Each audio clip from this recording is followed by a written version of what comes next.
Ladies and gentlemen, esteemed speakers, distinguished guests, good morning, and welcome to this second conference on maritime security. I'm Konstantina Botsiou, General Director of the Council for International Relations in Greece and Professor of History and International Relations at the University of Piraeus. On behalf of the Board of Directors of the Council of International Relations, or CFIR as we call it, it is a great honor and a great pleasure to launch this conference. This is the second one, as I told you before, on this topic, and it is being organized again here at Eugenides Foundation, together with many of old and new partners. This year's international conference is entitled Threats to Maritime Trade and Security Infrastructure. It brings together 34 speakers and moderators from 5 countries: Greece, the US, the UK, France, and Singapore, who will discuss geopolitical, economic, energy, military, cyber, and security aspects of international maritime threats. Before offering some information about who we are and what we do at the CFIR, please allow me first of all to thank our co-organizers, sponsors, partners, and invisible protagonists of this conference. Many thanks go to our co-organizer, the International Propeller Club of the United States at the Port of Piraeus, and its president, Mr. Kostis Fragoulis, whom you will see in a minute. We thank him for his generous support and swift response to all our demands. Kostis Fragoulis is also the first vice president of the International Propeller Club and president and CEO of Franman company. Apart from these titles, though, he understands deeply the need for interaction among different actors and different players of the shipping industry and is a valuable CFIR partner. The other co-organizer I would like to thank is Mr. Lukas Katsonis, General Director of the Foreign Affairs Institute, FINST, and his institute, of course. Mr. Lukas Katsonis is also the editor of the valuable Policy Journal. This is the second time we will co-organize this conference with Mr. Katsonis, with whom we share many other common activities in the CFIR. He's an expert in IR and defense studies and disposes of a big experience in this field. He was for many years, among other things, chief editor of the Greek version of the journal Foreign Affairs, and has worked in many renowned Greek newspapers. We owe also special thanks to the School of Maritime and Industry at the University of Piraeus and its dean, Angelos Pandouvakis, Professor Angelos Pandouvakis. We also thank the University Vice Rector, Professor Demosthenis Kyriazis, who contributed to this event.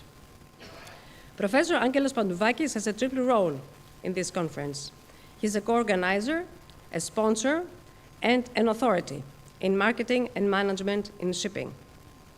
As you see, I select only a few words from its CVs, otherwise I would need hours just to read them. Allow me to stress about Professor Pandouvakis, his commitment to excellence in academia, as he's one of the most quoted Greek authors, as well to the administration of public and private organizations, his open-mindedness and readiness to address any issue that inhibits progress. Another co-organizer and sponsor is the Mackinder Forum, named after the famous geopolitical thinker of the 19th and 20th century, Lord Halford Mackinder. Many thanks to the Forum for its support and for the promotion of geopolitics, which have gained momentum in the past years as a field of study in both the academia and in policy making. Now I move to our sponsors. You get to see a lot of me this morning. First of all, we owe many thanks to FlexCars, to the Maria Tsakos Foundation, International Center of Maritime Research and Tradition, and the company RANE. We would like to thank all these organizations for their generous financial assistance and support. We are also privileged to have the support of important media sponsors. The board member, Professor Konstantinos Arvanitopoulos, has been instrumental to this effect. The newspapers, the Vima, Tanea, together with the historic OT, Οικονομικός Ταχυδρόμος, with which the CFIR cooperates closely and systematically, have contributed greatly to this conference. The sponsors include also the Policy Journal, mentioned earlier when I was introducing Mr. Lukas Katsonis, and the company Cedars, which acts as a link between the private and the public sphere, for instance, in the armed forces. Cedars helps convert ideas into successful businesses, and we are very proud and grateful that the idea of this conference finds such support. Now I would like to share a few points regarding the CFIR. The Council for International Relations is a think tank founded in 2018, which comprises of over 60 IR experts from Greece and abroad. The objective of the CFIR is to promote the Greek aspect of international developments in the foreign academia and policy making. At the same time, we contribute with research and public discussions to the decision-making process regarding Greece, Europe, and the Eastern Mediterranean.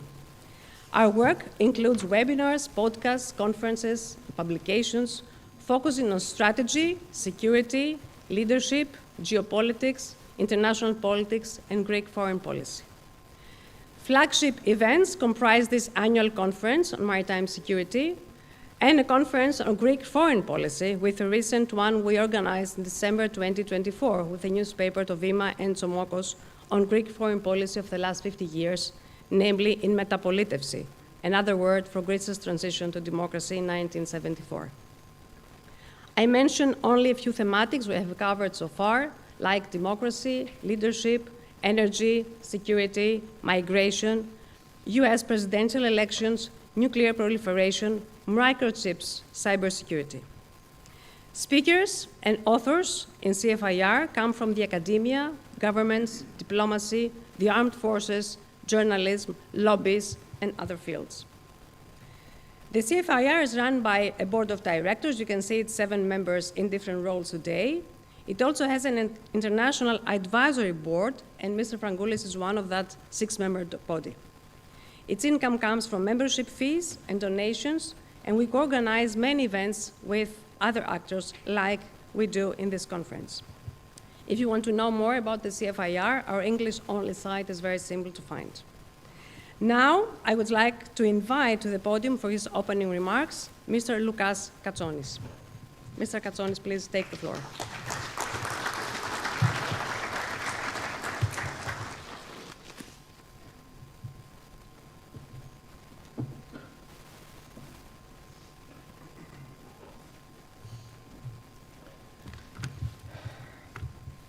Good morning, dear ladies and gentlemen, members of the armed forces, members of the parliament, dear minister, thank you for being here. Today is a day that marks a new era in the global trade, as the new president of the United States is going to announce the imposition of tariffs on 25 countries that hold major stakes of the world trade.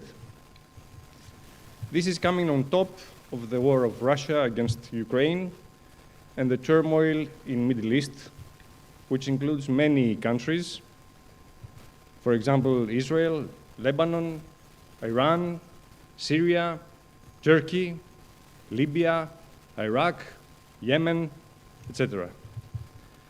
It is obvious that ahead of us lies a future of high uncertainty, many obstacles on the routes of trade, probably new points of conflict, and the renewal of revisionist aspirations. The international law, which could function as a buffer to all of the above, seems that it is not performing very well in these times. So for Greece, all this is crucial, not only because the Greek ship owners command the biggest private-owned commercial fleet in the world and put orders for new ships in shipyards around the world.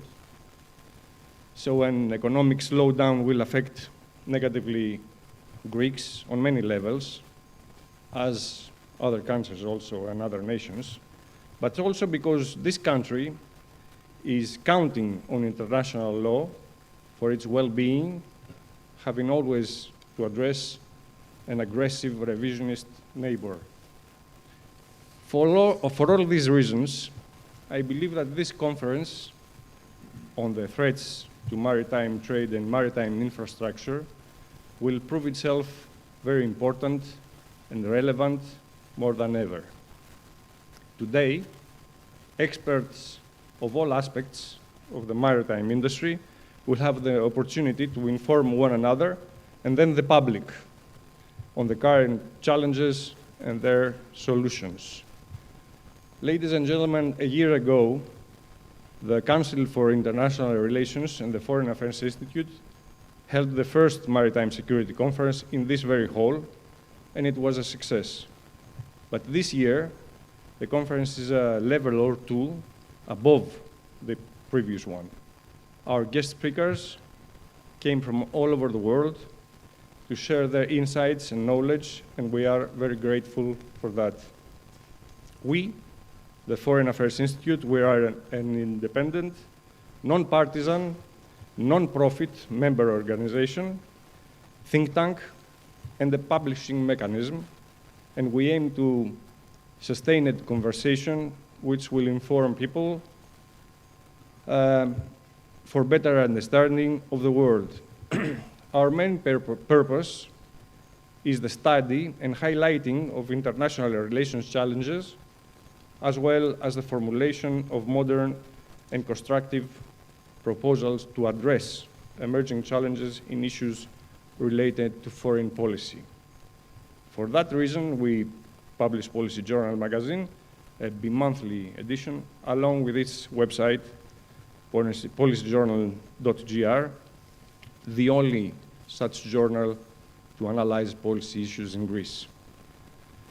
So our vision for the next year and the years to come is to make this gathering a focal convention for the maritime and economic world, combining geopolitics with what the maritime industry needs. And of course, to help Piraeus become once again a pivotal harbor for economic cooperation, for strengthening international ties, for promoting peace, and for creation of wealth. Having said that, I feel the need to thank the co-organizers, the Council for International Relations, and the International Propeller Club of Piraeus, our supporters, the School of Maritime and Industrial Studies of University of Piraeus, the McIntyre Forum, our sponsors, the Maria Tsakos Public Benefit Foundation, Rene, Flexcar, and our media sponsors, το Βήμα, τα Νέα, Οικονομικός Ταχυδρόμος, and our own Policy Journal. But most of all, I want to thank our distinguished speakers, and of course, all of you who participate here today. I wish you a fruitful conference. Thank you for listening to me.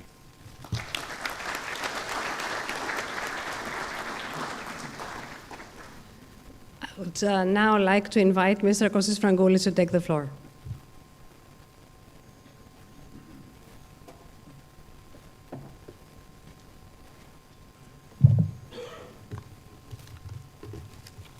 Καλημέρα σας, κύριε Επίτροπε, κύριε Αρχηγέ, κύριε Υπουργέ, κύριε Επίτιμε Γενική Γραμματέα του ΑΜΜΟ, κύριε Πρέσβη.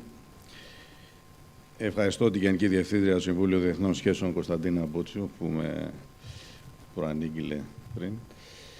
Καλημέρα σας και καλώς ήρθατε στο δεύτερο συνέδριο θαλάσσιας ασφάλειας.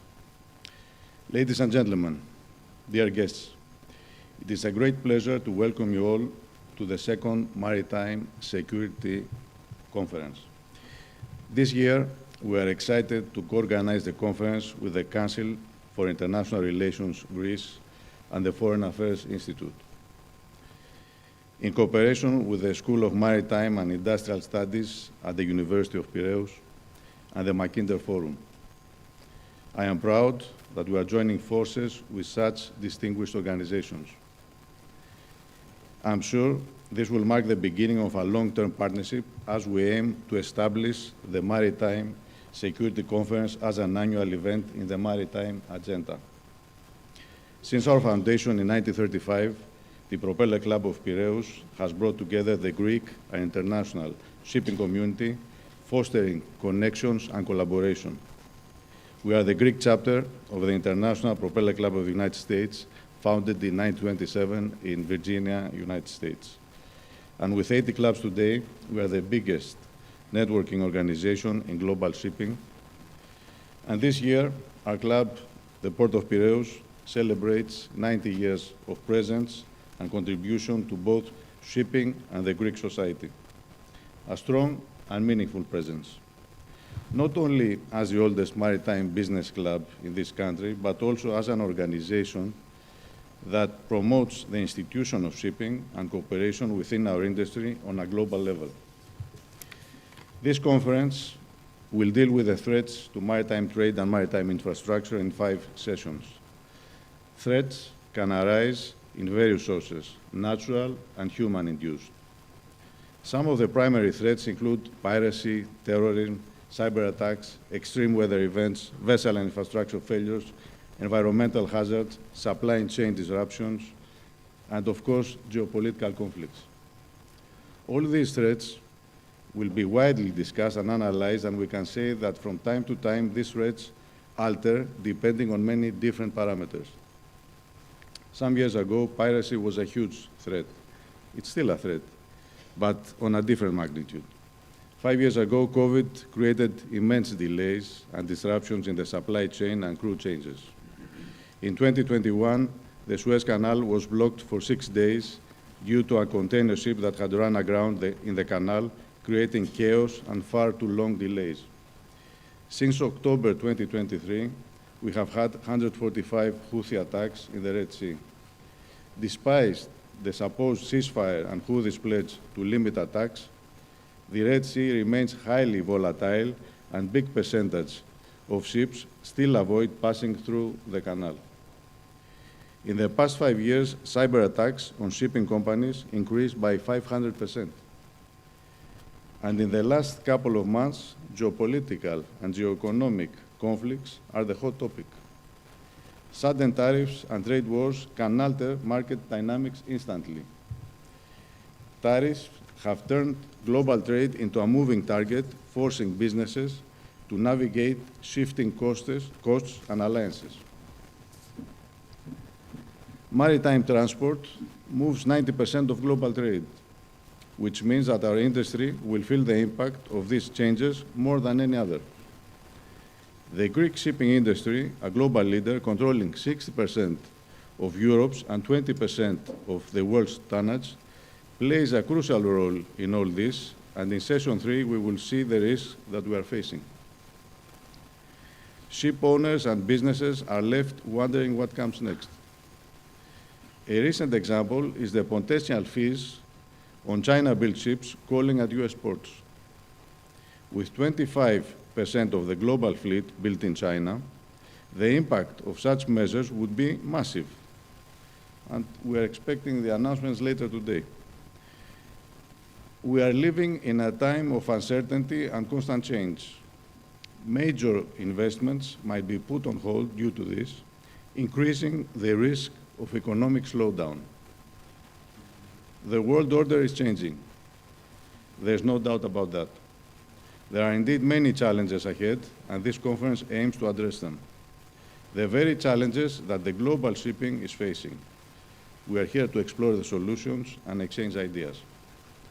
Before closing, I would like to thank our co-organizers, our sponsors, and everyone who worked hard to put this conference together. A special thank you to our speakers who will share their insights with us, and of course, to all of you for your participation.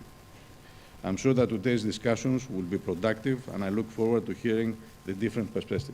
Thank you.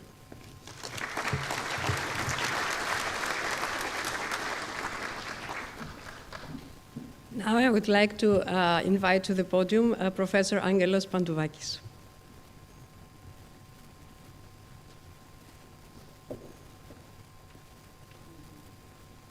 Καλημέρα σας. Αν και κάναμε ώρα να έρθουμε, μαζευτήκαμε αρκετοί, κύριε Ναύαρχε, κύριε Υπουργοί, κύριε Μητρόπουλε, κύριε Πλατιά, κυρίες και κύριοι. Θα αξιοποιήσω το δικαίωμά μου να μιλήσω γκρίκλις. Θα μιλάω μισά ελληνικά, μισά αγγλικά, αφού πρώτα ζητήσω για τα μισά ελληνικά τη συγγνώμη from Punit, Guillaume, Donald, allow me to speak half and half. So to honor Greece, and by speaking English, I would like to honor you for being here with us, and I would like to thank you. The School of Maritime and Industry wonders for many years about many issues regarding shipping. We have participated in some secretive, let's say, researches, and sometimes with not disposable, not announceable results. We have wondered about the well-being of the seafarers, and we have identified the role of the flag. And about ITF, for those who understand what I'm saying. And then, some months ago, we have involved in a big survey with Ναυτικό Επιμελητήριο, Chamber of Shipping, about the size of the Chinese fleet. And I could say that by checking each one of the 10,500 ships under Chinese interest, we have decreased the ocean-going ability of the Chinese fleet to 3,852, identifying certain ships even without an IMO number or without proper AIS systems. And we've done it from 5 different sources, ship by ship. And this actually triggers the point about all the thing about shadow fleets. Στη συνέχεια ασχοληθήκαμε με γεωπολιτικά θέματα, and sometimes geopolitics, από την ελληνική λέξη γεωπολιτική, αφού ξεκαθαρίσαμε το πρόβλημα των στόλων, ή αν θέλετε το βάλαμε. Ο Τραμπ, εμένα προσωπικά, επειδή ο γιος μου ζει στην Αμερική και τον πιστεύει καλά ή κακά, δεν ξέρω αν είναι καλό ή κακό, είναι ερώτημα. Καμιά φορά θα ήθελα να τον δείρω που πιστεύει τον Τραμπ, αλλά καμιά φορά λέω μήπως έχουν δίκιο. The President Trump announcements, wills about how to change the world and how to impose tariffs and how to do things, it's another area of at least my concern. Αυτό λοιπόν ήταν το δεύτερο, η γεωπολιτική. Και το τρίτο ήταν οι κουβέντες που είχα την τύχη και τη χαρά, αυτό το πω στα αγγλικά, to make the discussions with Professor Platias, who changed my views, or at least introduced another way of seeing things. And Mr. Professor Platias gave me this, a saying, I'm sure that he will talk about that, by Sir Walter Raleigh. Am I correct, Athanasius? He said, quoted by Athanasius Platias, whoever commands the sea commands the trade, back to 1616. Whoever commands trade of the world commands the riches of the world, and consequently the world itself. And if this is the basic principle upon which we are going to build, the point is, how about the seas? Should seas be free? And maybe should markets be free as well? But anyway, should seas be free, and how free should be? And if they are free, every movement, and I'm sure that those of you more keen on explaining that will explain later on, every movement towards restricting or banning the freedom of the seas impose a threat. And this is the threat side. Και μετά ο αγαπητός φίλος Θανάσης μου είπε τους 4 πυλώνες των απειλών, τους οποίους τον κάνω quote, γιατί εγώ δεν είμαι ειδικός, αλλά σαν απλός ακροατής, αν θέλετε, έχω εντάξει στη σκεπτικό μου τους 4 βασικούς πυλώνες απειλών. Και μου είπε, η πρώτη απειλή είναι τα sanctions. The first threat is sanctions. Αυτός μου το είπε. Τα λέω καλά, Θανάση. Τα άμαθα. Ναι. Όχι, τα άμαθα. Sanctions. Sanctions imposed by United States to any other nation. 65 countries, something like that, under sanction from United States. And we have identified more than 7,000 Chinese vessels, shadow fleet, and another around 2,000 Russian fleet. And huge problems to any, let's say, possible collision or to any proper movement of goods. Why do we need sanctions? A question that be to answer. Do sanctions impose a threat, and to whom? To the sanctioned or to the sanctionee, finally? Ο δεύτερος χώρος στον οποίο επίσης μου είπε εκτός από τα sanctions ήταν η αλλαγή των επιθέσεων. He told me that Houthis and pirates are two different things, because Houthis are expressed or are expressing more or less state terrorism, state attacks. I don't know the political correct words. Anyway, something that has to do with major weapons. Whereas piracy was a little bit lighter. And I'm sure that our friends from the P&I clubs would know, and I can say, that piracy is a very profitable business, but not for the pirates. And I have the data, how much money they have been paid for every vessel crossing the piracy zone, minus ransom fees paid. And the number is impressive in favor of the clubs. So this is another fact that we have to discuss.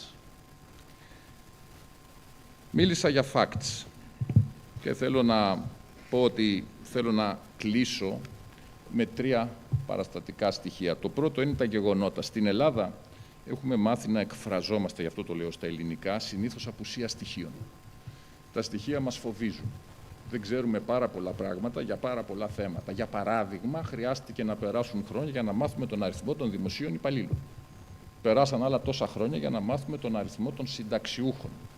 Και ακόμα και σήμερα θεωρώ ότι έχουμε έλλειψη στοιχείων και ικανότητας, και δεν θέλω να αναφερθώ σε πρόσφατα γεγονότα, και πίστη σε αυτόν που μεταφέρει τα στοιχεία. Εδώ λοιπόν στα στοιχεία, νομίζω on the fact side, I have to say that United States are facing a problem compared to China. And I'm sure that more experts will explain why, at least financially. Και μετά τα στοιχεία θα ήθελα να αναφερθώ στους κινδύνους. Και στους κινδύνους οι οποίοι μπορούν να έρθουν και οι οποίοι αυτοί οι κίνδυνοι πώς αποτιμώνται. Πώς μπορώ να αποτιμήσω τον κίνδυνο και τελικά τι είναι πιο σημαντικό, να είμαι αβέβαιος για κάτι ή να το μετρώ με κίνδυνο. Άρα μετά τα στοιχεία θα ήθελα να μιλήσουμε για τους κινδύνους και είμαι σίγουρος ότι θα μιλήσουμε για τους κινδύνους. Και τέλος, threats. But I could say not threats and opportunities. A threat is always hand to hand to an opportunity. If supply chain lines moved from China to Canada, I'm sure that Greek ship owners will convert their vessels from big vessels to small vessels, and this might be a distinct opportunity. If supply chain lines move from a country to another country, then it's a distinct advantage to this country. Έτσι λοιπόν θα ήθελα να επισημάνω ότι αν μιλήσουμε με στοιχεία και κινδύνους, θα ήθελα πάντοτε να λάβετε και να λάβουμε υπόψη μας ότι οπουδήποτε ενέχεται απειλή, ενέχεται και περιθώριο τεράστιου κέρδους. Και μην το αποκόπτουμε. Και δεν θα αναφερθώ στον Warren Buffett που το 2008 στη μεγάλη πτώση είπε «Θεέ μου, περίμενα αυτή τη στιγμή την πτώση των αγορών 20 χρόνια».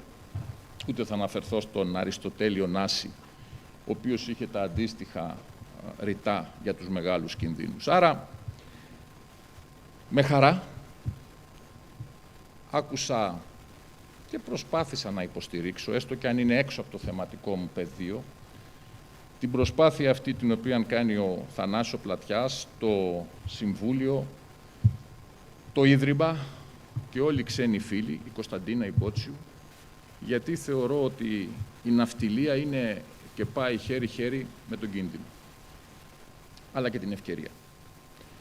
Είμαι σίγουρος ότι στα sessions που θα ακολουθήσουν, αυτά τα 4 που είναι εξαιρετικά προσεκτικά δομημένα, θα κατατεθούν απόψεις και θα ακουστούν σκέψεις οι οποίες θα είναι ιδιαίτερα εντυπωσιακές για αυτούς που θέλουν να ακούσουν. Και κλείνοντας να πω ότι, by closing my speech, I would like to say that after having participated in certain discussions with those, of course, far more expert than me about geopolitics, I have changed my thinking on Trump's way of doing things, not on the way he behaves, but on the way he tries to say something. I don't know if he is correct or if he is wrong. However, I could say that there is something behind. And I'm sure that it will be put on your agenda as well. So thank you very much, Konstantina. Thank you, Thanasis. Thanks, everyone, for listening and being here with us at this early morning, because I keep saying academics. This time is early morning. Okay. Thank you.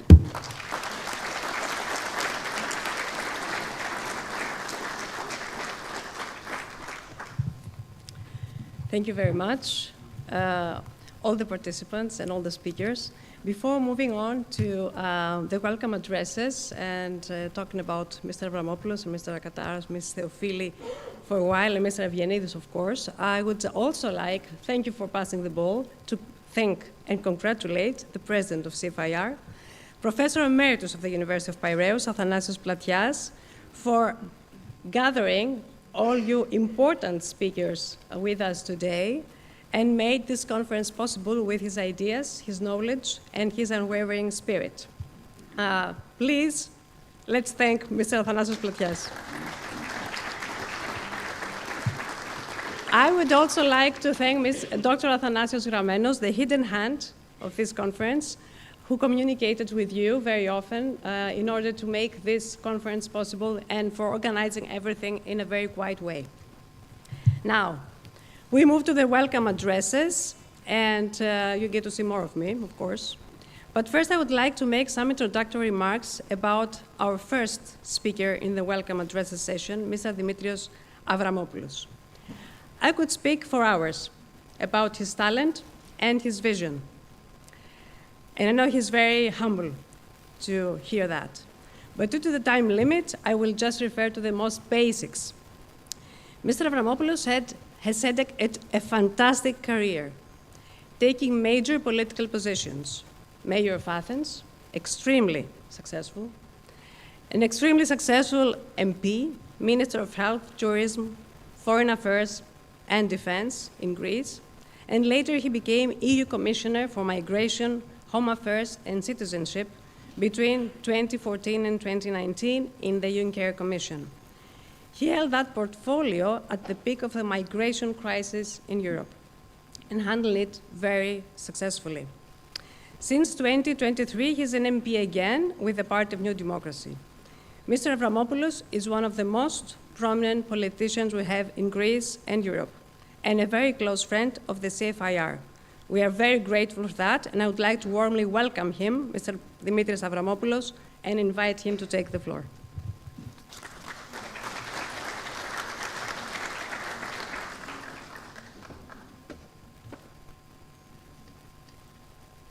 Thank you, Konstantina, for your welcome words. Let me tell you that it is much easier to cross the Hormuz Straits than to cross the center of Athens today. It took me more than 2 hours to come from Kifisia here, so I'd like to express my regret for that, because I was delayed for 15 minutes, and this is not something I'm using to do. But before I start, I would like to tell you that I have accepted this invitation, which is very timely and topical, and it has to do with one of the most crucial and difficult issues across the world. During my tenure as European Commissioner, I was not responsible only for migration, but also for counterterrorism. And among all these security issues, one of our priorities was maritime and aviation security. So I'm quite familiar with this big problem. On the other hand, I would like to tell you that I was the chief negotiator on behalf of the European Union in our discussions with the United States on security issues.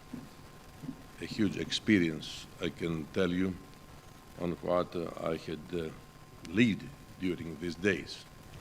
Unfortunately, all these issues have not been resolved, and it will take time and a high level of responsibility of everybody in Europe, in the United States, and in the world, because actually we are addressing an issue that it is global. Ladies and gentlemen, distinguished colleagues, friends, and stewards of the maritime domain, it is with measured, believe me, reflection and strategic conviction that I welcome you, especially our foreign friends, to Athens, birthplace of seafaring democracy, maritime jurisprudence, and in many ways, the original dialogue between land and sea. We gather here not in the celebration of the past, but in acknowledgement of a new present, one in which the maritime domain has once again assumed its historical place as a decisive factor in global power and order. To speak of maritime security today is not to discuss merely the safety of sea lanes or the resilience of ports. It is to engage in a larger inquiry into the durability of rules, the limits of power, and the architectural stability in a rapidly transforming world. For the sea, as Thucydides, a beloved historical personality that Thanasis adores, together with Themistocles, is a domain that unites and divides, protects and exposes. And as history has shown time and again, it is often the first mirror of geopolitical change. In classical strategy, land was the arena of permanence, the sea of possibility. Great powers turned to the sea not only to project influence, but to shape the conditions under which others could act. From Athens' Delian League to Britain's Pax Maritima, the central lesson has endured. Maritime primary is not the exercise of control. It is the orchestration of access. For much of the post-Cold War era, it was presumed that the maritime domain had been definitely pacified. That was the perception. That the sea was now a shared utility rather than a contested space. This illusion has receded. In its place has emerged a renewed contest over influence, legitimacy, and access. We are witnessing the re-geopoliticization of the sea, no longer a neutral medium of commerce. It has once more become a strategic fulcrum where lines of supply and lines of confrontations intersect.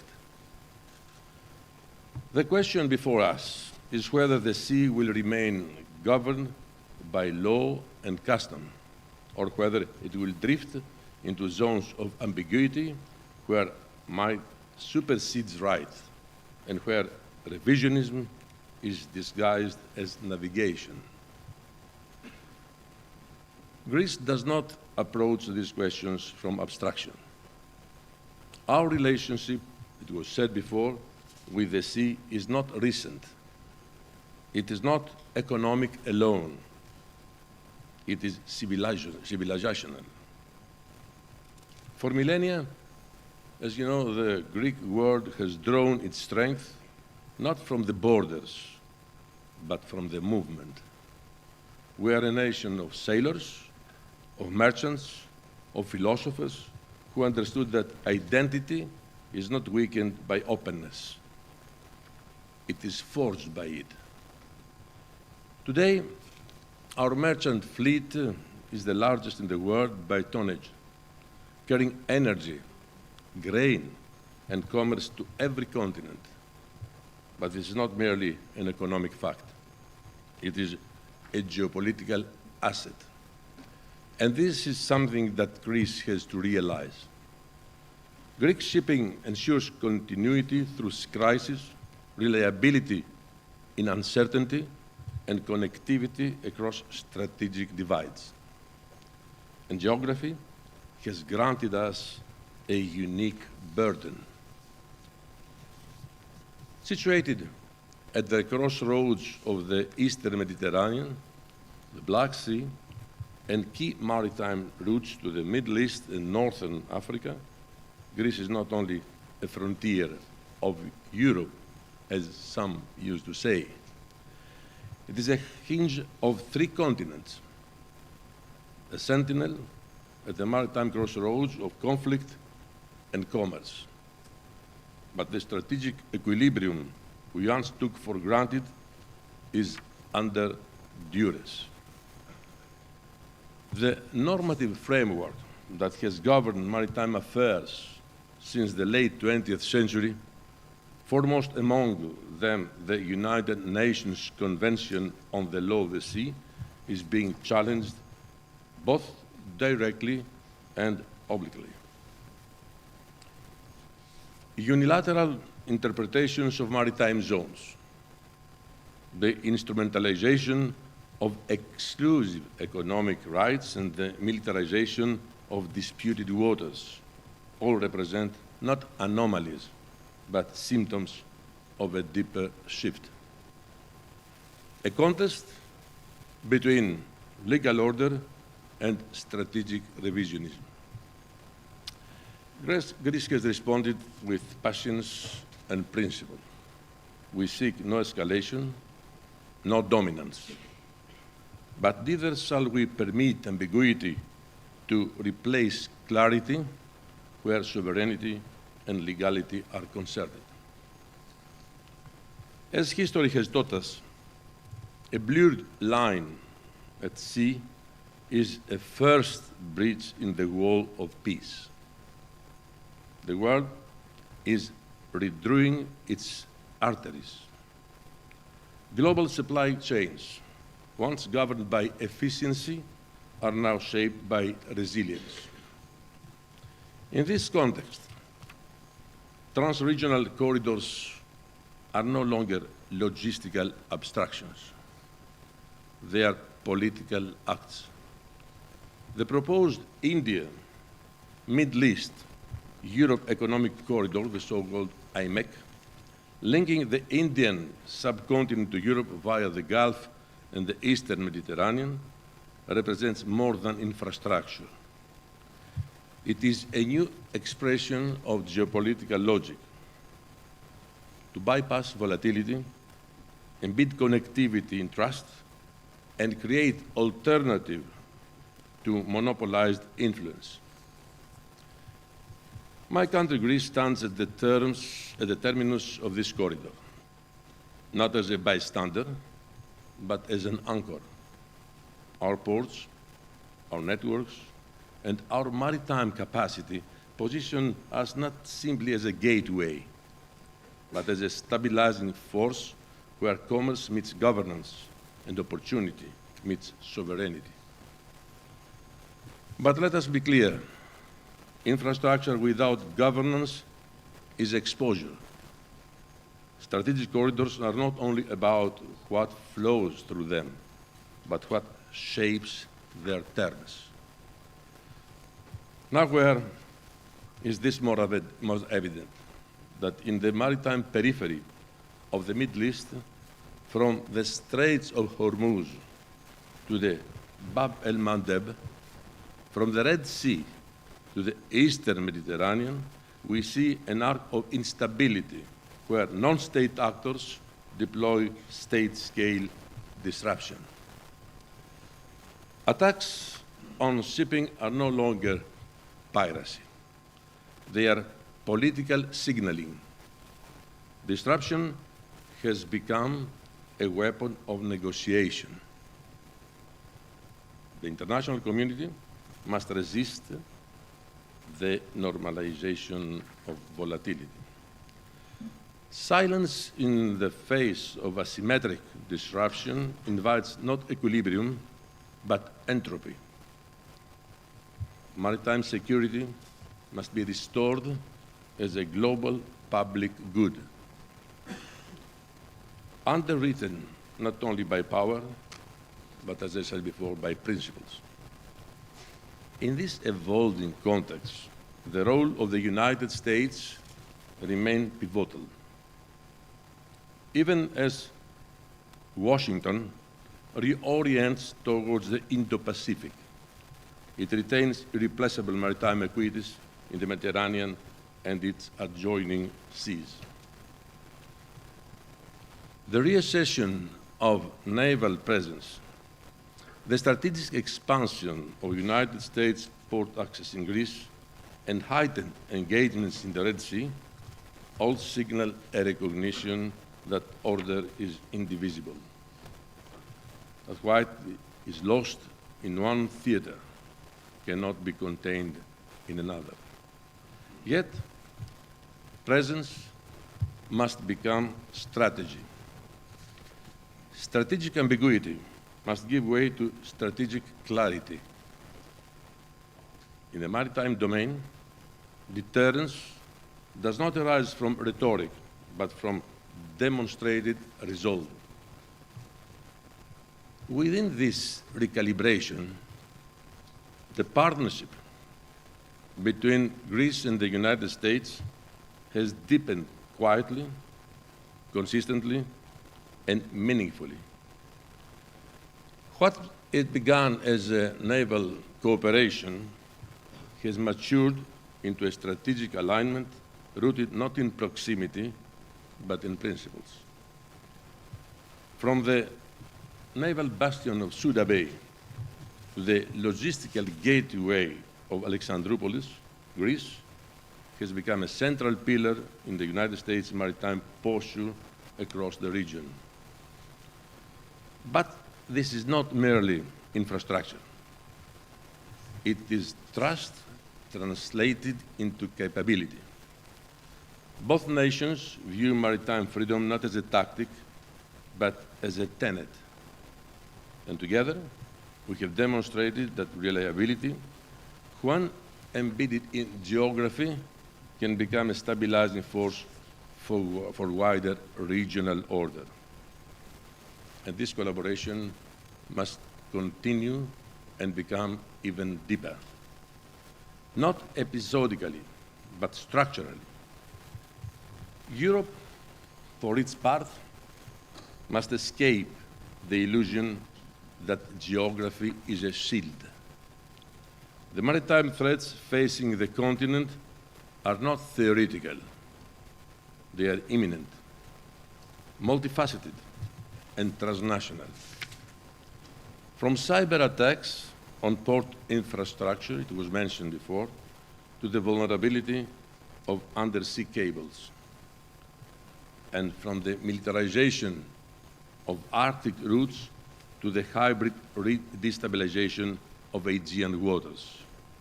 Europe must develop not only capacities, but a doctrine. And we're very far away from that and from what I know what's happening right now in Brussels. In this, NATO remains indispensable. But NATO also must evolve. It has nothing to do with what it was 20 years ago. It has to adapt to the reality of today. Not only to defend territory, but to secure domains. The alliance must become fluent in the language of maritime disruption and nimble in its capacity to preempt it. Closer to home, the Aegean Sea remains a theater of complexity. Greece has consistently demonstrated its commitment to dialogue, de-escalation, and legal resolution. But commitment must not be misread as concession. Sovereignty, once diluted, cannot be restored. This is what history has taught us. Our position is firm. The Aegean must remain a space of stability, not through enforced silence, but through responsible diplomacy. In conclusion, I return to a more enduring reflection.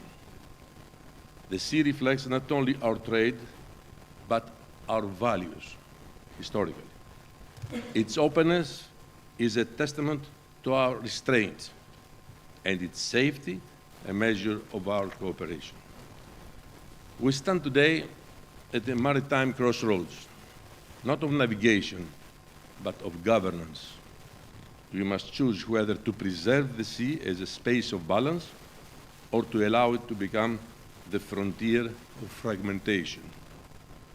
If we choose the former, it will not be through speeches, but through strategy. Let us propose then, and it should be one of the outcomes of this meeting here at Constantina, not as observers of history, but as those who would shape its current. Let us ensure that the sea remains not a battleground of empires, but a commonwealth of peace. Thank you.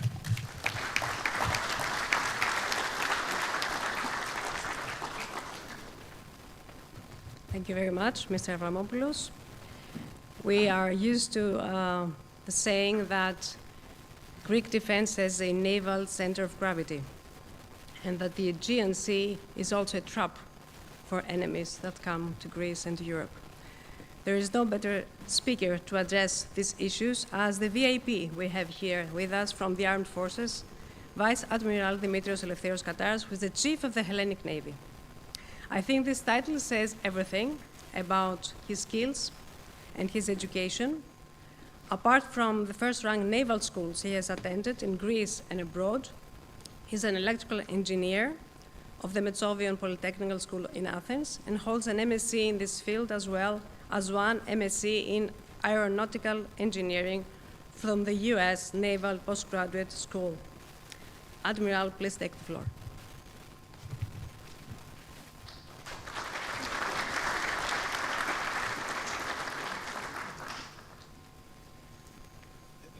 I'd like to thank you very much for your kind words. Good morning, esteemed guests. In order to minimize the ordeal of listening to my welcome address, I'd like to refer to the salutations already expressed.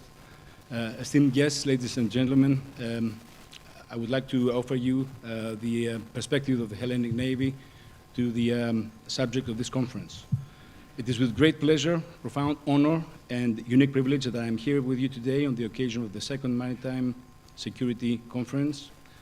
Having attended the first iteration of the conference last year, I'm happy that this event has gained momentum and visibility. And in this respect, I would like to thank the Council for International Relations Greece and the Foreign Affairs Institute for offering me the opportunity to share my thoughts on the conference theme, a subject more current and relevant than ever before. As we very well know, the interconnection between economies worldwide constitutes a significant factor in spurring economic growth. This interconnection is ever-growing and is highly dependent on the security and stability of our oceans, as over 80% of the world's trade is transported by sea. Moreover, our economies rely heavily on the real-time exchange of data and information through a vast network of underwater cables that minimize the tyranny of distance, bringing close together all continents. Also, I must highlight the importance of offshore platforms and underwater pipelines that transfer a significant proportion of the energy resources required to fuel our economies. As such, there is a constant necessity to sustain these strategic lines of communications, uphold the freedom of navigation, support the unimpeded maritime trade, and secure our critical infrastructure such as ports, maritime choke points, underwater cables, offshore platforms, and underwater pipelines. In a nutshell, the prosperity and well-being of our people relies greatly on the security of the seas, also known as maritime security, a term adopted among navies worldwide.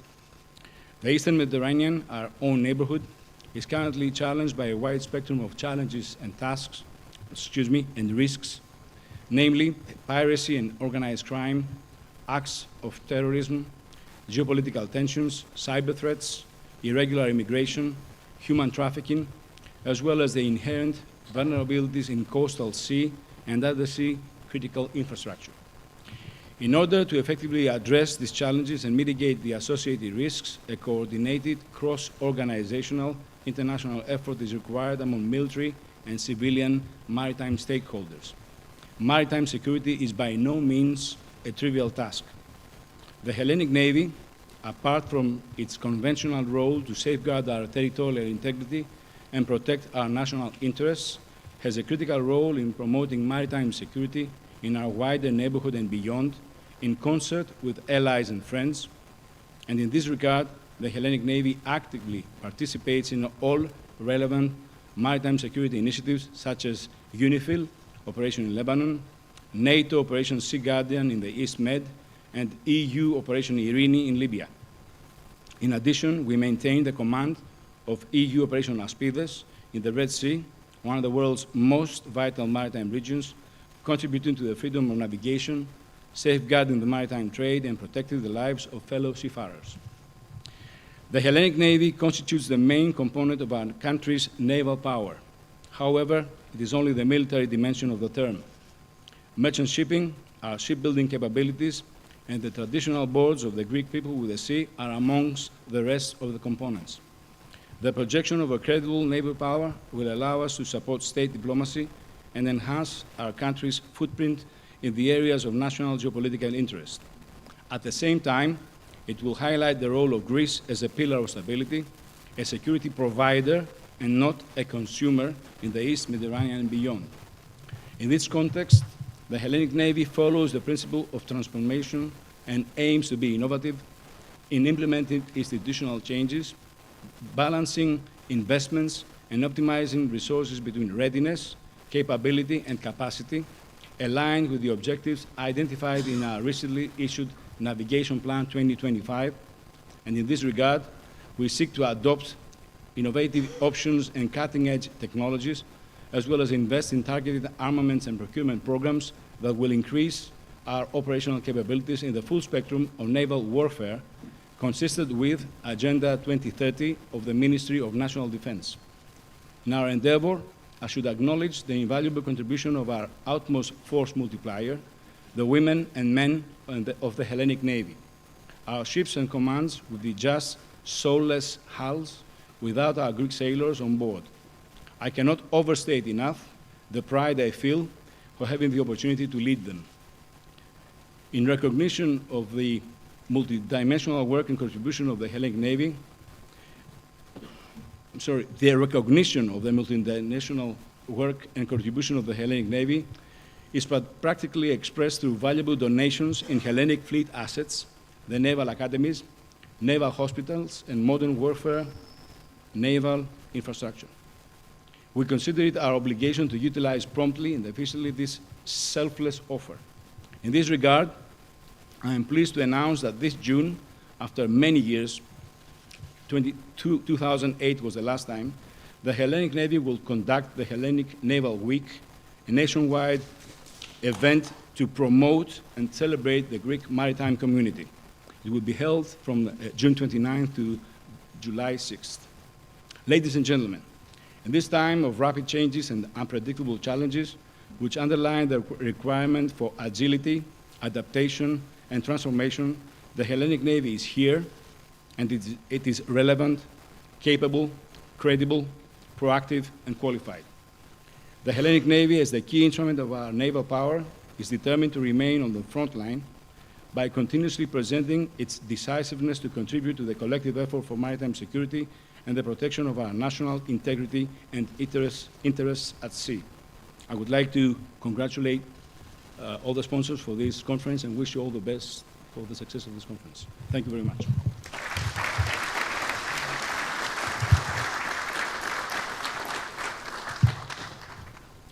Thank you very much, Admiral, for this very succinct presentation.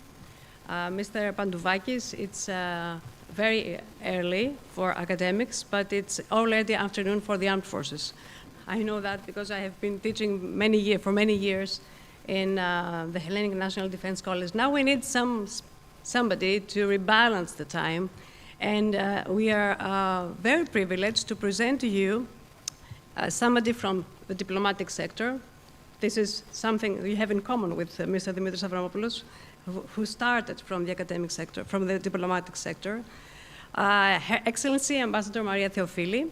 She's the head of the UN Security Council Task Force during Greece's participation as a non-permanent member there. And she's a diplomat, former ambassador of the Hellenic Republic to France and Monaco. And later on, she became the permanent representative of Greece to the UN between 2017 and 2021. Your Excellency, Ambassador Theophili, please take the podium.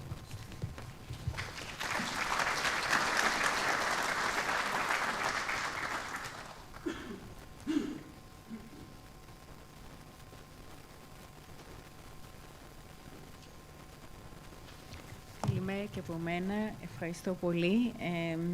Κύριε Υπουργέ, ο κύριος Αβραμόπουλος ήταν υπουργός μου. Κύριε Αρχηγέ, κύριε Μητρόπουλε, dear coordinators, at the outset, I would like to congratulate you on behalf of the Ministry of Foreign Affairs for organizing this second edition of Maritime Security Conference, a most timely meeting which takes place at a really critical political and security juncture. We all agree that maritime security and prosperity are fundamental to global stability, economic resilience, and the well-being of all nations. They are at the same time directly or indirectly related to the sustainability of the ocean environment and our global efforts against climate change. Yet, threats to maritime security have severely increased due not only to traditional factors such as piracy, trafficking, or armed conflicts, but also to the emergence of new risks, attacks to critical maritime infrastructure, and hybridic threats. Greece, a quintessentially maritime nation, cannot and should not remain idle in the face of these most concerning developments. This is why maritime security has been identified right from the start as priority number one and our flagship policy during our current tenure as an elected member of the Security Council for the terms 25-26. In the 3 months that we sit in the Security Council,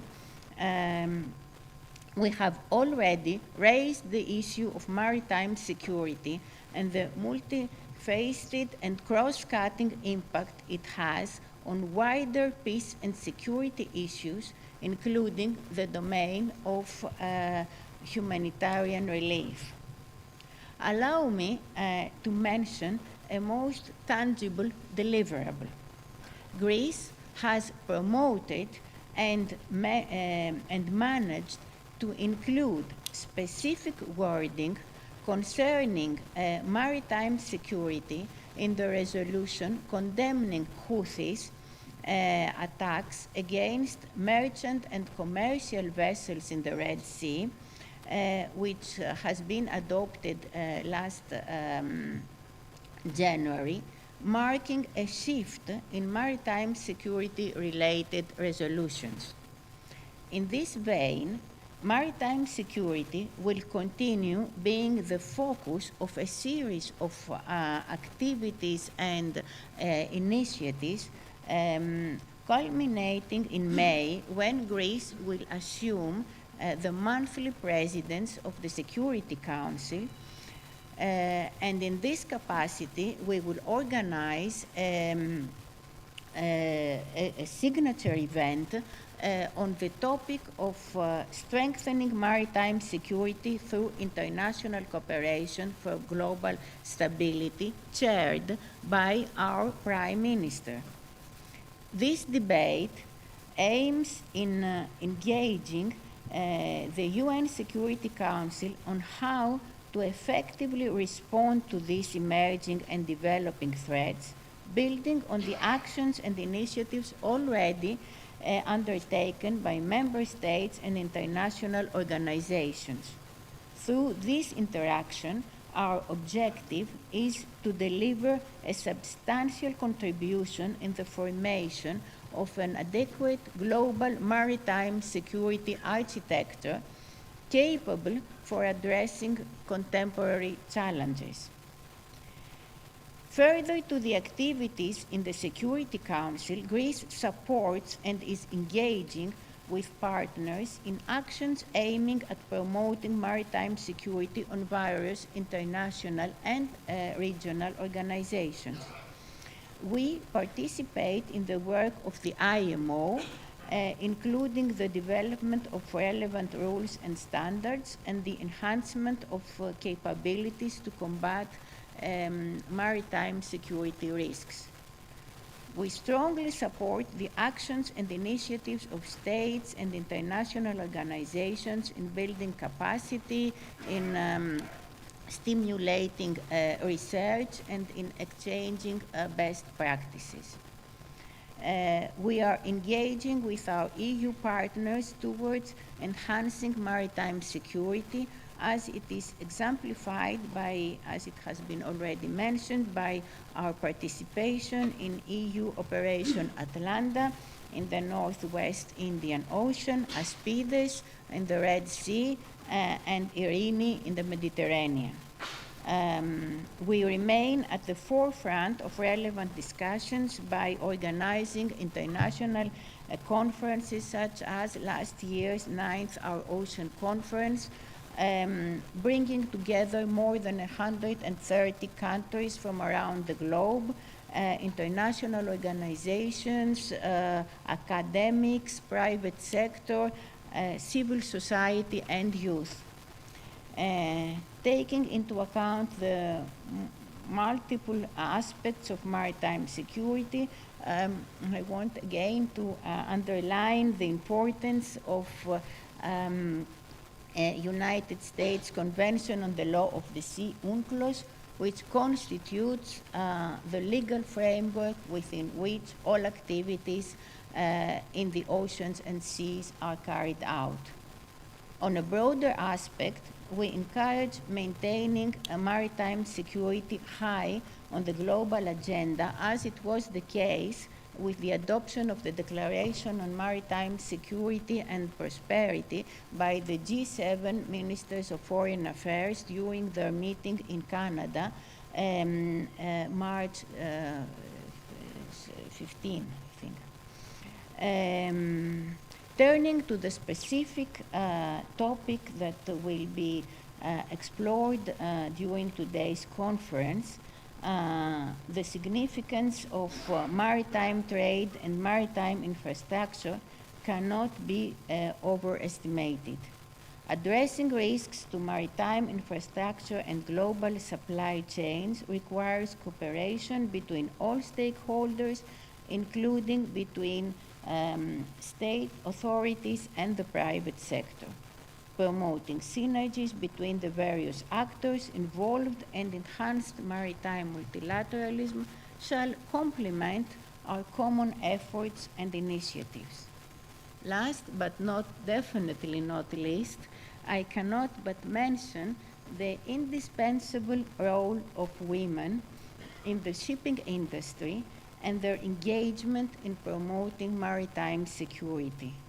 be it ship owners, officers, seafarers, brokers, or decision makers, women contribute with their unique, distinctive approach to all issues pertaining to security.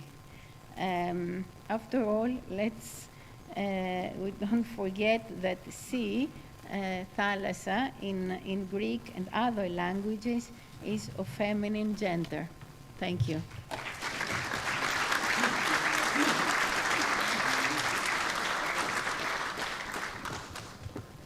Thank you very much, Your Excellency.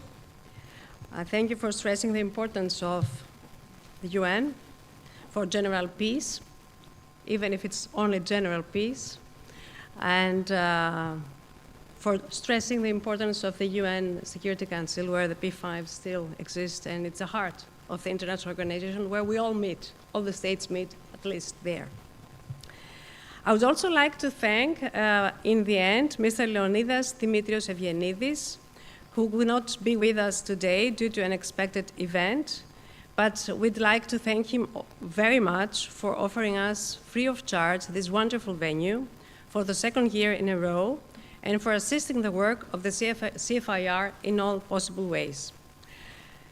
In your program, now, there is a break, but we won't follow the program. We will move to the next panel immediately due to time limits, and I would like to invite the next panel to the speakers to take their seats in the panel. Thank you very much.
Δεν πειράζει, δυο από 45 έχουμε εμείς.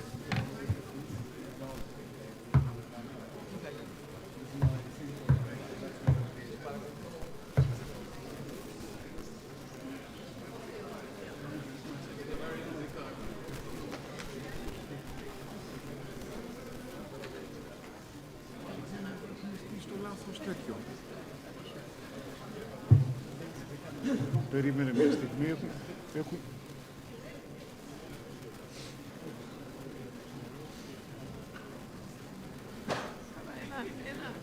Ένα στικάκι είναι, τι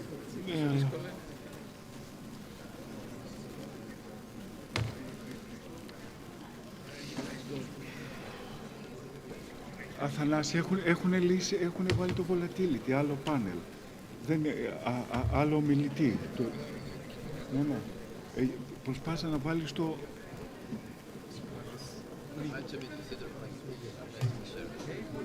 Hello, how are you? Good to see you as well. Είναι αυτό το τέτοιο, ενώ πρέπει να είναι το δικό μου. Και πρέπει με τη σειρά που εμφανιζόμαστε να είναι. Δηλαδή αυτός είναι το δεύτερο, το πρώτο είναι το δικό μου. Εγώ είμαι ο πρώτος ομιλητής, ο άλλος δεν είναι πρώτος. Ο άλλος είναι ο δεύτερος και μετά πρέπει να είναι ο Πούνιτ. Οπότε το πρώτο... Μήπως τα έχει βάλει πάνω κάτω, τα έχει σαν αντιστοιχεία.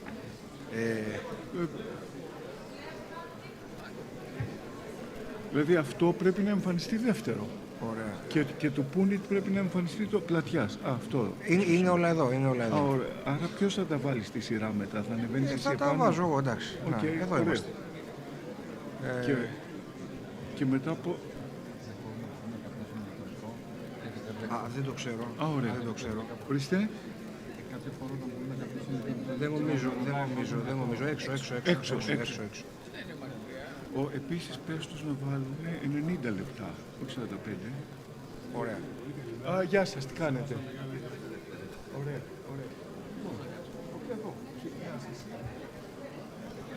Εδώ.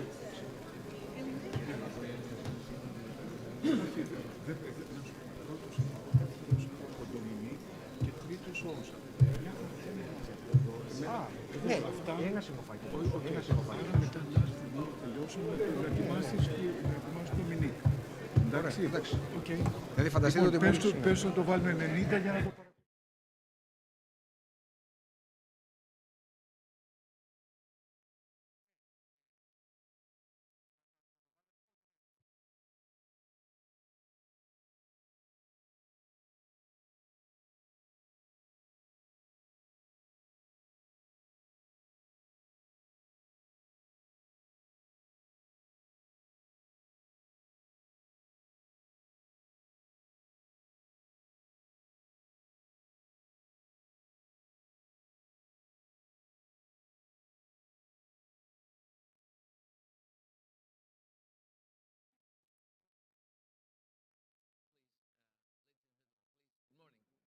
Seated, please.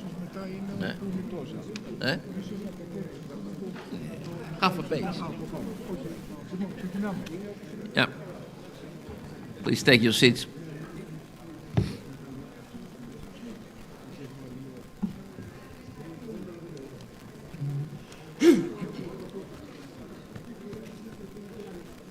Shall we? Take your seats, please. Could you please close the door?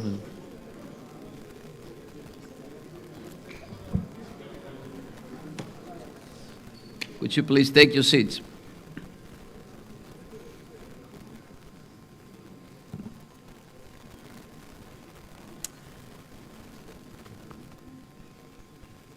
Well,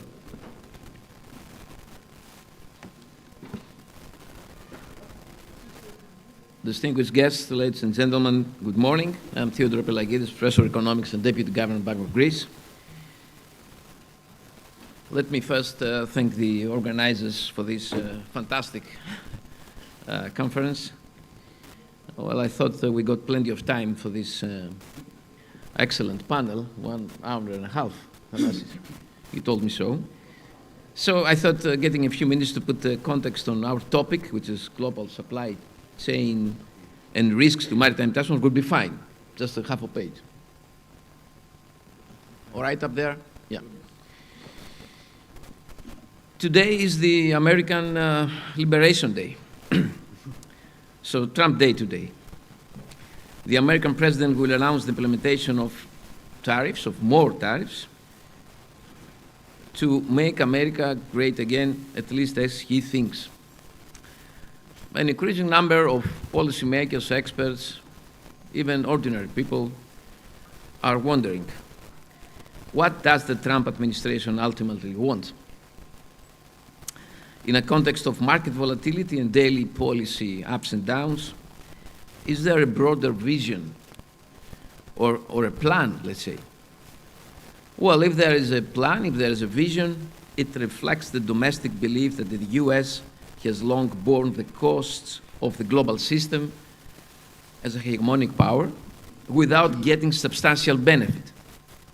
Many Americans feel this way, and that sentiment elected Trump last October. Washington sees other states as free riders that should compensate the US and share the burden of maintaining it.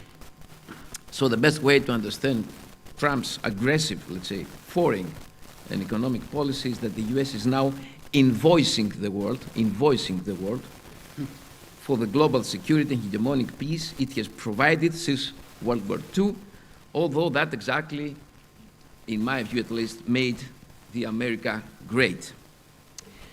As for his approach, it is a power-based, realist Thanasi approach, largely pragmatic, willing to shift when faced with determined opposition, and transactional, focused on cutting deals, as he says. It is a sharp departure from traditional US foreign policy, meaning spread democracy or the rule of law, human rights, gender rights, etc., etc.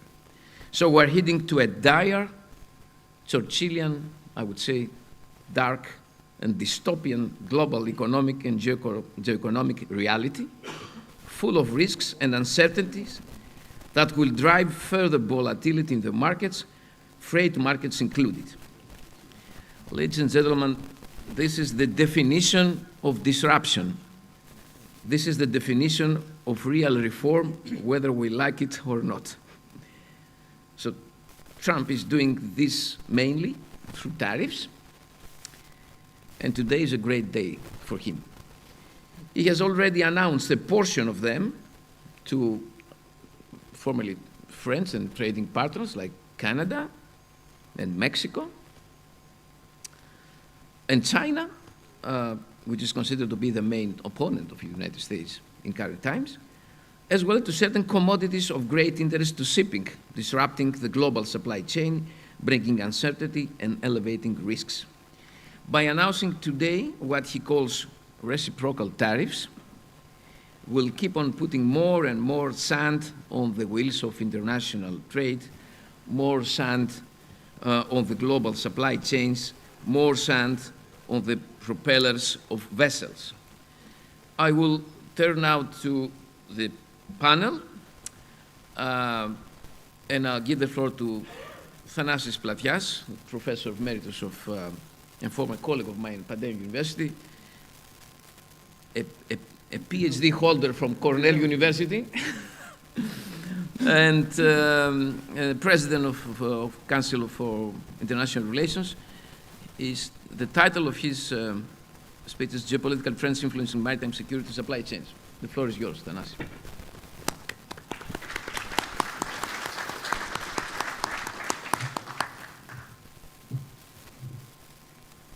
You said 20 minutes. Yes. No. Thank you, Thodori. I'll keep the time. What I will try to do in this first speech of the conference, at least at the level of the panel, is to offer a broad overview of the issues that we discuss in the conference. And then during this panel and the next panel, we will zoom in on the issues. But most importantly, I will try to offer an overall explanation of what's going on in maritime security. In order to get to that explanation, we have to understand the link between maritime trade and the wealth that this generates, which the wealth can be invested in naval strength, which can create thalassocracy, maritime supremacy, and that way we have a virtuous circle. This virtuous circle was invented here in Piraeus by Themistocles. And it's exactly this recipe that all sea power and all maritime empires, they follow. And you should understand the link between wealth and power. Therefore, trade and maritime trade is hard power, and it's the center of geopolitics. Therefore, in order to understand what's going on, we have to understand that we are in a new Cold War. So, to decode what's going on at sea, we have to understand that everything is geopolitical. We are having a geopolitical conflict between East and West. The West is the oceanic powers, the United States, Europe, Japan, Korea, Australia. And the other bloc is the continental one, the Eurasian. At its core, there are Eurasian empires, China, Russia, Iran, and I will argue Turkey. This is Eurasia. Land versus sea. And this competition, I think, explains everything what's going on at sea. We are in a new Cold War that has similarities, but a lot of differences from the previous one. The similarities are that we have geopolitical competition, we have arms race, we have economic war, we have political warfare, technological competition, and proxies war. But there are three important differences. The first difference is that the first Cold War, the competition was static, was happening in the center of Europe, around Berlin, in the land. The new Cold War, as I will explain, takes place at sea. And it's much more dangerous because it's much more extensive and it's much more fluid. And the center of gravity has moved from Europe to Southeast Asia. The second big difference is that during the Cold War, the first Cold War, the economies were not integrated. Now, in the second Cold War, economies are integrated and need to be disintegrated. The policy of disintegration is called decoupling. Therefore, we can explain what's going on at the economic level, either trade wars, sanctions, tariffs, sports fee, through the need of decoupling. That makes it much more dangerous. And the third difference is that unlike the first Cold War, we don't have very rigid blocks. Even the blocks are fluid. You see what's happening between Europe and the United States. Also, the axis between Russia and China was not as solid as the Warsaw Pact in the first Cold War. This makes it much more difficult. Now, if we understand that we are in a Cold War, in a second Cold War, and because we have nuclear weapons, the two competitors cannot go directly in a war like the first Cold War. Therefore, they weaponize everything. We have war by proxies, and these proxy war, where are happening? Look, where Eurasia ends, where Eurasia meets the West or the Global South. All the conflicts, all the flashpoints, look, the Baltic, Ukraine, Black Sea, Aegean, Eastern Mediterranean, Red Sea, Persian Gulf, Southeast China Sea, East China Sea, Arctic, they are all around Eurasia. So the conflict and the competition and the war by proxy, all of them are happening where East meets West, where Eurasia ends. So war by proxies. But that's one dimension. The other is everything has been weaponized. We have weaponization of trade, weaponization of shipping, weaponization of choke points, weaponization of sanctions, weaponization of shipyards and shipbuilding.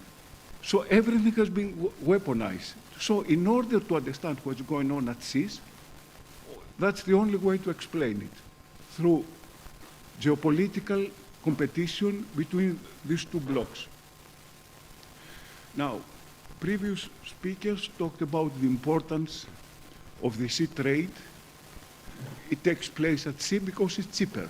So 80% of the world trade, plus, 80% plus, takes place at sea. The number is about 15 trillion in an economy that's around 100 trillion. So to understand how important it is. And out of this 80% passes through choke points. Therefore, it's vulnerable.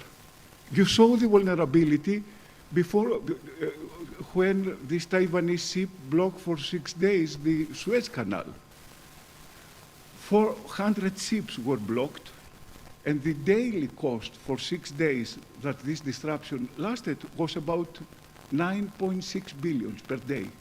So you see how easy to disrupt it using the choke points. And also, internet communication, the whole banking system is based on what's going on at cables at the bottom of the sea. So, sea is central to the gold economy. And as I said, gold economy is central to power, so it's hard power. Now, these are the most important choke points, and I have pointed out only the strategic ones. Why the choke points are important? Because there are narrow passages, some of them just 200 meters.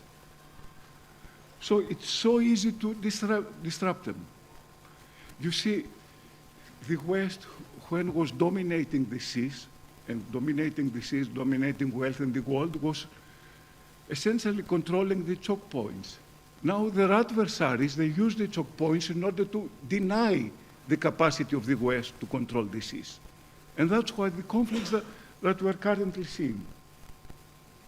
Now, what I have done here, I have put all the choke points and the threats that they are facing.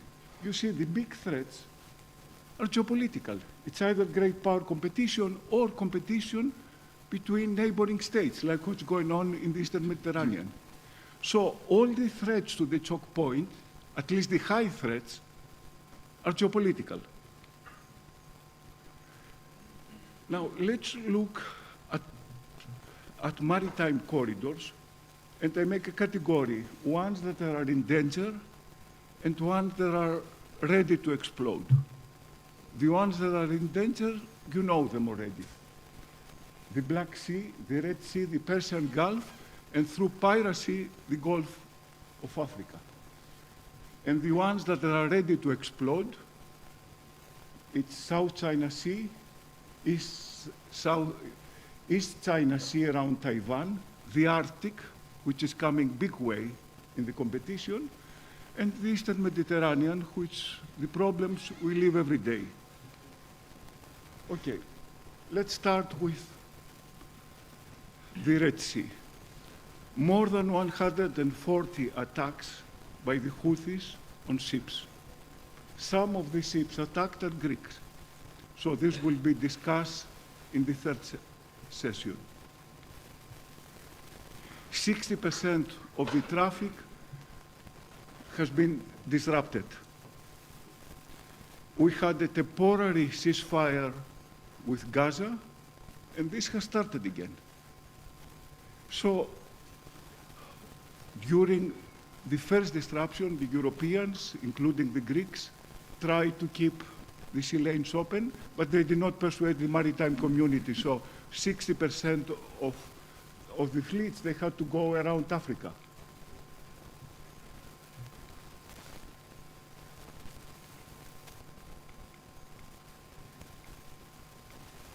Wait a minute, we should get back.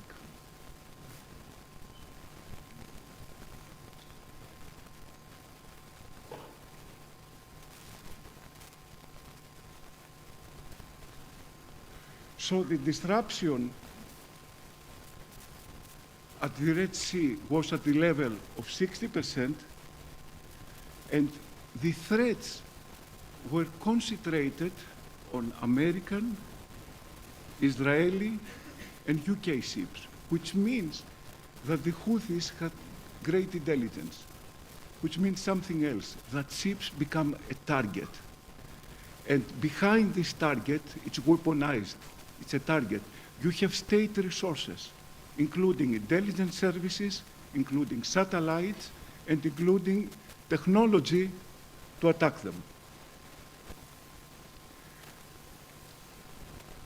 So, as I said, most of the tankers and container carriers, they had to go around Africa, which created an opportunity for the ship owners, but the issue of the freedom of the sea is at stake.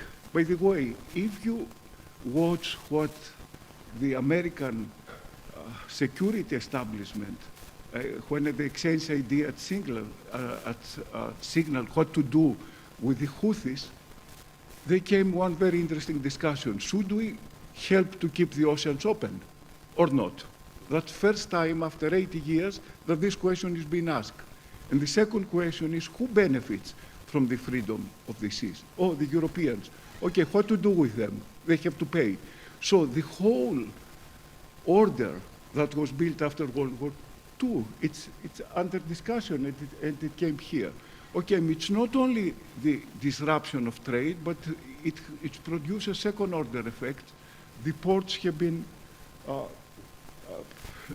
disrupted, and I think Professor Pallis will talk about it. Okay, Strait of Hormuz. The Strait of Hormuz is important because essentially all the oil and gas from the Gulf states reach the markets, and mostly Asia. And and this area has been weaponized before. If you remember, it was the tank war in the 80s between Iraq and Iran. Attacks on 400 tankers. Now the problem is the Iranian nuclear program.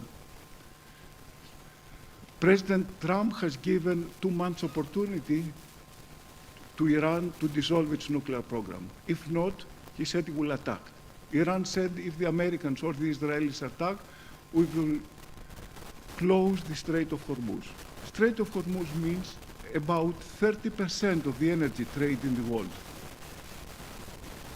And it's not only, and it's mostly, as you can see, Asia will be impacted more than Europe, because most of the trade, the energy trade, goes to Asia. Here we have also examined that it's weaponized.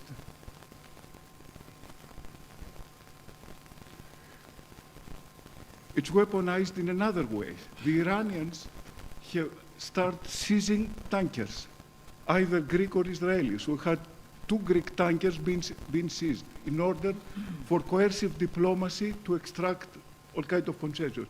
So it's not only attacks on ship, it's also coercive diplomacy. Okay, Black Sea.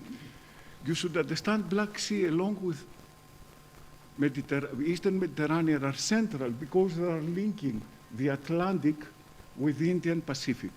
So the competition in this area will continue despite the Ukraine war. There's no way that competition in this area will stop because, as I said, it's where Eurasia meets the West. The disruption in the beginning of the Ukraine war made it reduced goods that they were transported by sea. So what happened? They used other venues, either rail or highways. So already we had a huge disruption. We found a solution using mostly this lane that crosses at the territorial waters of NATO countries in order to restore trade. But one of the secondary effects of this war is the existence of a shadow fleet. Professor Baduvakis gave the data on this, which creates all kinds of problems, from security to environmental to compliance. Now, the biggest potential zone of conflict is Southeast Asia. I think Roger Baker in the geopolitical section, the 5th section, will discuss about it, but we should understand why East Asia is important, because all the economic growth takes place there. Also, 5 out of the 8 billion people live in Asia. And also, most of the maritime trade takes place in Southeast Asia, which around 40% of the maritime trade, it passes through this corridor that you can see in this map. So that's the basic corridor.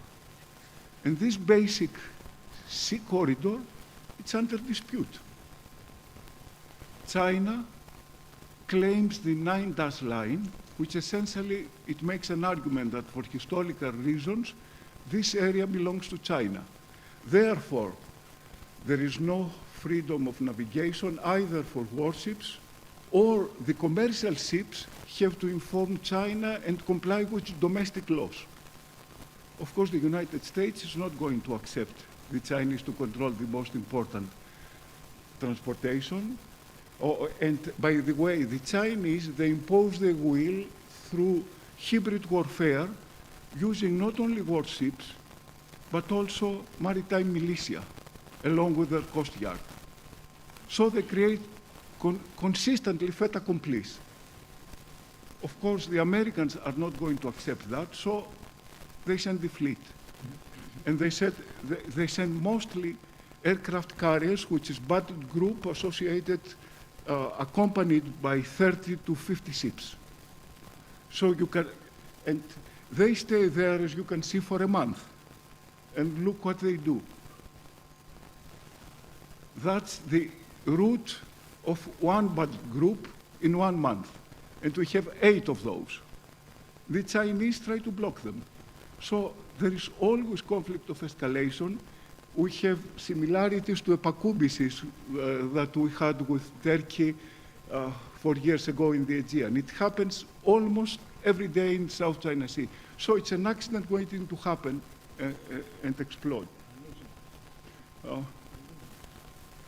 And then there is all these conflicts associated with how you divide the economic zone, because there is commercial interest over there and energy interest. So I move now to one other accident waiting to happen. It's around Taiwan. Why Taiwan? You should understand that Taiwan is the center of these choke points that are blocking China's access to the Pacific. So if China manages to control Taiwan, it has easy access to the Pacific. So the whole game is there. And the other, and there is weaponization of exercises. What we see with Greeks and the Turks, that's what is happening between the Americans and the Chinese around Taiwan. Now, Panama Canal that Trump has raised, you should understand it's important because the United States is considered that it's part of its domestic trade. In other words, to move from New York to go to Los Angeles, you have to pass from Panama Canal, and about 75% of the shipping there is American. And when it was last year environmental trouble, the Panama authorities,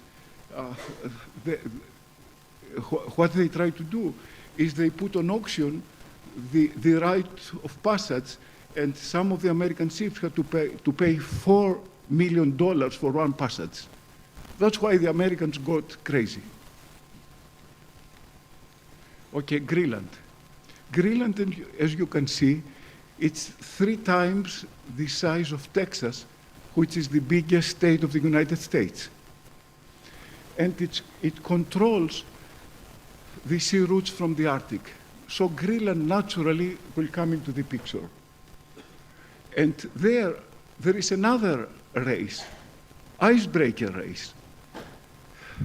The Russians have 46 of those, Americans have 2, and a race of who will control the Arctic has started through icebreakers.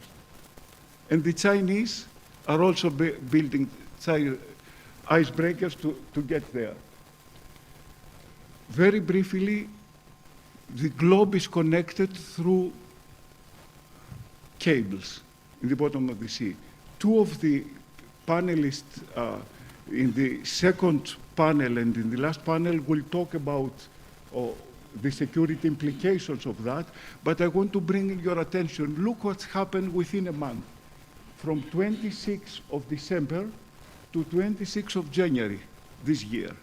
In 1 month, 3 important incidents, 2 involving Russia in the Baltic and 1 involving China.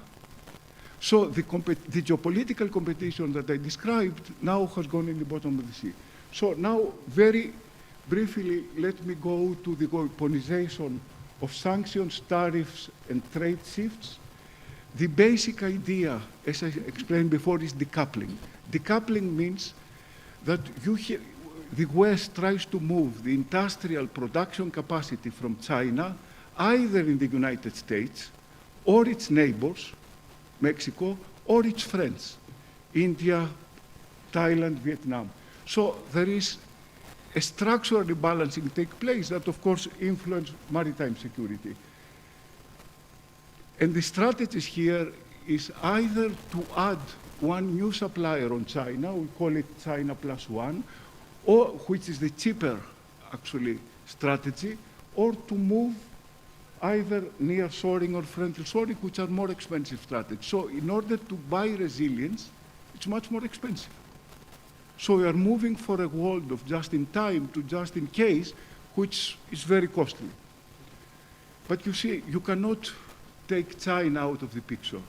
China, look how much it produces, and also at a higher level of complexity that none of its competitors, either Mexico or Poland or Thailand, can produce. Therefore, China will always be there, despite the efforts of decoupling. But decoupling, as you can see, has already started. I mean, the distances that trade takes place are 6% declined. So decoupling, we've seen it in data. It has already taken place. And that's the effect on international trade. Essentially, trade is diminishing between China and the US, and Russia and Europe and the US. That's the big structural shift, and this also takes place in energy. And I will end with that. As I said, weaponization takes place not only at trade, in sanctions. By the way, sanctions had taken the three of the 5 biggest energy-producing countries out of the equation: Russia, Iran, and Venezuela. And in 2 cases, we have secondary sanctions, which means that if a Greek ship owner has his ship, or an insurer or a broker has his ship involved in this transaction, he's also liable. And I will end with the weaponization of shipbuilding. The United States discovered that cannot maintain its thalassocracy, its primacy, without a strong shipbuilding sector. And the Americans, since the Reagan administration, have neglected shipbuilding. And now we have the ship wars that involves the shipyards. One of the panelists in the second section will go analytically and will present an excellent analysis about the ship war and how shipyards have become geopolitically relevant. You see, the Americans are completely irrelevant, building only 0.1 of the maritime fleet, and the Chinese 53%. And look, 50 years ago, they were only 5%. Now there are 53, and we look at the new orders, it's about 59%.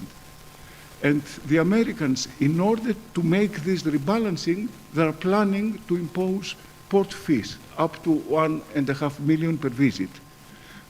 That way, they can direct resources to their own shipbuilding and also compete with the Chinese.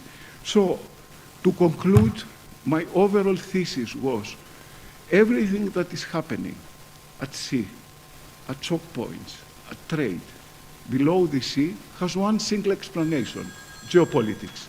And the geopolitics is the geopolitical competition between the United States and China that explains everything. So I hope I have given an overall framework that can help the other panelists, to place into perspective. Thank you.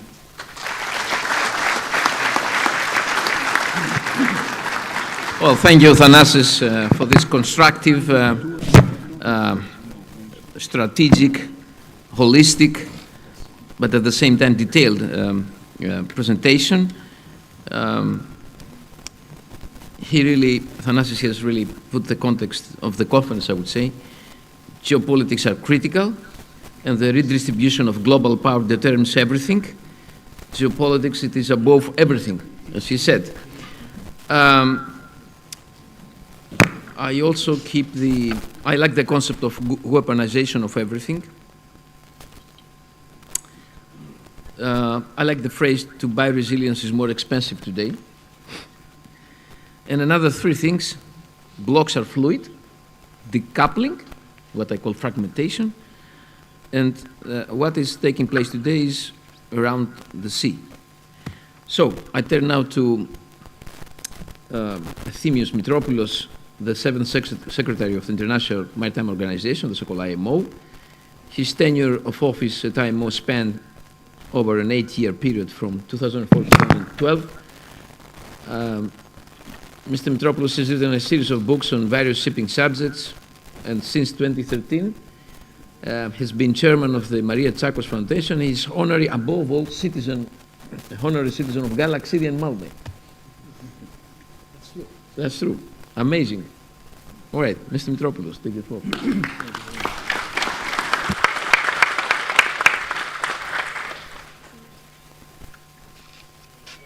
Of course, thank you. Of course, you remember that decoupling was the word used by Gwyneth Paltrow when she announced her divorce from her husband. Ladies and gentlemen, it gives me pleasure to be with you today, and I thank the organizers. Ορίστε. Με ακούτε?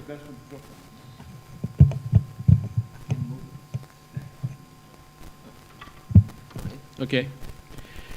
It gives me pleasure to be with you today, and I thank the organizers of this conference, Professor Athanasios Platias in particular, for inviting me to speak to you on a subject on which the organization, in the service of which I had spent 34 years of my previous life, that is IMO, the United Nations specialized agency responsible for the regulation of shipping, on which IMO has solid credentials to show in the 40 years since the hijacking of the cruise ship Achille Lauro in 1985, of hard work to prevent and suppress unlawful acts against the safety of maritime navigation, and thus enable shipping, the greatest of all industries, to go about its business safely and efficiently in the service of international trade and the world economy.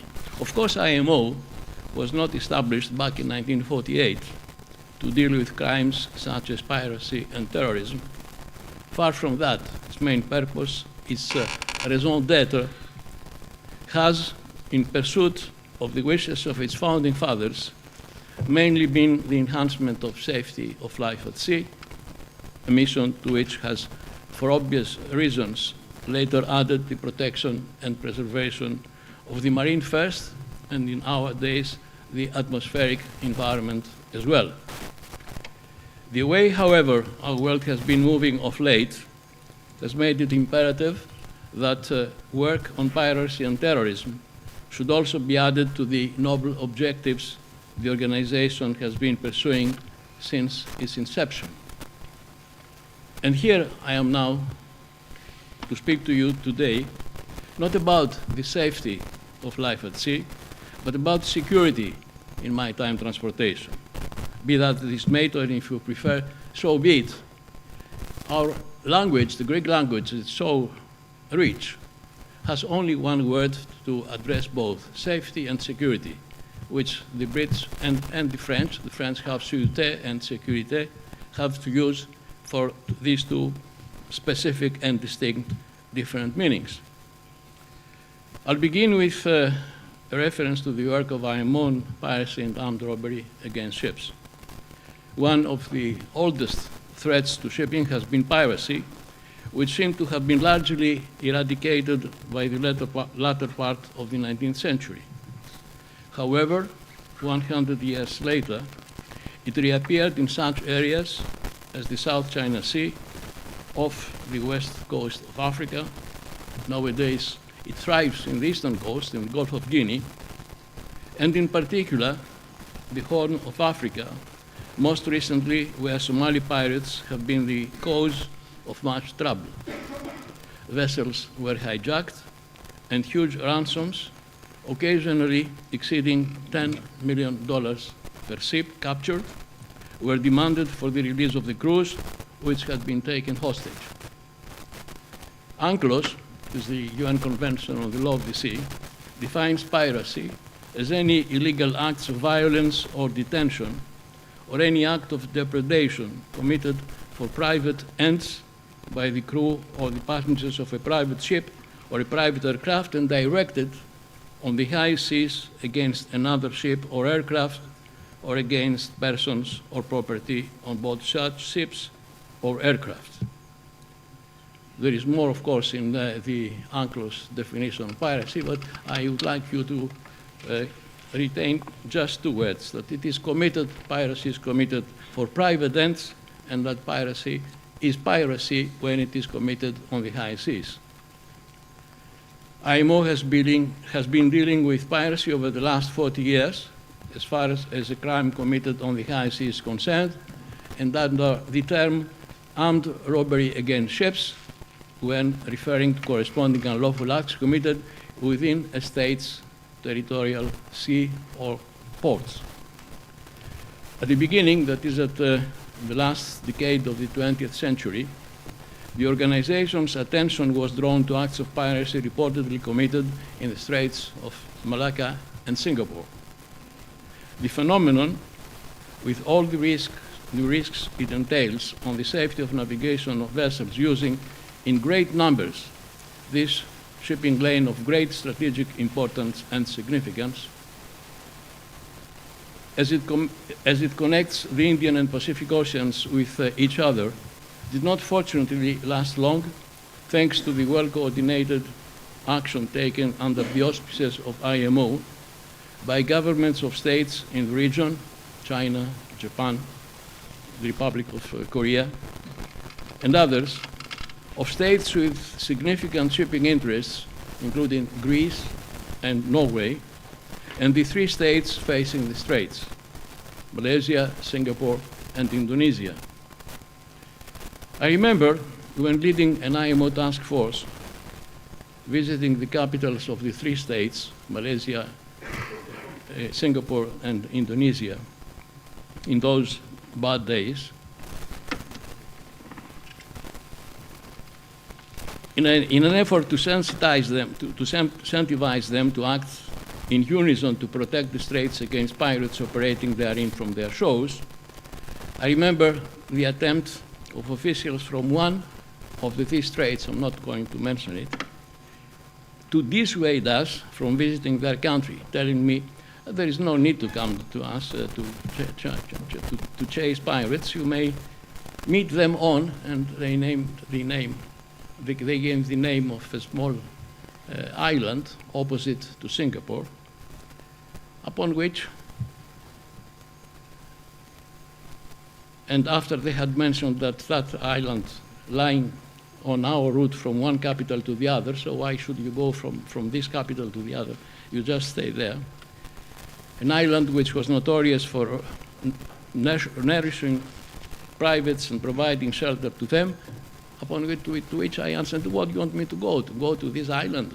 It's, for example, going from Athens to Aegina, and visit and meet them after the usual first instance salutation. Good morning, Mr. Pirate. Good morning, Mrs. Pirate. How are you? How are the kids? Everything fine here? So we refused to listen to what they had offered to us. We went there, we had a good work, a good understanding with the three governments. We went back to London. We started working on what should be done to bring down the number of ships attacked in the Straits of Malacca and Singapore. Leaving the Malacca and Singapore Straits aside, the problems caused by pirates to the world trade and economy took worrying dimensions on the eve and soon after the dawn of the current century, when criminal gangs, exploiting the weakness of Somalia, a state which eventually was branded a failed state and a lawless country, the situation has improved a little bit ever since, but still there is a problematic area. The weakness of Somalia to function as a law and order state began attacking merchant ships sailing close to the Horn of Africa, and soon after encouraged the pirates by their first successes, extended their operations deep in the Indian Ocean at distances exceeding 600 miles beyond the extensive Somali coastline. The situation peaked in 2009 when 45 ships with a total of some 750 seafarers on board were taken hostage and kept, some for long periods of time until the ransom money was paid, at remote, well-sheltered bays around Somalia, of course to the dismay of the seafarers' families and at considerable financial loss to the ship's owners, operators, and insurers. It was time for the United Nations, international governmental organizations, and military and political alliances, the NATO and European Union, take action. It was an honor for me when, having shared my concerns with the then Secretary General of the United Nations, the late Kofi Annan, I was invited to present the IMO case at the UN Security Council. In the meantime, Kofi Annan was succeeded by Mr. Ban Ki-moon, and it was he who introduced me to the Security Council. I put the IMO case, and since then there is an item on the agenda of each year's UN General Assembly which reads piracy and armed robbery against ships.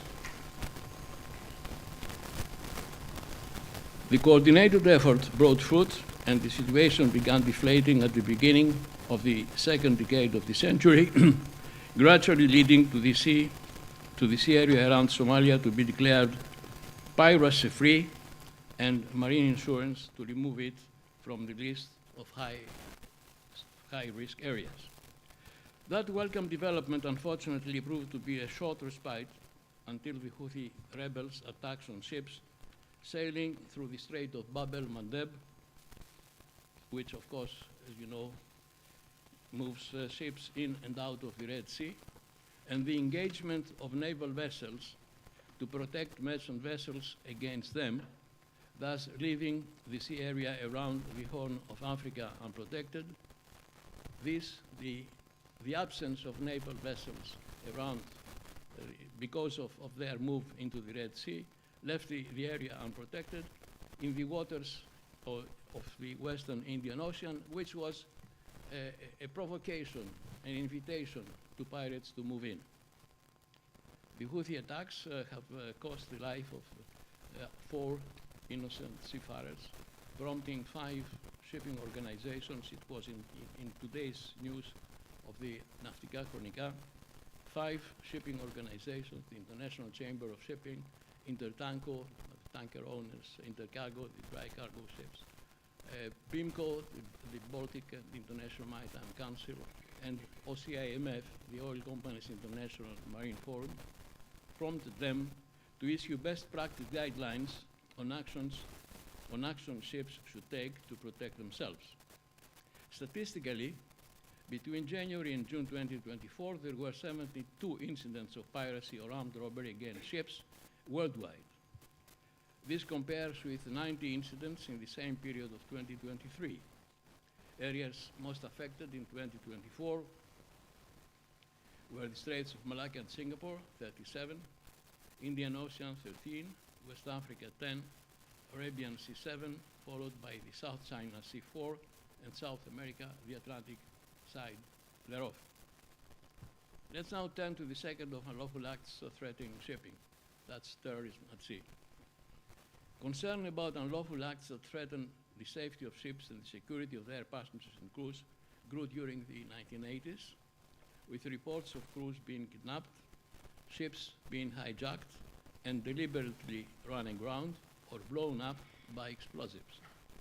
Passengers were threatened and sometimes killed.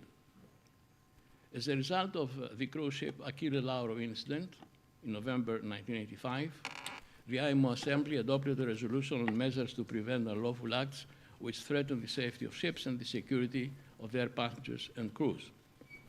For those of you who were young enough to remember the incident, which at the time became a cause célèbre, The Achille Lauro was an Italian passenger ship which was hijacked by Palestinian nationals while sailing off the coast of Alexandria. The incident had a tragic conclusion as it cost the life of 4 American passengers before the terrorists involved were neutralized. The incident was followed by a series of terrorist attacks on ships in the Persian Gulf and the Arabian Sea, including an attack on the American destroyer, the USS Cole, off the Yemeni port of Aden. At the request of the governments of Austria, Egypt, and Italy, IMO organized in 1987 an international conference on the suppression of unlawful acts against the safety of marine navigation, which took place in Rome. Of course, Italy had an obvious concern and interest in the matter because the Achille Lauro flew the Italian flag. So they invited the conference in Rome in March of 1988, a conference which adopted a convention for the suppression of unlawful acts against the safety of maritime navigation, well known ever since as the SUA Convention, from safety against ships. The main purpose of the convention is to ensure that appropriate action is taken against persons committing unlawful acts against ships. Among other such acts covered by the convention, it also addresses the seizure of ships by force, acts of violence against persons on board ships, and the placing of devices on board the ship which are likely to destroy or damage it. Furthermore, the convention obliges contracting governments either to extradite or prosecute alleged offenders. A related protocol deals with the suppression of unlawful acts against the safety of fixed platforms located on the continental shelf.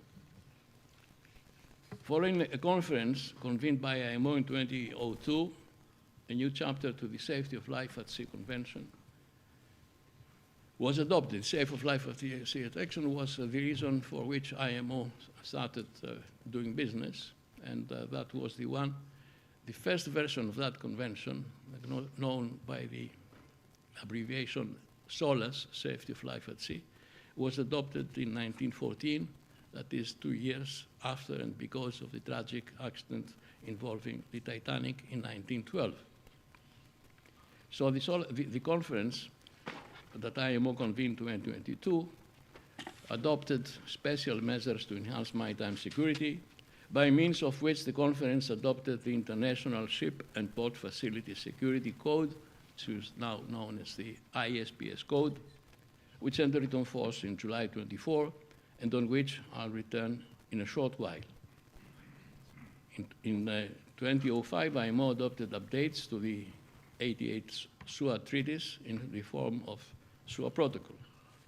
In adopting that protocol, the contracting governments condemned all acts, methods, and practices of terrorism as criminal and unjustifiable wherever and by whomever committed, including those which jeopardize the friendly relations among states and peoples and threaten the territorial integrity and security of states, and in parallel repeated the international will first expressed by the UN Security Council to combat terrorism in all its forms and manifestations in view of the continued threat from terrorism attacks. Less than 5 minutes. Pardon? Less than 5 minutes. Yeah. 5 minutes. All right, I'll do my best. Another new article of the amendments to the SOLAS Convention covers operation and procedures to be followed in case a state party intends to board on the high seas a ship flying the flag of another state party when the requesting party has reasonable grounds to believe that the ship or a person on board the suspect ship has been or is about to be involved in the commission of an offense under the convention, provided, of course, that the former state has forewarned the flag state about its intention. You all know that a ship is an extension of the territory of the state whose flag it flies, and therefore you cannot board another ship on the high seas unless you have permission by the flag state, and then for good reasons, on the clear grounds that there is something wrong to take happen if the ship is left unattended to sail in whichever port and then blow up the whole terminals there. As I said before, the new chapter brought into play the International Ship and Port Facility Code, and since the Achille Lauro incident, IMO had taken steps to improve security, but the tragic terrorist events of 11 September 2001 in New York, Pennsylvania, and the Pentagon raised the question of the vulnerability of ships, and in particular the possibility of shipping being used for terrorist activities. Consequently, IMO convened in a record time, and when I say a record time, within the context of international organizations, Ambassador Trifili knows it very well. It's not an easy thing. You don't say today, I'll have a meeting tomorrow, and the day after the meeting takes place. But in the September 11th attacks in the three places I mentioned before took place in September of 2001. The IMO Assembly, in December of the same year, decided that a conference should be convened at maximum speed to take measures like the ISPS code and others. And this happened less than a year later, which was a record time in any of the IMO treaties and the IMO and the UN treaties and conventions. Ladies and gentlemen, shipping is credited with the carriage of more than 90% of world trade. Without exaggeration, without shipping, half of the world would die of starvation, and the other half would freeze. Even during these turbulent geopolitical times of armed conflicts involving Russia and Ukraine, the Middle East having become a boiler about to explode, Iran's occasional threats to close the Strait of Hormuz, through which passes 30% of the world energy trade, Houthi rebels attacking vessels sailing through the Red Sea, which in turn accommodates more than 12% of world seaborne trade, the long-standing civil wars in Somalia and Sudan, and the gathering clouds over the strait separating China and Taiwan. Even during these and other minor but nonetheless destabilizing events around the globe, not to mention the trade war, recently broken out not only between traditional adversaries but also between yesterday's friends and allies, shipping continues to go about its peaceful business in the service of the world economy by ensuring, against all odds, the uninterrupted flow of international seaborne trade. To achieve and sustain this equilibrium and maintain the worldwide maritime supply chains intact, there is an imperative need to ensure that shipping is not threatened by criminal elements, such as pirates and terrorists, disguised under any form of or feeling justified in their acts by any pretense and cause. To succeed in this, governments and the shipping industry should work together under the coordinative role of the United Nations and IMO and other competent international, governmental, and non-governmental organizations to ensure that the whole system of international transportation by sea is well versed to prevent and suppress unlawful acts threatening. 2 more minutes, Mr. Chairman? Yeah. Thank you.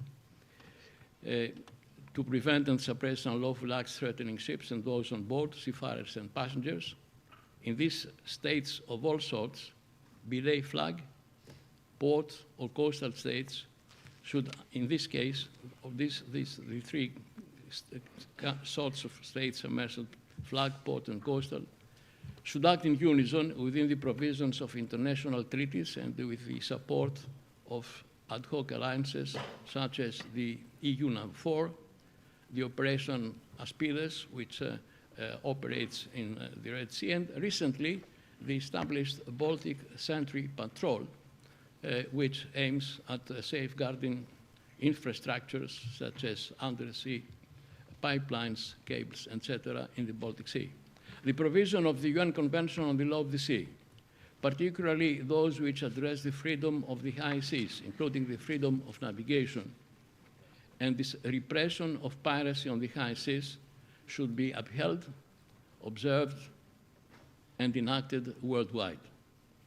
Supplementary to them, the provisions addressing maritime security, prevention of terrorist acts against ships and ports and offshore terminals infrastructures, and acts of piracy enshrined in various IMO instruments should be vigorously implemented to ensure the world community will not suffer by any breach in the global supply chains as a result of unlawful acts against them committed by agents of the evil. Gatherings as this conference serve a good purpose in attaining these objectives and should be encouraged and supported.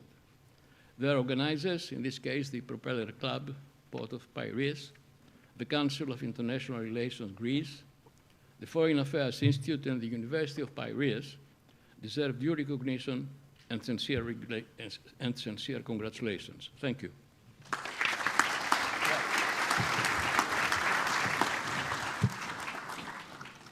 Well, thank you, Mr. Mitropoulos, for this detailed and informative presentation about the work of IMO on maritime security.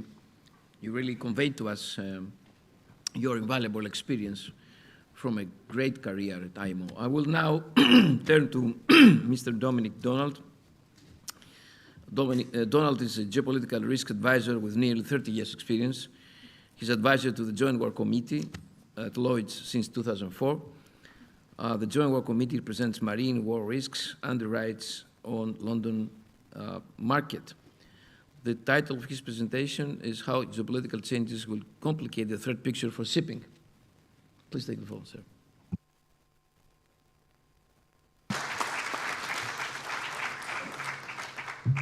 Thank you very much. Thank you very much, Professor Platius, for inviting me. I'm not entirely sure it was a wise move, but there we are. The title of my presentation is actually a little more narrow than the one you've just offered. That's the subtitle. The title is Volatility, Volatility, Volatility. And I wrote it before hearing what everybody else has had to say this morning. So I think you understand that volatility is where we are.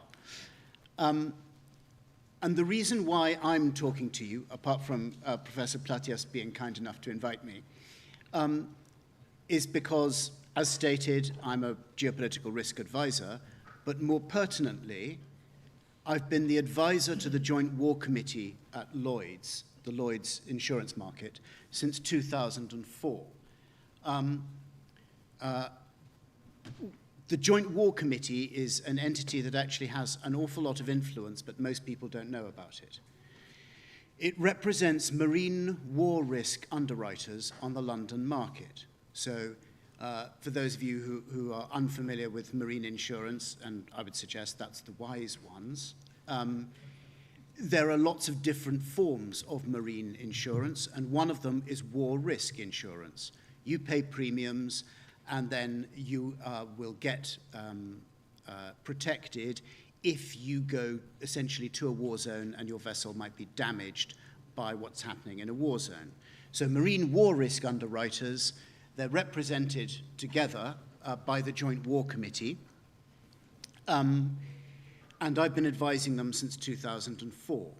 Now, the JWC, which is the shorthand I will use, the JWC maintains a list of jurisdictions and sea areas where there is such a heightened risk of loss or damage to war risk perils that the JWC suggests additional premiums should be paid.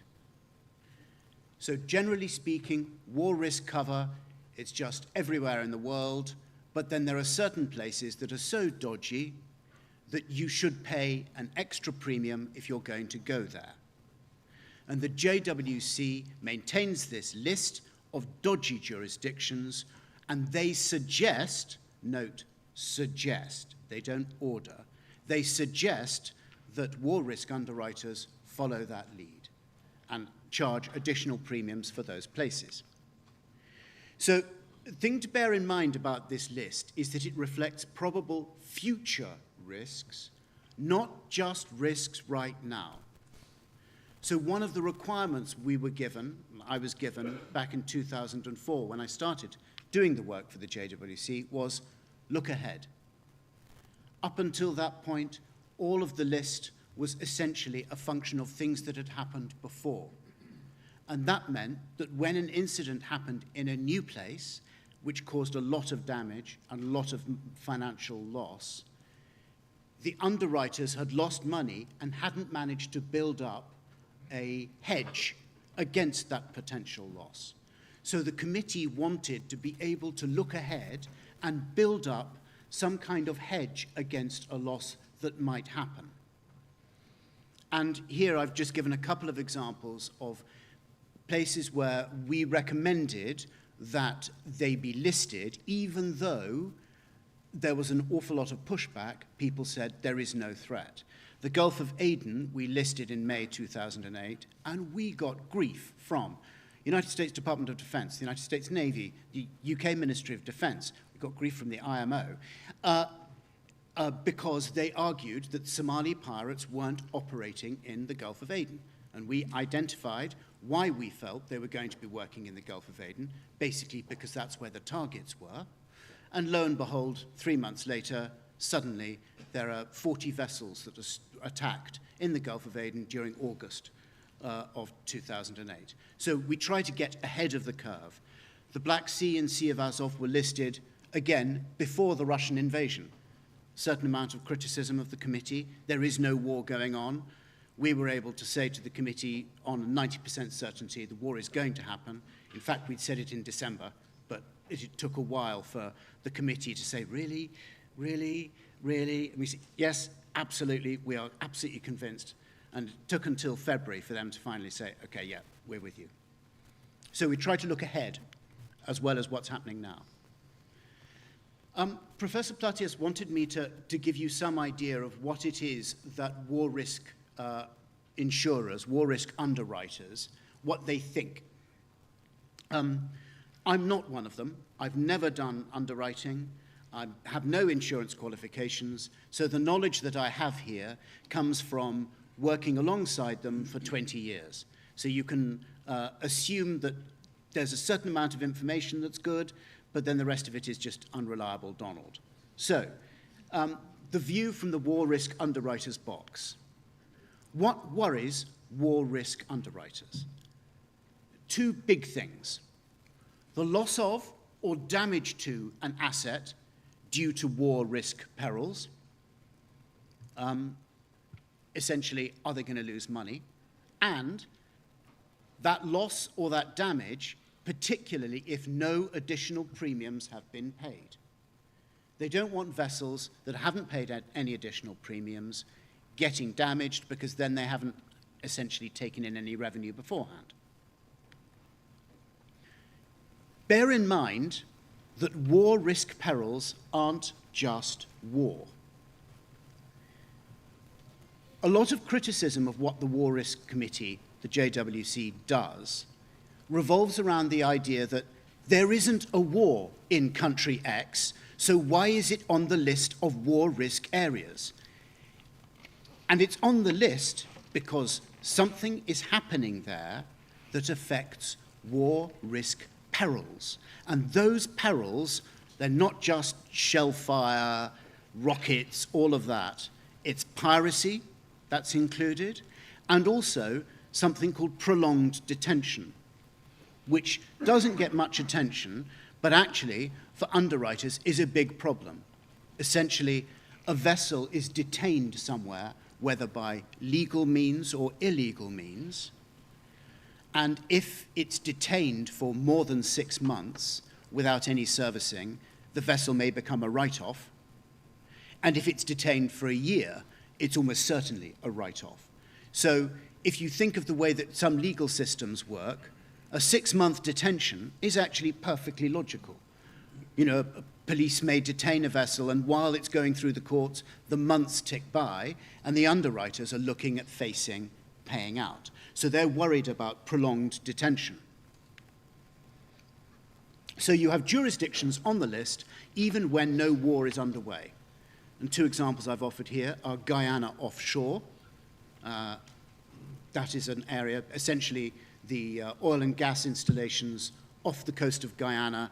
They're listed because Venezuela claims the territory and has an interest in some kind of demonstrative action against those assets that advances its claim. If it occupies a rig, if Venezuelan Marines land on a rig, sit in it, stick a flag up, say, this is Venezuela, we want all the money from Guyana's oil and gas, it's going to take a long time to get them off the rig. In the meantime, probably the insurers are going to have to pay out. So they're worried about prolonged detention, Guyana offshore, and Eritrea is another one. 3 vessels that recently just steered into Eritrean waters got detained, and there's no sign of them coming out. So, getting down to the nitty-gritty, geopolitical changes and how all of this is going to play into the way that underwriters are thinking about this. First point I'd make, as we've heard, President Trump equals volatility.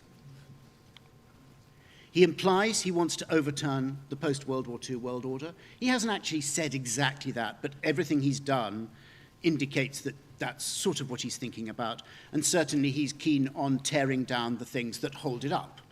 So, he implies he wants to overturn the post-World War II world order. He's willing to use all levers of state power, including trade, to get what he wants. Bear in mind, this is quite different. Up until President Trump came along, most states that were advancing their political or geopolitical interests would do so within silos. They would use certain areas of state activity to advance state interests. What Trump has done is essentially said, the whole table is mine. I will use whatever it is I can get access to advance a particular interest that, by the way, I may not have communicated to you, and I may not decide until Monday. So he will use all of the tools that are available, including trade, to get what he wants. But what does he want? He says one thing, he says another, it's not clear. What does he want? And what will the end state look like? Ways and means. His administration has not yet really articulated how it is going to achieve its objectives. It just says, we want this, and then we want this. If you don't articulate the ways and means, then you don't have a way of getting to the end point, your desired end point. And so therefore, it is difficult for the rest of us to know what the end point might be.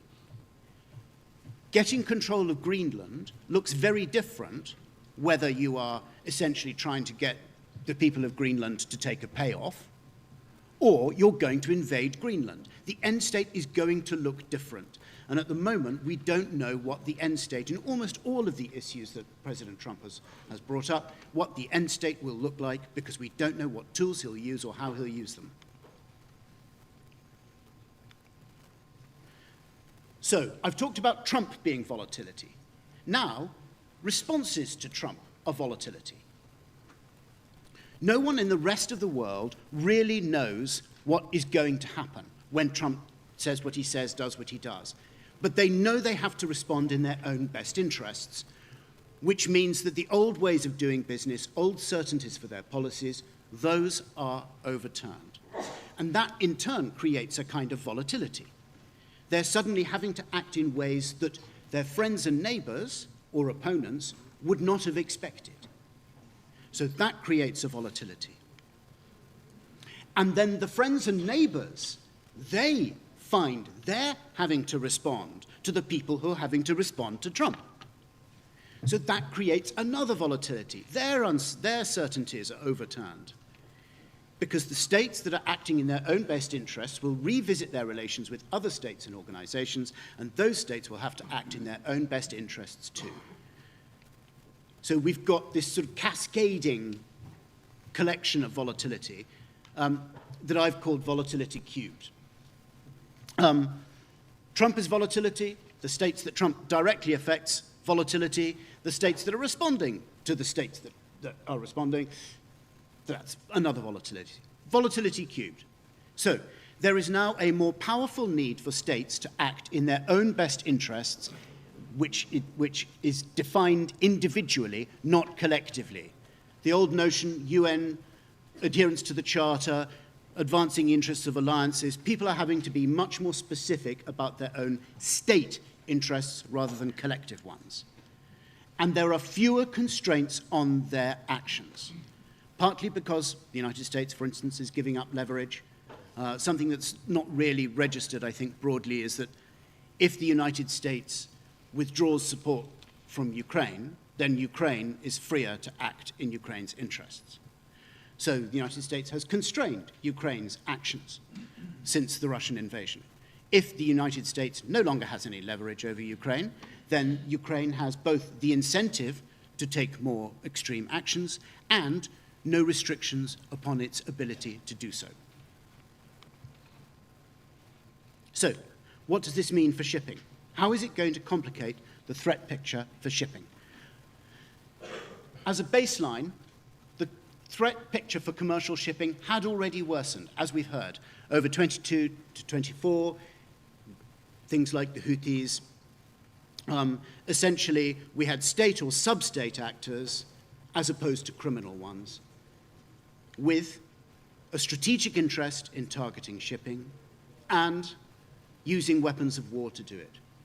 Previously, the principal threat would have been essentially criminal outfits, had limited resources, limited capabilities. Now we're looking at state or sub-state actors that do have much greater resources, and because they're serving a strategic interest, an interest of the state, they will keep dedicating resources, keep dedicating efforts to achieve that objective. That means the threat lasts longer, is more intense, and because they've got weapons of war, it's much more capable. So that's where we were. Now, volatility cubed is going to complicate this further. States acting in their own best interests will have an increased incentive to interrupt specific trades or shipping movements. They'll be ready to do things they weren't ready to do before. And force, or the threat of it, will be one of the tools these states can deploy.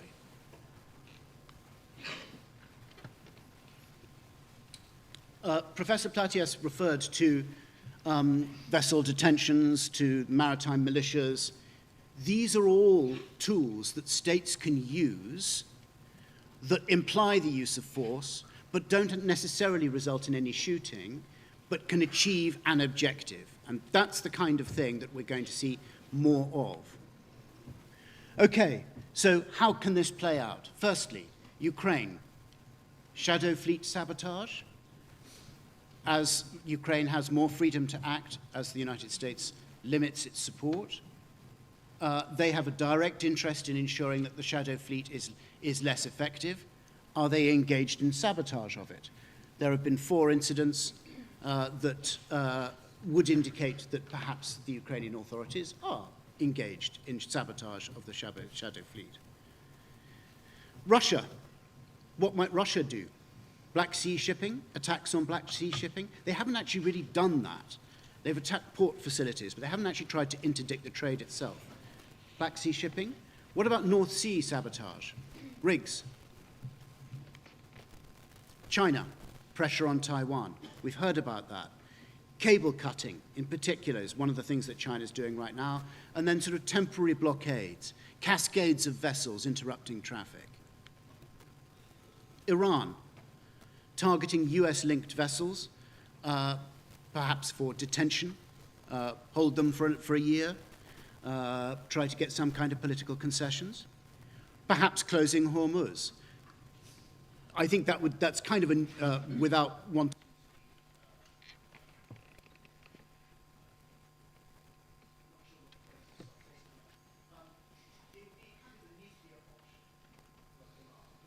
Depend on Hormuz too. But that's an option for them. What about the USA? Panama Canal, Greenland, China-built vessels? These would all complicate things very significantly. Turkey, is it going to get active again in the Eastern Mediterranean, furthering its oil and gas interests off Cyprus? And then here are lots of other minor powers, if you like. UAE, Saudi Arabia, Indonesia, Mexico, India, Venezuela, North Korea. These are all states that will face fewer constraints in this volatility-cubed world, a greater incentive to act in furtherance of their direct interests, and in doing so, they might well affect shipping. So, another strand of this. The legal picture is going to get more complicated. Trade wars, in theory, they shouldn't affect vessels carrying the goods. In practice, they're going to mean delays and disputes. If the buyer of all of the fridges that you've brought from South Korea and you've docked in Charleston, and you're ready to unload it, and the buyer says, no, we're not going to buy it because we can't sell it because it's going to be too expensive, then where do you stand? You then have lots of fights, and probably the vessel is going to be stuck there for a while, unable to unload. So trade wars, in theory, shouldn't affect vessels. In practice, they will. Bifurcated sanctions. To a certain extent, we have that already, in that there are certain jurisdictions that don't have sanctions against them from the EU, but do from the United States, and vice versa. But I think what we're going to see over the next couple of years is something of a schism in the sanctions world, where the United States is likely to ease or remove sanctions on the Russian Federation, and the European Union is not. And that's going to complicate things. In fact, the European Union may well develop things further. And finally, we're also going to see increased inspections of vessels in ports and EEZs, not necessarily for the reasons stated. Essentially, one way perhaps of cracking down on the shadow fleet that is certainly being discussed is stopping the vessels because they might pose a threat to the environment, but actually what you want to do is to stop the trade. And finally, will volatility cubed mean more shooting wars? It's too early to tell, but it will accelerate the politicization of commercial shipping, and it will see greater state actions against commercial shipping, even if they're deniable. Finally, it's going to significantly increase the threat of one largely unnoticed war risk peril, which is prolonged detention, both in terms of frequency and where. And I would posit that one area where the threat of prolonged detention might increase significantly over the next few years is the United States, which is not a place that belongs on the JWC list of excluded areas. But if there are a lot of prolonged detentions, it's going to get difficult to argue against it. Thank you very much. Well, Donald has given us a clear picture of an emerging but very critical topic, war risk insurance. From what I understood, the emergence of additional premiums for dodgy jurisdictions and areas will perturbate, let's say, the insurance industry. I like also what he calls TRAB equals volatility, and the idea of a volatility cube was also very important for me. We should also keep in our minds the threat picture, the 5 threat pictures for shipping presented. I turn now to Mr. Panit Oza, with expertise in maritime law, digital information, and data analytics. He has dedicated over 30 years to the industry, working at leading maritime and trading companies. He gives back to the maritime industry through consulting, teaching, and mentoring. Please take the floor. Thank you so much. It's a real honor to be here. Thank you so much, Professor Platias, and all the organizers for this. And it's also an honor to basically be part of the Institute of Chartership Brokers, which is represented here by the Greek branch as well. It's over a century-old organization, the only commercially recognized qualification in shipping. So I'm very proud and honored to be the president of the Institute currently. And I also have been teaching the geopolitics course.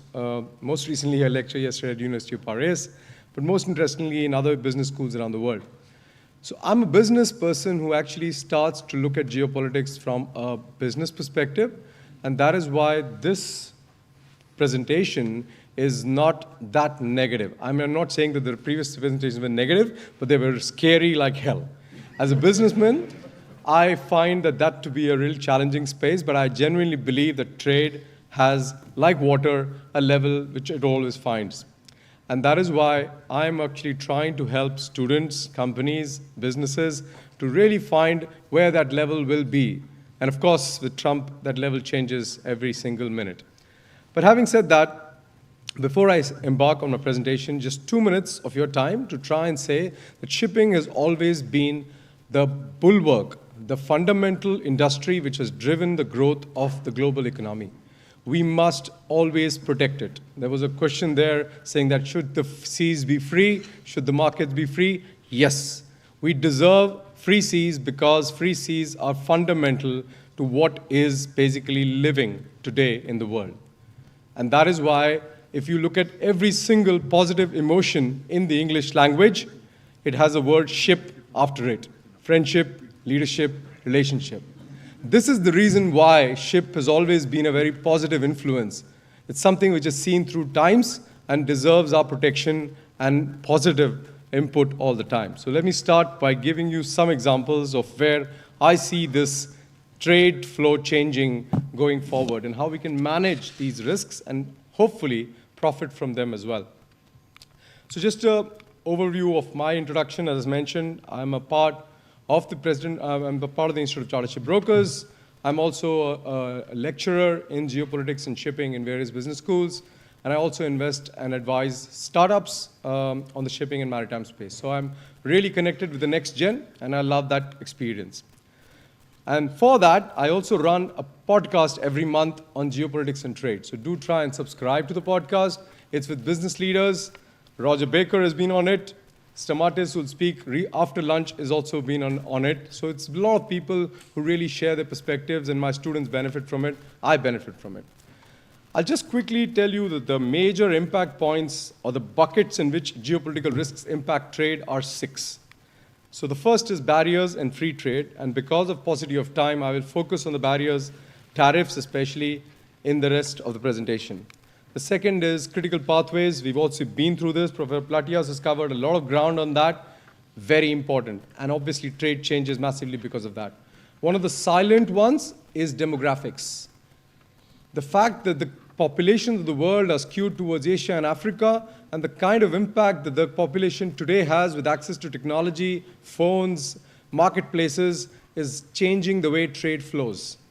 Whether Trump can do something or cannot do something doesn't really affect a common man in Africa. If he's really buying his stuff from all over the world, trade will flow in some form or the other. Economic dominance of a country. In the past, it was the colonial powers, then America, and now China with BRI. Huge changes to trade flows. I can't go into that in details. The other thing is alliances. This is now coming into a new dimension with the post-Trump era, where people and countries are coming together who never thought that they will talk to each other, but now are becoming very close friends. And that is driving trade going forward. And finally, technology. Electric cars have created a new demand trade flow of materials like spodumene, which never existed till 2010. Lots and lots of other factors. I can't go into them in detail, but I just want to explain very quickly that when I look at a business, I get 2 dimensions of geopolitics. One that I read in newspapers or executive orders that Trump signs every day, or I look at the unseen dimensions of geopolitics. This is more interesting for me as a business. How are the sourcing choices being done? How are the trade routes being defined? How the security concerns, which have all been talked about in detail, how the hubs are being developed. There are actually maritime hubs coming along only because of geopolitical reasons. And finally, people are not forgetting what has happened in the past. Every single time something happens, it has deep historical implications for trade as well. So please keep this in mind when you look at trade. So let's talk about Trump's tariffs and turmoil.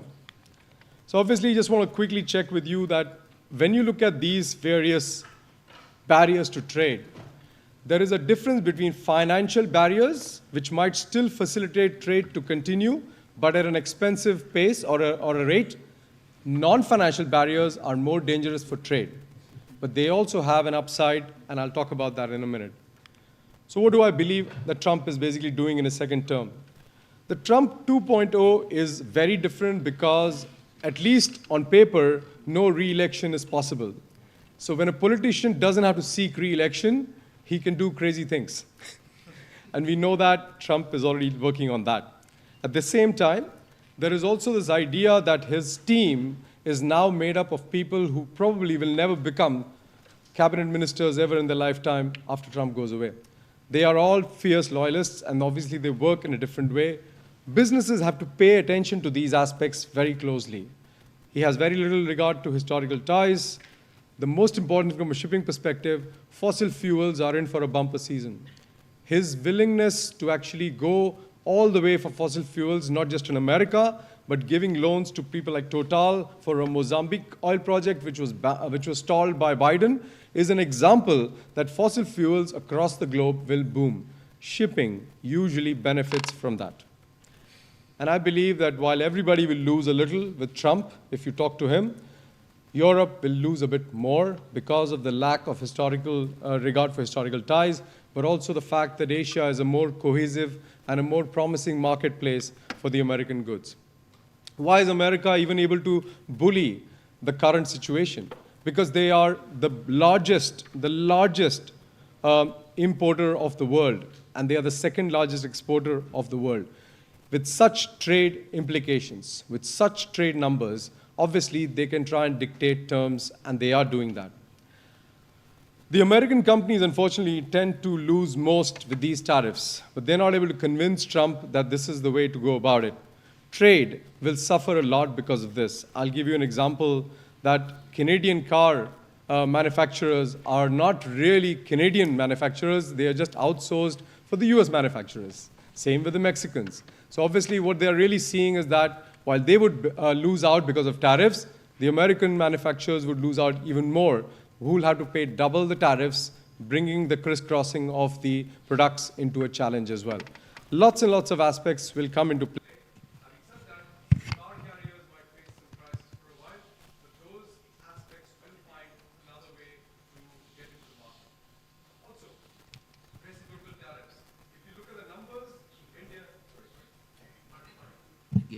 Yeah, India and Brazil. You hear that? Yeah. India and Brazil obviously will have a huge implication compared to the rest of the countries. If you see that, nearly 30% coming to their share. Anything that they are having. But they have reasons to put tariffs on American goods because they have domestic industries to protect. There is no domestic industry for Trump to protect. He wants to bring a new domestic industry into America. But why is he even looking at reciprocal tariffs? Because he wants to change the game of global trade. Most of the countries, most of the economies have decided to put tariffs for economic reasons. Trump has decided to put it for a different reason, which means he wants to bring political aspects and political power into the tariff space. But what does that mean for a business? A business will basically then start evaluating with their customers and figuring out what's the way the trade will flow. Will it still go to America at an expensive rate? Or will it actually find alternate markets? That, according to me, is going to be the key. The other reason why things are going to move very fast in the next 2 years is because Trump has got, in my opinion, only 2 years to manage this particular transition. Because once the midterms are done, he will probably lose the House and Senate majority. If that happens, then obviously his agenda can derail himself a little bit. But having said that, he's a man in a hurry, and he's showing that quite clearly. Now, Asia can offer Trump marketplace. When you drill, baby, drill, or dig, baby, dig, as Trump wants, obviously you want places to find where you drill and what you dig. That place is going to be Asia. The middle class, 65% of global middle class is going to be in Asia by 2030. This is the consumer of the world. This is where the money is going to be spent on American goods, if the American goods find a way. That is very good news for shipping. A long-haul trade like that will completely redefine the way shipping is looking at it. Unfortunately, shipping does benefit from disruptions and inefficiencies. It has always done so. Also, Trump wants to balance the books. What does balance the book means? That America imports less from a country or exports more to a country or does both of them? The problem is America doesn't have the ability to do this overnight. All the investments have a 5 to 10 years horizon period. And I still believe that at the end of the day, the tariffs are just a short-term way to get people on the negotiating table and do more, and trade will still flow as it is. That's why he wants a third term. Yes, he probably does, and maybe he gets away with it, depending on what happens and how his supporters react. His message to Davos was very clear. Come and make in America. If you don't, of course you can do it, but then you have to face a tariff. And what does that mean? Professor Platias has actually talked about nearshoring, friendshoring, onshoring. What we currently have is offshoring, which is great news for finished goods because they need to travel all the way from the place where it's produced to the country where it's consumed. It's also great news for raw materials because most likely the consumer or the consumer of raw materials which is producing the goods like China doesn't have enough of its own. So this is good scenario that's happening right now. If it comes to onshoring, it's really bad for finished goods because you're going to produce in the same country and sell in the same country. No international shipping trade or no international shipping needed. Having said that, it might still be good news for raw materials because America might have to import a lot of raw materials as well. The nearshoring is having a mixed bag of things, but please understand that shipping will always find markets. And that means it has to service the new markets in a new way going forward. I'll come and just spend a couple of slides on the USTR proposals. I would just like to mention the background behind it. It's not something that Trump has kickstarted himself. There are 5 unions in US which actually complained in March 2024 to the USTR that basically China's dominance in maritime space is something that needs to be checked.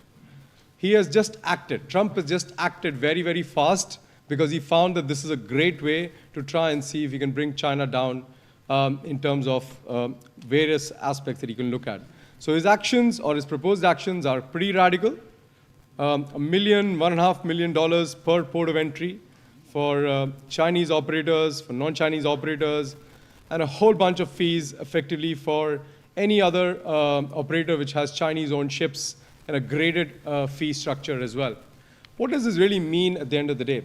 Today, we see that this is going to create massive cost increase for US, 100%.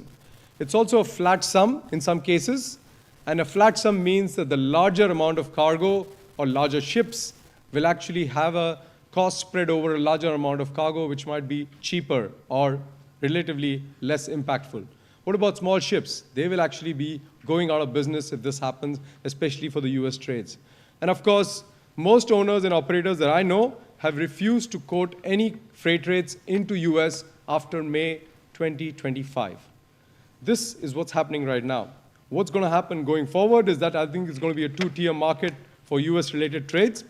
There's already a premium of something between $1,000 to $2,000 per day for time chartering a non-Chinese ship compared to a Chinese ship. There's a huge amount of possible transshipment option. Tankers are very easily doing it in STS operations. Dry cargo needs a port and a transshipment option, which I think is being developed. The challenge is there is not enough American ships to do the transshipment into US.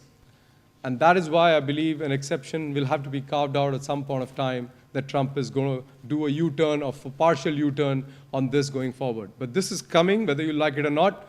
S&P prices reflect that. Charter rates reflect that. And this will get more challenging going forward. One quick comment. In historical terms, shipping has never really liked neighbors to be friendly with each other. Because if friendly neighbors happens, then automatically trade suffers. So now we have US, China, Mexico added to the list of China, Japan, and India, Pakistan, basically wanting to now talk to each other and do business with the rest of the world. That is new trade. That is good business for shipping going forward. This is just a quick graph about what Ukraine used to export in 2021. Majority of countries were in Asia. It has all basically become short-haul business today. If the Ukraine war ends, I have a feeling that the Ukrainian grain will again start flowing to longer haul destinations, and that can actually have a huge impact on the future of shipping as well. And of course, I just wanted to mention here quickly that Ukrainian deal and the minerals, there's a lot of talk about mineral deals. US will take the minerals from Ukraine even if the war is on. And they have a precedent to this. I've got some army people here. In the first Gulf War, the US reflagged tankers to US flag from Kuwait only to carry the oil back to the Americas because they needed the oil. If they need the minerals, they will reflag as many ships as they want. They have done this in past, and there is nothing stopping them from doing it today. I'll leave you with this last kind of a flow chart in my mind as to what Trump will be doing. First and foremost, he has completely disengaged from having sanctions or tariffs as a part of an economic agenda. He has tariffs as a non-economic agenda.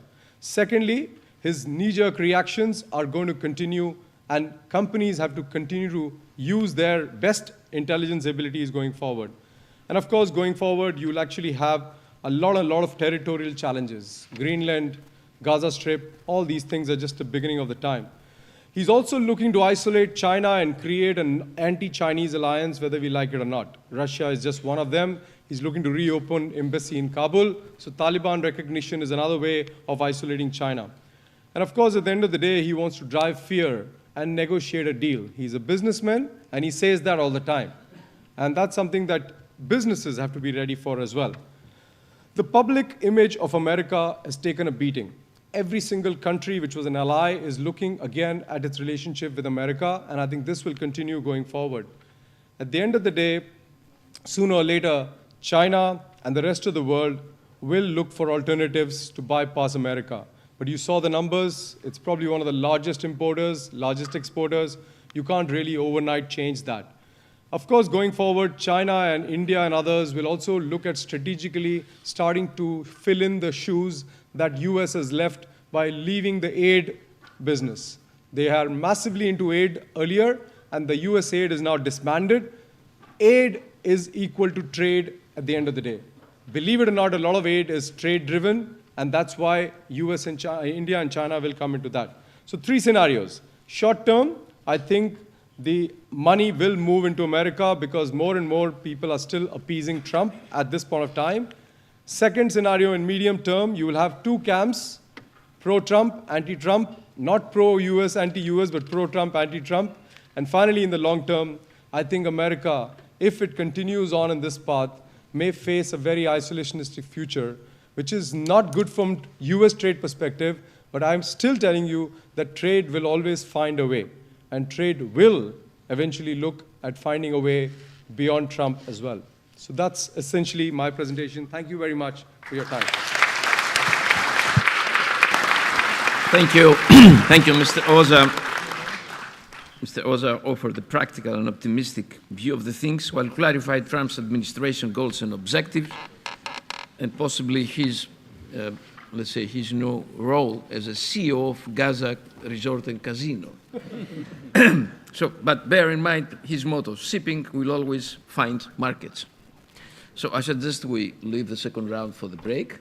We take a break for 5 or 10 minutes, and then we get back with a very interesting new panel. Thank you for your patience.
Mr. Athanasios Pailis. Professor Athanasios Pailis is on my left for you, third one. Mr. Pailis is a prominent colleague from the University of Piraeus, from the School of Maritime and Industrial Studies, professor in port and shipping economics. He is a top expert in his field, namely ports economics and maritime transport policy, co-director of port economics, and the vice chair of the Port Performance Research Network. He has spent many years in America, in the whole of America, first as a Fulbright scholar at Columbia University in the US, later as an adjunct professor at Dalhousie University, Halifax in Canada, and as a visiting professor at the University of the Los Andes in Colombia. Mr. Konstantinos Michanegis is a naval engineer. He's the second, as you see him from my left. Is a naval engineer and CEO at Cedars, which he co-founded in 2016 with the aim to provide office facilities for startups in science, marine, sports, and agrotech. He was an officer of the Hellenic Navy, where he participated in many IT projects, among other things. And apart from his naval education, he holds an MSc in Naval Engineering and Marine Architecture from MIT, and another MSc in Marine and Ocean Systems Management from the same university. Mr. Nikos Georgopoulos, on my left, is a Chief Business Development Officer at the Applus Group, in which he's the co-founder since its establishment in 2019. He has worked for 20 years as a Hellenic Navy officer, commanding Special Forces units, and he has attended the NATO Special Forces training and operation. Mr. Stavros Hatzigrigouris, last but not least, on my left, is Director of Technical Operations at the Zodiac Maritime Limited. He has been awarded the F. Crantis Prize of Best Manager of the year 2019. As not very long time ago, as CEO of the Maran Gas Maritime. He's been in the shipping business since 1977, when he worked at the LFC shipyards, and then he joined the Agilikoussis Group. So I'm giving the word to Mr. Thanos Pailis to start the presentations of this panel, and then we can share our views and comments about what they're going to present. Mr. Pailis, you have the floor. All right. Thank you. Thank you for the introduction. There is a presentation. All right. Thank you for the introduction. I'm very honored to be here. It's the second successive conference that I participate. And I'm very happy because, as we will see, there is some continuation in what we discussed yesterday, the last year, and what we're going to discuss today. I'm studying ports. That means that I'm dealing with immovable assets that need a long time in order to be constructed and need more time in order to be able to achieve the essential returns on investment. But they are hugely influenced by trade and by shipping and the way that shipping networks are configured. I have picked 5 themes. I knew that I would have a very informative panel. I'm very pleased that there is not an overlap in many respects. There are a few ones. I have picked 5 themes to present regarding the risks. These are not all the risks that result for the port industry. I think that we will need far more time than the 20 minutes assigned in order to prepare and discuss with you some of these issues. When preparing my presentation, I was puzzled a bit. I was puzzled a bit because there were supposed to happen 2 different developments today. The one was also introduced by the Deputy Governor of the Bank of Greece, my colleague, Professor Pelagidis. Today we have the announcements of the tariffs and the new trade policy by the new administration in the US. But today was theoretically supposed to be the day that we would have a conclusion of a major deal in the global port industry, and that would be the overtaking of a company that operates terminals based in Hong Kong and owned by a 94-year-old tycoon. It would be overtaken by a US led consortium and would have the conclusion of the deal, but we don't have it. So obviously I will start with what is happening today, and this is my first argument here, and my first idea about the risks that evolve about ports and transportation systems based on the evolution of trends in the global trade. I would say that what we have today, and that's a rather different view from what has been heard, is what we realize today is something that has been long-term coming. There is a question whether we have the peak of globalization. Globalization has done some magnificent things for many, many people around the world, more than 1 billion people who are out of the absolute poverty. But at the same time, when we have this, but before going further, I have to say that ports flourish in globalization conditions. Free trade, more ton miles, and more cargoes and better supply chains are the bread and butter of ports who develop. The idea of peak globalization is not new. It has not arrived yesterday. It's something that prominent colleagues discussed that in Harvard 14 years ago. It's almost old news.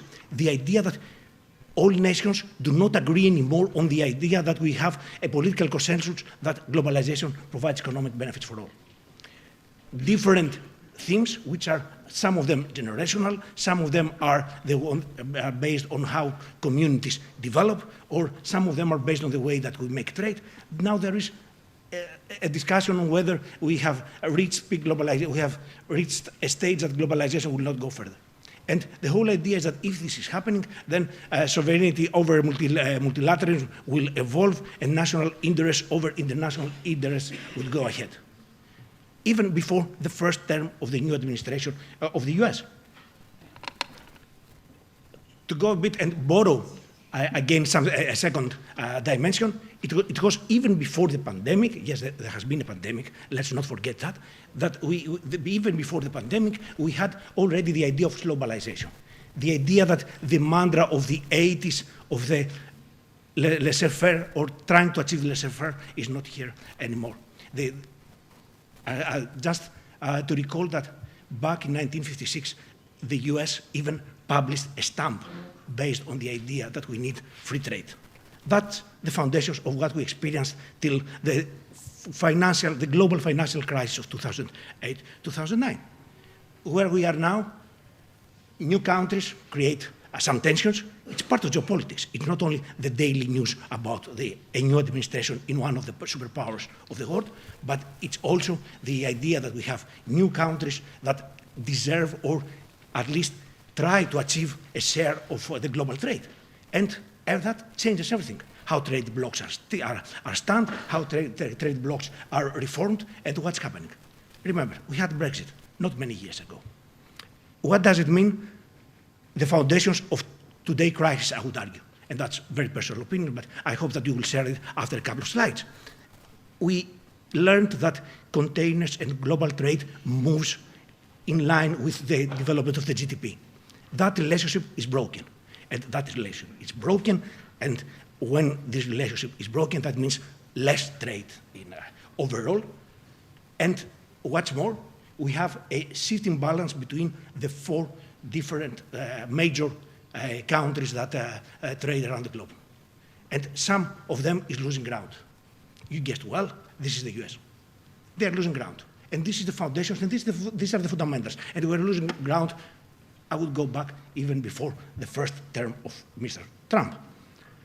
Based on that, they're losing ground also with one of their major trade partners. And this trade partner is China. Here you see last year's 1985, 2022, what's happening. The gap was growing. The way that the different nations traded between them, we had a gap that was growing. This is the lower line at this graph. What does it mean? Every action brings a reaction. That means that when we were predicting scenarios about 2050, and I have borrowed here something that DHL had prepared, 5 scenarios for 2050 about global logistics. From the more pessimistic to the more optimistic, that's subjective, but one of the scenarios was the idea that paralyzing protectionism might evolve. Foundations were there. A philosopher and economist would say that the economy is the foundations and all the others are the epiphenomena of what happens in the economy. That looks quite possible. We have today the announcements, we have the nervousness, the tariffs, well, I'm going to do this, I'm going to do that, and we have some great examples before the break how this does not make sense. Because the producers in Canada, they are not car makers, Canadian car makers, but they are part of a supply chain that is fed by the US, and then they conclude the vessels and return them to the US. So where do you put tariffs there? Because of the fundamentals of the economy, because of the tensions that are far more than they used to be before the 2010, and a third reason, that's why I refer to the pandemic, not because I wanted to bring that bad memories to all of us, because of anthropogenic developments and crisis, we have a tension at the supply chains along the globe. And that means that we have a changing trade that many started thinking that could address by nearshoring.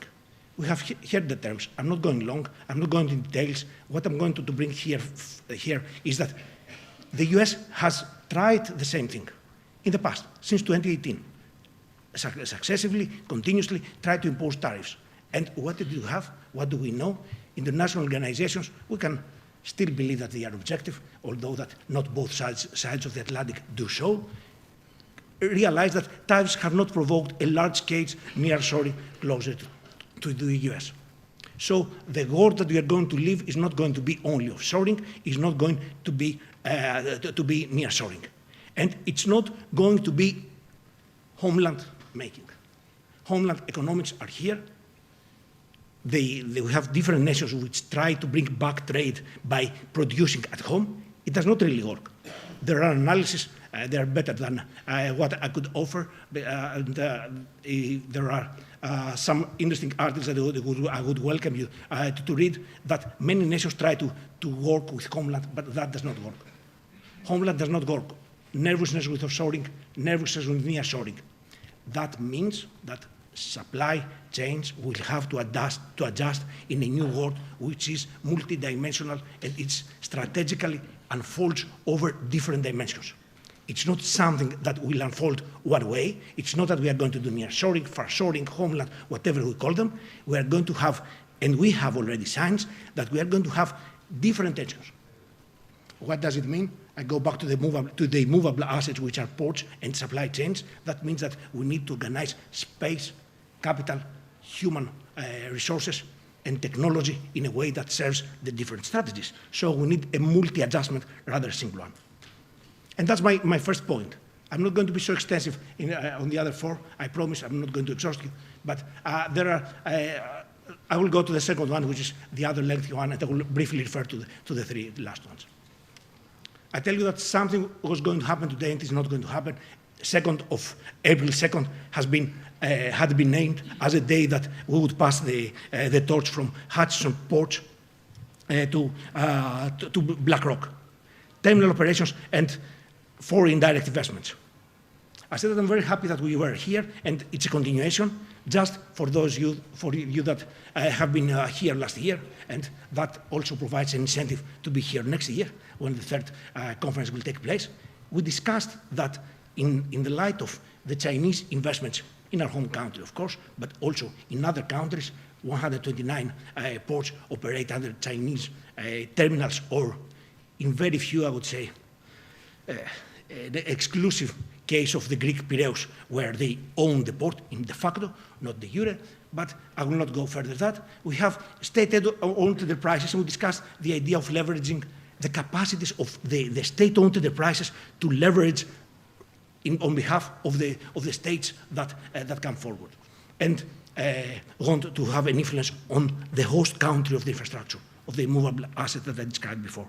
And this question, all of a sudden, following last December, took a U-turn.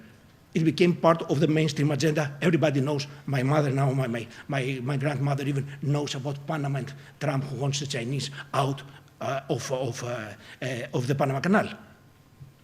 The argument. And I would say that I liked very much what was said before by the president of the Institute of Sea Brokers, that we need to read beyond the lines, because the lines suggest that everything has happened because the fares of the tolls have gone. We have done research with my colleagues, and if you go and if you look at the tolls, yes, there has been a spike. They have been developed, but you don't create an economic, geopolitical war just because the fares have increased. Remember, it's the same period that these same vessels duplicate, triplicate, 300, 4 times, sixplicate the profits that, of each day. It's not that. That's economic populism, I would argue, and that's a case when we say that this is about economics. It's not about economics. Beyond that, and let me stick a point because that's some research that we conducted. If we go there, the Chinese do not control the Panama Canal. 2 out of the 7 different terminals. There are 5 others, some of them owned by Americans, enterprises which are Americans. So it's not about the control of the Panama Canal, it's about a share of the Panama Canal, and not even the biggest. It's about, and I think that Professor Platias earlier showed the details very, very nice, so I don't have to stay here. It's about trade routes, it's about who controls trade, and then it's about dominance. What does it lead? I would go, oops, it's not, it goes here, it is. I would go to something that happened in 2006. We have seen that before. Okay, the youngest might not, but all of us who have gray hairs have seen that back in 2006, a year, and it's not by coincidence that I put on the left side this basketball photograph, we had a similar case. Arabs wanted to buy both P&O, the DP World, bought P&O, the British conglomerate, and they had to buy 6, then they bought 6 terminals in the US. The Congress intervened, a Democratic-led Congress with different perspectives on free trade, etc., and they sold, sorry, the animation is not in the right order, they sold it to Ports America. Ports America now controls 33 terminals. It was all about leaving foreign ownership from the ports. It has happened before. By the way, Ports America says America, it's a Canadian ownership, majority Canadian ownership. Pensions, Canadian pensions. And not only that, since 2002, they have as leader somebody who was working for many years for DP World, for the Arabs themselves. So there is a loose situation here and what they try to achieve. They have done that. Where we stand now, we have BlackRock and Till. Till is a subsidiary of MSC. We might not know Till if we are not in the port business, but if we are in the shipping business, we know MSC. MSC is buying, in essence, the 2 terminals. The canal, as the common people would talk about. But at the same time, we try, and I'm not going further, we try to impose more higher charges to vessels that are built in China. Guess what? They have more than 100 vessels out of the 900 MSC, upon the family, that have been built in China. How this is going to balance? These are risks and need to be calculated.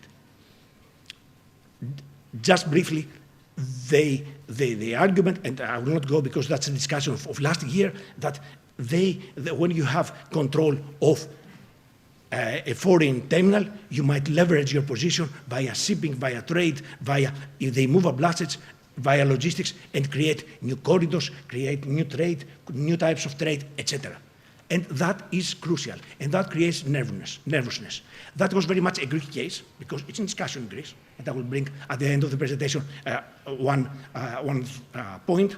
Yeah, I'll try to do my best. I'll go quicker with the rest. So, but the point is that now it's common ground. Everybody discusses how we deal with foreign state-owned enterprises that operate in our thing, in our place. China rejects the idea.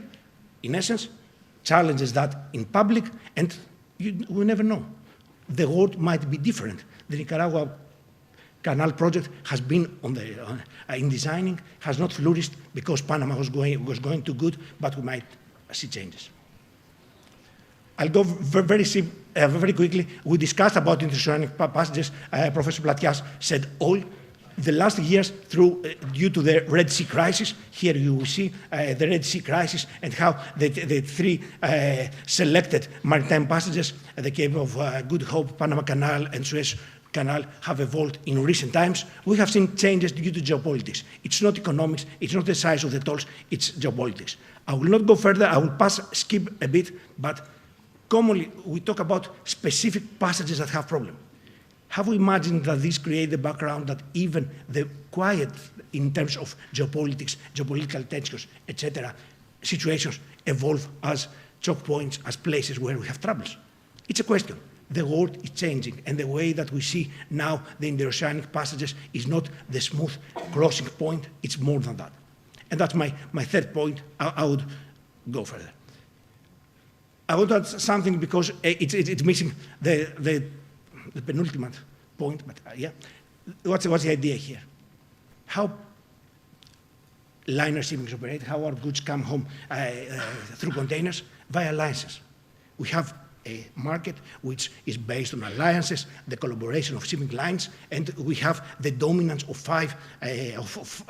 four today, let's say, of 4 different alliances, plus a small independent market. The two sides of the Atlantic have endorsed a different approach of how we treat competition. And if the divide, which is present, Europe has had the blocker exemption regulation, which was revised, and then on the other hand of the Atlantic, we have antitrust immunity by the US front. What might happen, and that's a major risk, we have based investments, infrastructure. Here we move 5 million containers every year in Piraeus and 1.5 more in Greece. These are not local cargoes. These are based on the idea of alliance. Why did we invest? Why did we invite third parties? Why did we give even the dominance of ports to foreign parties? As you know, Piraeus is Chinese, and the ownership of Thessaloniki had almost gone Russian very soon. And the final point, data sharing. As a proxy. As a proxy of what? As a proxy of ports in conflict. When you bring ports in conflict, what's the goal of the new era? The goal of the new era is data. You want to develop supply chains, you want to use data, you want to use technologies, and ports are based on data, are based on the communication. All of you are stakeholders under several capacities in the port, in the maritime supply chains. Being there, you need to share data. And technology gives you the idea how to do that, gives you the capacity to do that, and you have the knowledge like that. But the problem is that certain investors in foreign countries have obligation to share their data with their governments.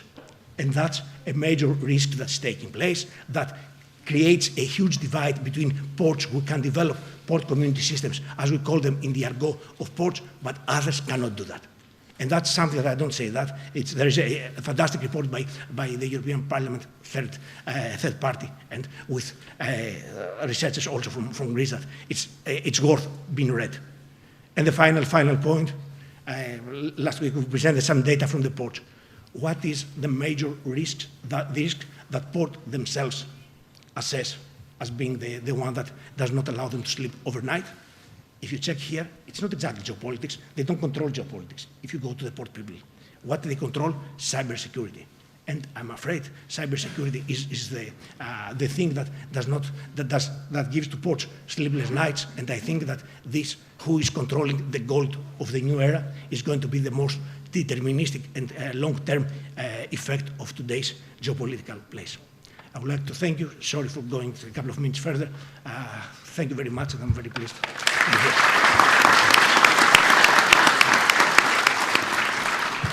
Thank you very much, Professor Pallis. Swiftly, we move to our next speaker, Mr. Konstantinos Michanetsis, who is a naval engineer having an MSc and a CEO at Cedars. Mr. Michanetsis. Thank you very much. Okay, thank you very much. I would like to thank especially the organizers, Mr. Katsonis, Mr. Professor Platias, and Mr. Platias for having us here for the second consecutive year, giving us the opportunity to be a sponsor for this wonderful event again. Before I have a script, I want to go a little bit out of script and say a few things about us, how a company like Cedars is participating in a forum like this one. So to give you a perspective about what we do and how we are relevant to this, CIDES started as a software company 8 years almost ago, and we operate in the domain of developing large-scale systems mainly. Through the years, although we remained a software company, we also extended our manpower, mainly focusing on ex-defense professionals, mainly retired professionals from the Navy and the Armed Forces. And at the same time also, we had another hat. The hat was running an international accelerator in affiliation with MIT called MIT Enterprise Forum, which focused on running acceleration programs for innovation, through which for the last 11 years, we have accelerated more than 250 startups that have raised more than 500 million euros until now. So at some point, we realized that we had three dimensions: technology, knowledge of defense, and knowledge of innovation, which combined together gives us a unique position in the national and international market, which is having knowledge of defense innovation, which, due to the situation that has escalated the last 2 years, makes us a unique company that can provide the service in the international community and the national community in the domain of defense innovation.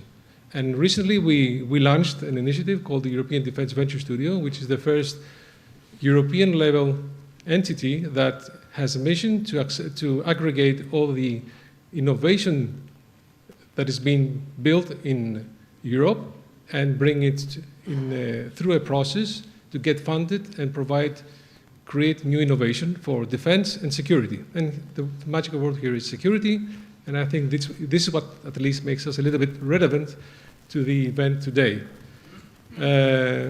So this is CIDES, and this is how we operate. And we also do running other initiatives like the Defense to Business, trying to bring defense professionals to the commercial industry and help with their knowledge. So I'm going to go back to script now. I'm going to tell you a few things about how we perceive the situation on the dimension of the fifth dimension, which Dominique Donald before said, four volatilities. I'll add another volatility, which is the volatility of technology. And I'm not a political scientist or a geostrategist or something like that, but I'm going to speak only about technology. But technology becomes relevant, and innovation becomes relevant. One last quote is, think about how Ukraine would be if they didn't have the chance to innovate so fast and change the game. So our maritime infrastructure, ports, shipyards, underwater cables, offshore platforms, and wind farms is vital to global trade and energy. But it's now facing hybrid threats. The blend at cyber attacks, sabotage, economic coercion, and disinformation, often below the threshold of war. Today, I'll walk you through how emerging technologies like AI, cybersecurity, autonomous systems, communication, and satellite reliance both support and expose the infrastructure to stay ahead. So maritime infrastructure today is vast. Ports, shipyards, data cables, oil terminals, LNG carriers, offshore wind farms. All of these are essential and all are potential targets. Hybrid threats are attacks that combine cyber and physical attacks, often with plausible deniability. They might not trigger a military response, but they can still cripple a nation's economy. Hybrid threats, a real-world example, the Nord Stream pipeline sabotage in 2022. It wasn't just about gas, it was a warning about how vulnerable undersea assets can be in peacetime. Hybrid tactics also include GPS spoofing, disinformation, or swarms of small vessels used to block access to key waters. And let's not forget piracy. Although the charts show that piracy has been declined significantly, still over 3,000 incidents between 2010 and 2022 show that traditional risks still coexist with new ones. And the takeaway, securing maritime infrastructure means defending across domains like cyber, physical information, all at once. Now, AI is transforming maritime security, but it's a double-edged sword. On the positive side, AI helps spot, monitor video feeds, and detect intrusions real time. Ships use it to avoid collisions, optimize routes, and even predict equipment failures before they happen. It also powers autonomous vessels and drones, giving us more eyes, ears, and reach across the sea. But AI can also be turned against us. Adversaries are already using AI to deceive systems, spoof GPS and AIS signals, and generate deepfake communications. Imagine a fake naval distress call or falsified data convincing another AI that the ship is friendly when it's not. One worrying trend is adversarial AI, where attackers intentionally design inputs to fool detection systems. So while AI gives us a proactive edge, it also opens new attack surfaces. We need to red team out AI, test it under pressure, and stay ahead of how others might manipulate it. The maritime world has gone digital. Some ports, smart ports, satellites, ships, automated cranes. But this connectivity brings massive cyber risk. A striking example, the NotPetya attack on Maersk in 2017.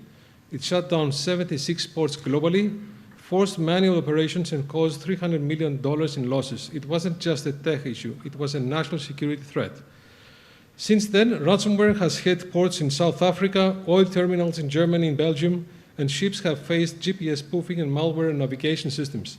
In 2013, a drug cartel hacked the Antwerp's port IT system to find and steal containers of contraband, providing even criminals see the cyber domain as a gateway. The challenge, many ships and ports systems run outdated software. Cyber and operational networks are often entangled. And the solution?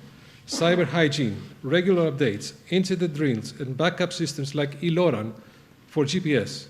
We must assume cyber attacks will happen and build resilience to bounce back quickly. Oops. Okay. So autonomous systems are reshaping maritime security for good and for risk. On the positive sides, we have the Yara Birkeland, the world's first fully electric crewless container ship, which you can see on the left. Ports use drones to inspect cranes. Coast guards deploy unmanned vessels to patrol vast waters. But these same technologies can be weaponized. In 2017, Houthi rebels used a remote control bomb boat to strike a Saudi frigate. In 2022, Ukrainian forces launched drone swarms, a mix of surface and aerial units, against Russia's Black Sea Fleet. Underwater UUVs can inspect pipelines or they can sabotage them. Spanish police even seized drug smuggling drones designed to cross the Strait of Gibraltar undetected. The rows of drone swarms like China's 56, you can see them in the middle slide, like China's 56 unmanned boats moving in formation is especially alarming. They can overwhelm defenses and blur attribution. The challenge is detecting, tracking, and stopping these fast autonomous threats, often too small or stealthy for traditional sensors. We must rethink both defensive tech and legal risks to meet this unmanned revolution. Now, our maritime world runs on connectivity, especially undersea cables and satellites. As many of the previous panelists mentioned, 95% of global data, including financial transactions and port operations, travels through subsea cables, not satellites. These cables are often just the width of a garden hose, yet they are critical arteries. In 2008, cables cut in the Mediterranean disrupted internet access across the Middle East and South Asia. In 2022, a cut cable left the Shetland Islands isolated. No phone and no broadband. Now imagine if it wasn't an accident. Sabotaging undersea cables could paralyze ports, navies, and economies. NATO has recognized this, setting up a cell for undersea infrastructure security. Then there's GPS. Ships depend on it, but spoofing it is real and practically pretty easy. In 2017, over 20 ships in the Black Sea suddenly showed up inland of the screens falsely. Satellite communications, including weather data, can be jammed or degraded. We're not in a space war, but satellite interference is a very much growing concern. We must ensure redundant systems, more cable routes, GPS backups, and probably bring back ELORAN for tighter protection at landing sites and orbital links.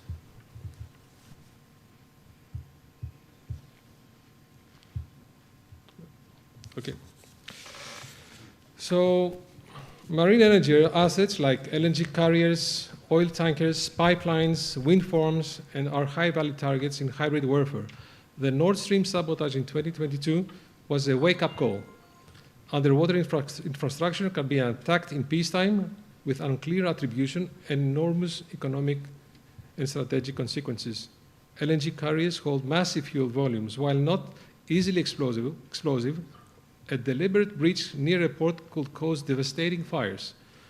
Actually, there was a study by a university that said that if an LNG vessel is to take a fire close to port, the heat where people will be burned will be on a range of 1 mile from the place of the ship is being burned. And that's why they are often escorted by patrol vessels. Oil tankers have been hit with limited mines, especially in choke points like the Strait of Hormuz. Offshore platforms are vulnerable to drones and small boat attacks like the foiled 2004 terrorist attack in Iraq. FSRUs, often stationary, are tempting fixed target like sitting ducks. Even offshore wind farms are now under surveillance. In 2023, Nordic authorities found Russian spy ships mapping them, potential prelude to sabotage. Protecting these sites means constant monitoring, exclusion zones, underwater drones, and legal frameworks that recognize them as strategic assets, not just commercial ones.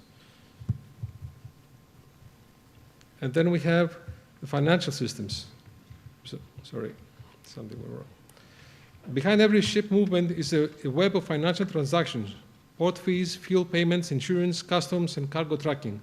If those systems go down, operations stop fast. In 2022, the Port of Seattle was hit with ransomware, demanding $6 million in Bitcoin.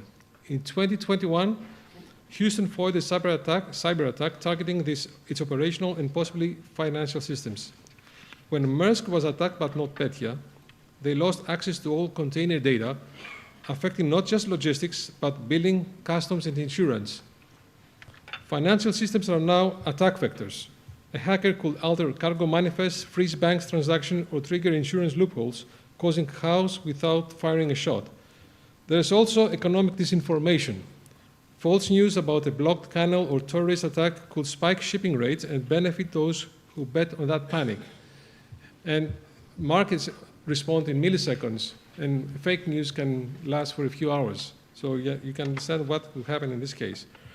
Resilience means cyber hardening, financial platforms, preparing manuals, workarounds, and fostering ties between ports, banks, and insurers to maintain continuity even in a digital blackout.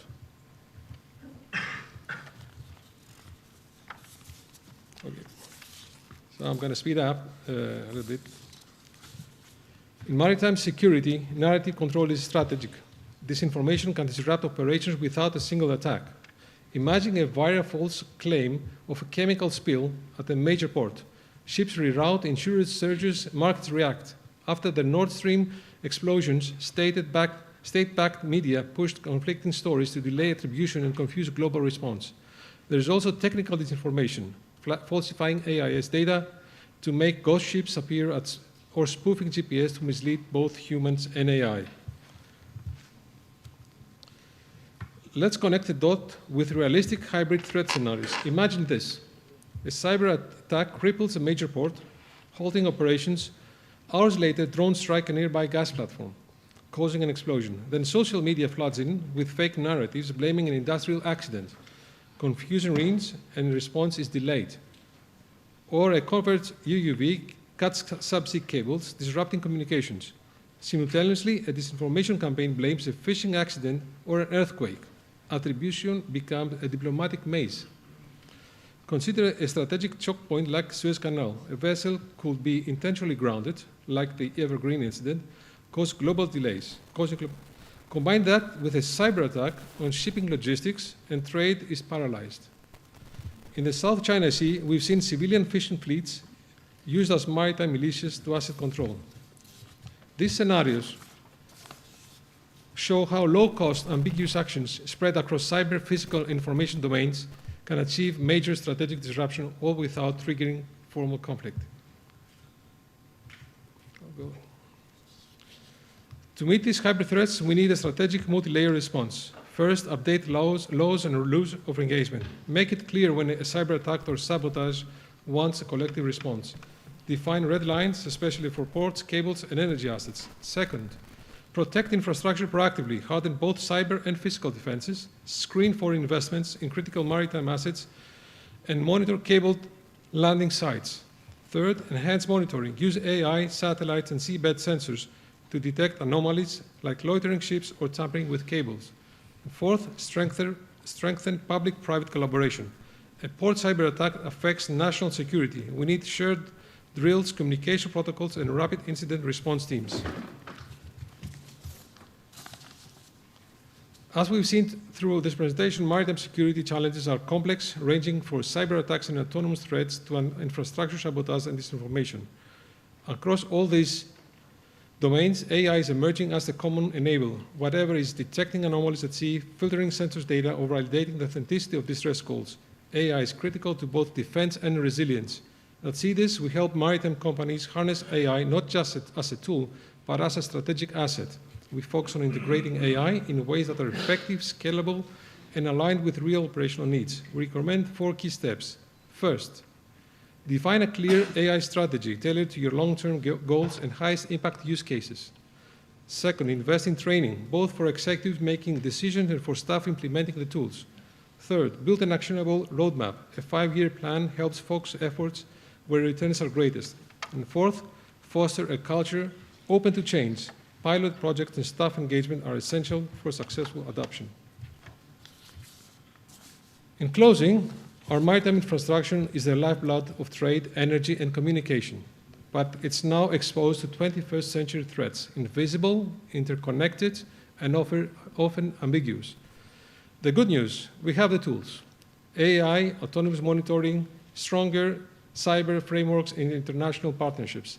But we must act before the next crisis. If an exercise reveals a gap, fix it. If sabotage happens elsewhere, learn from it and don't wait. We need to design security into our systems from day one. We need policy and operational coordination across civilians and military actors. And we need to treat disinformation and digital infrastructure with the same seriousness as physical attacks. Securing the maritime domain secures our future, not just for defense, but for stability, prosperity, and peace. We invite you to partner with CDIS. Our expertise lies in helping organizations navigate this journey, from strategy to execution with confidence. Thank you for your attention. I welcome your questions, and thank you very much for being here.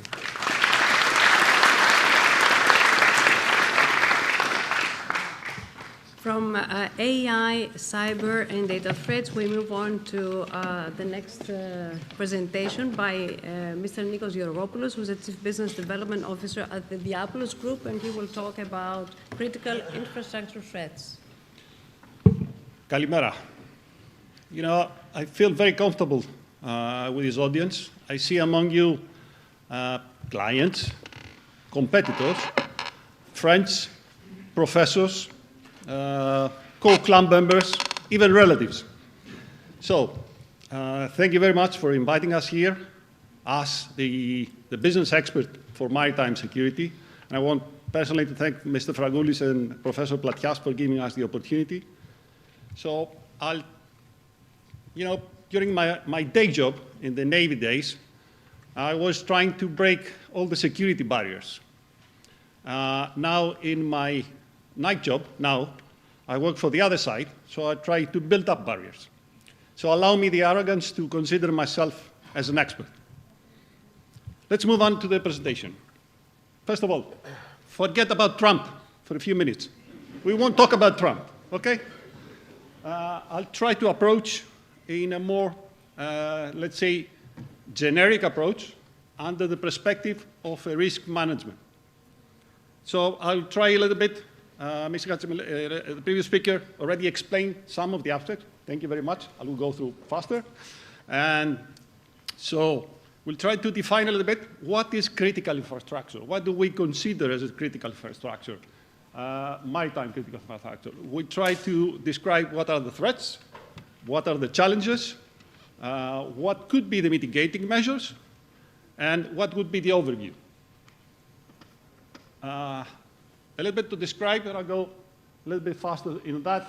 What I want you to keep from this slide is the interdependency, good words, of what we call infrastructure. It's either 3 dimensions: on the sea, in the sea, on land, and 5 sectors: transport, energy, communication, fishery, and the ecosystem. So for us, all these is maritime infrastructure. It's not just the port, it's not just the bridges, it's everything that is in these 3. And you realize in the next slide that it's 4 dimensions. What are the threats? So some of them already described. I will keep the intentional acts and the non-intentional acts. Okay, so what you see in the top is the intentional act of war, terrorism, hybrid threats, GPS jamming, AS, or unintentional. Blue crime. Blue crime, of course, is intentional, but we are approaching that from the side effects of the blue crime, because the maritime ecosystem is not the target for the blue crime.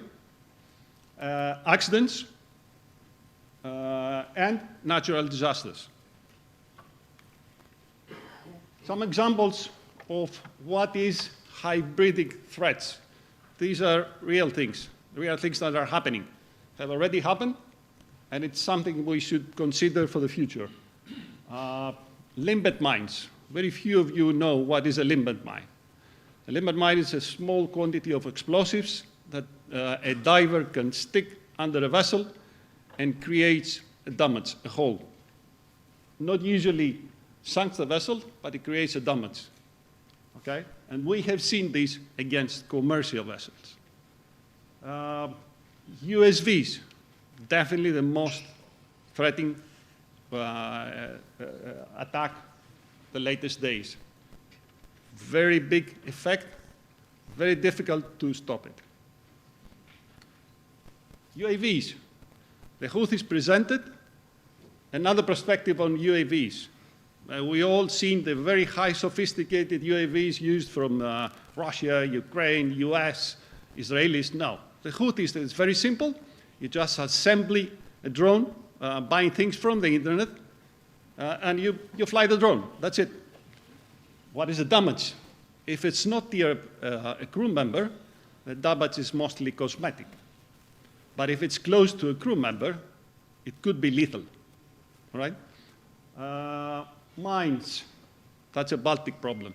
And that would be our next problem if for a region, Black Sea, sorry.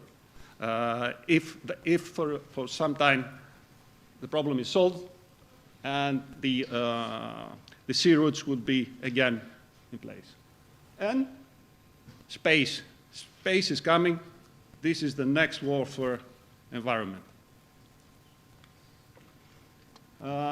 Some of the effects, side effects, sometimes the maritime threats are triggering further escalation and tensions.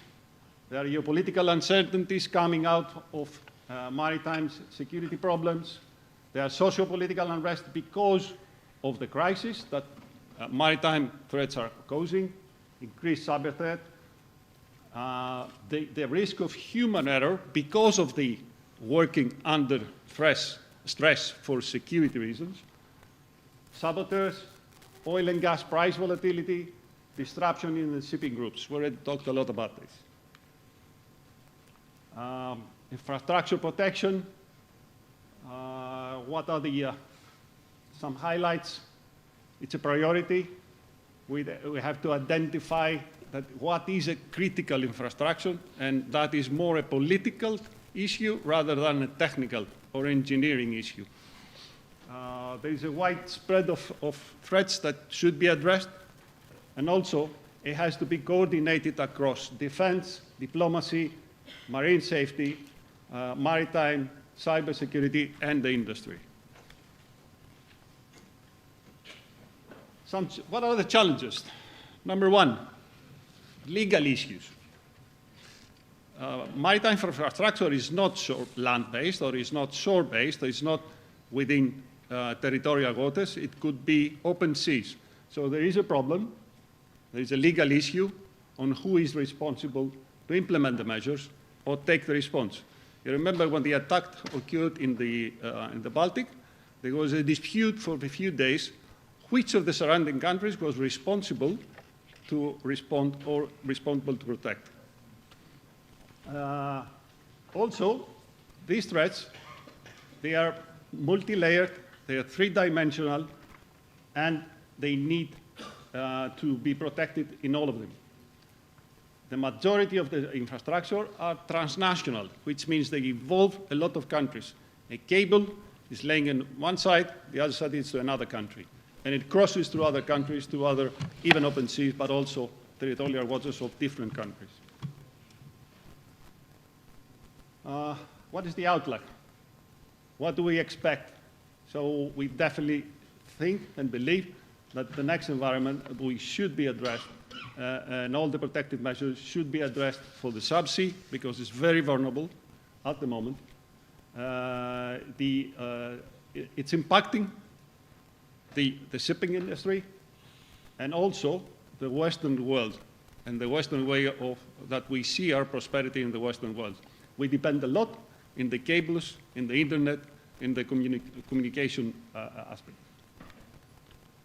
So, what's the turning point? Number one for us, seabed warfare. It's going to be the next environment.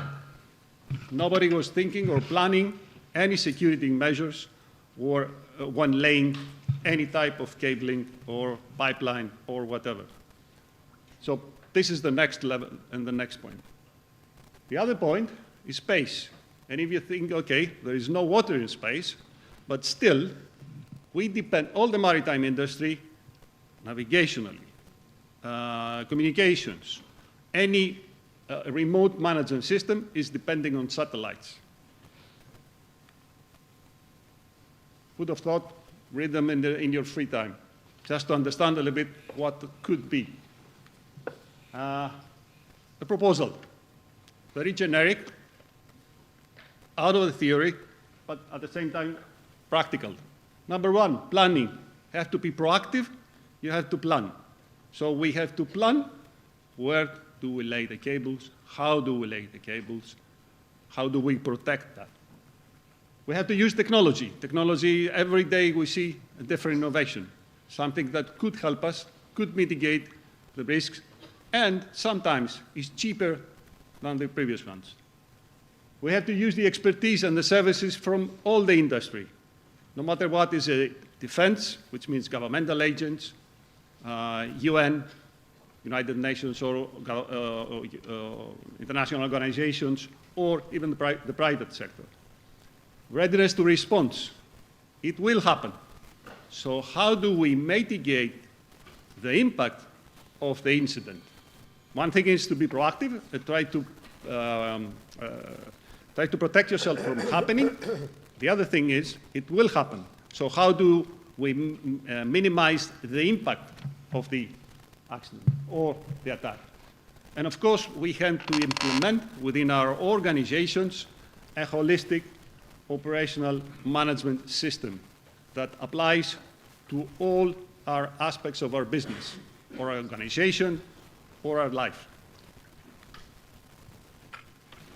What's the next vulnerability? I think I already explained in many things, on sea, in sea, on land, and eventually in the air.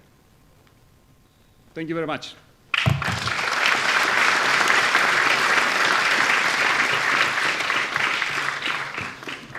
Thank you very much, also for keeping the time limit. Now we continue with Mr. Stavros Hantzigrigoris, who is Director of Technical at Zodiac Maritime Limited, and he's going to give a talk about maritime and shipbuilding strategies, especially in the United States. Mr. Hantzigrigoris, please take. Thank you. Good afternoon. Καλό απόγευμα σε όλους. Thank you for the invitation. What I will discuss is not exactly related to security or cybersecurity. and for me, and I'll say a few things towards the end of my presentation. I don't think that the biggest threat to shipping today is security, but we can discuss it.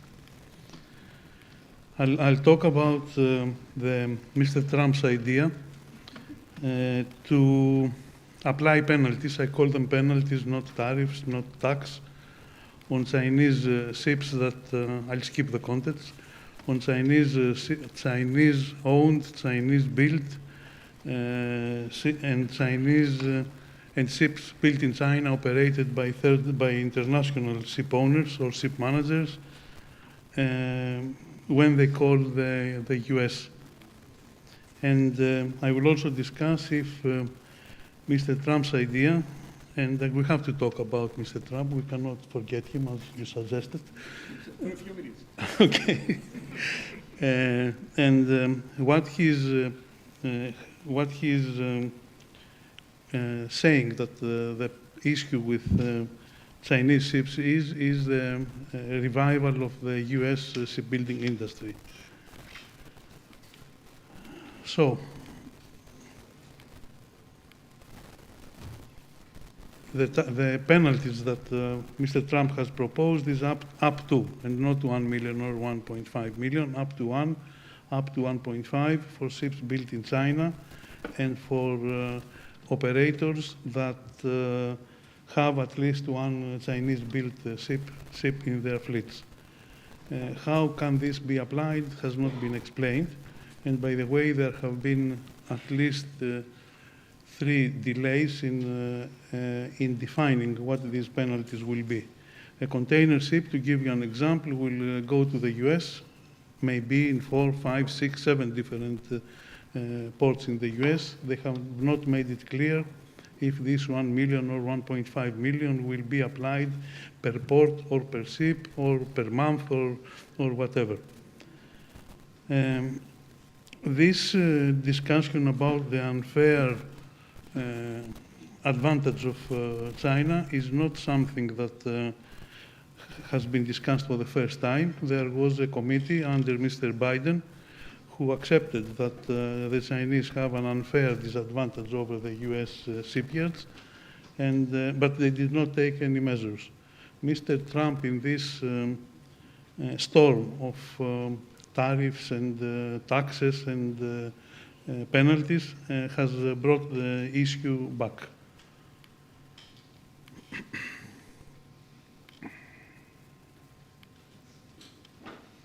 Now, how many ships are calling in US ports? It's about 90% of the world fleet, and the world fleet is for ships above 5,000 deadweight. It's about 75 ships. So we are not talking about 50 or 100 or whatever, 1,000 ships. We are talking about more than 50,000 ships per year.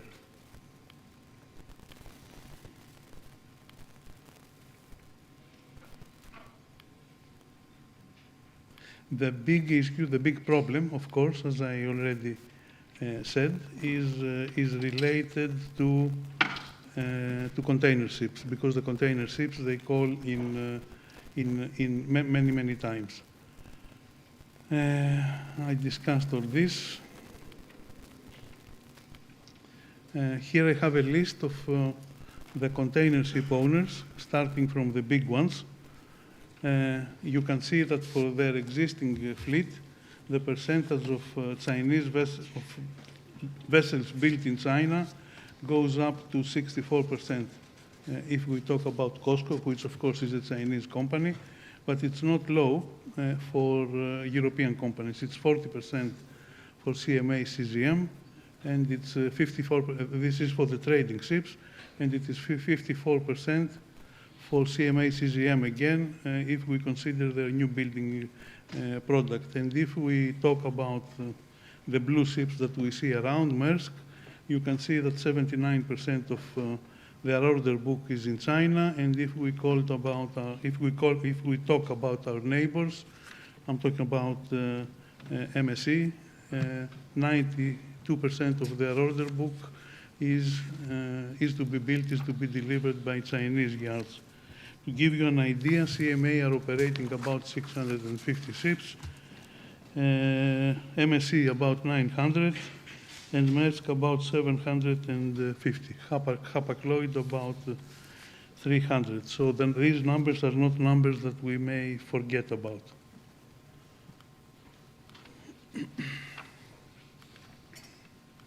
Now, let's talk about the US fleet. How many ships in the US fleet? As I said, the total number of ships above 5,000 deadweight is more than 70,000. US flag is about 200 vessels. Out of these 200, even out of these 200 vessels, 27 have been built in China. There is a joint venture between Stena, the Scandinavian company, and Crowley. They have 3 MRs built in China, and according to ships belonging to the Maritime Security Program of the US, it's 10 more ships, and CMA, the CMA CCM, they have 10 more, 5 heavy lift ships and 5 general cargo ships. So out of the 200 vessels with American flag, about 15% are ships that have been built in China. What Mr. Trump will do with all these ships has not been discussed.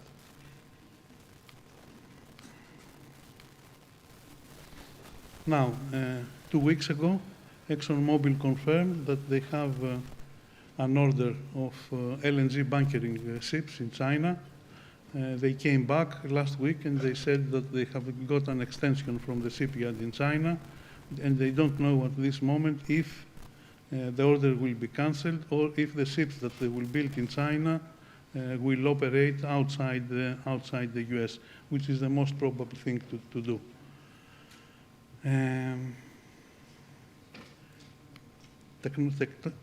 Talking about technology, I don't believe that even the US building is revived.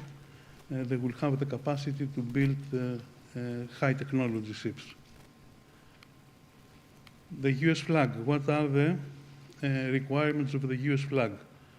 Officers and crew, if we go by the book, should all be US citizens. When I say US citizens, I mean people that are unionized, and when you want to find a crew member, you have to ask the union, do you have a guy available? Most probably, if we talk about ratings, they will send you a rating maybe older than me, and the captain for sure older than me. If we ignore this general rule, the master and the chief engineer, they must be US citizens. This cannot be avoided. And if we talk about lower rankings, they must have US permits to work. It's not an easy situation. We had in my previous company, Maran, we had 2 ships that were manned by US crew, and it was a disaster. We went to Korea to advertise the ships when we took them over, and the first question from the Korean oil majors was are you going to keep the US crew? Do you know that they leave port with 3,000 BLCCs, with 3,000 cargo on board because they don't know how to discharge the ship? I don't know if the situation has been improved. A recent study that has been carried out in the US is saying that even for the 200 ships, there is a lack of qualified officers of the order of about 35%. The worldwide lack of qualified officers is something between 5 and 10%, no more. US shipyards. There are about 180 shipyards in the US. Most of them are small yards specializing in the repair of yachts, fishing vessels, small Jones Act ships. If we talk about bigger yards, there are only 2 yards in the US at this moment that can build what China and Korea and Japan are building. One is located in California, NASCO in San Diego. The last ship that they delivered was a tanker in 2017. Since 2017, nothing has been delivered by them. The other shipyard, which is in Philadelphia, has been bought about 6 months ago for a very low price because the yard was technically bankrupt by Hanwha, the Korean shipyard. The Philly, they have delivered recently some ships, but these are, we can call them general cargo ships, or you can see the, and training ships. You can see the photograph.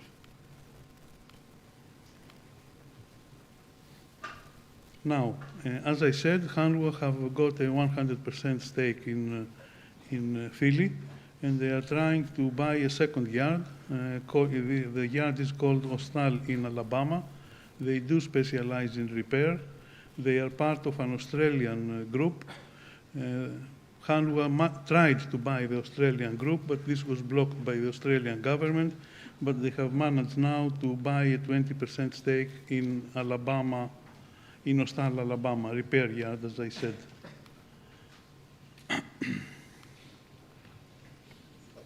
What are the issues with the US shipyards? Provided that we accept that what Mr. Trump is saying will in a way materialize. There is no skilled labor. If you have no yards, you don't have skilled labor.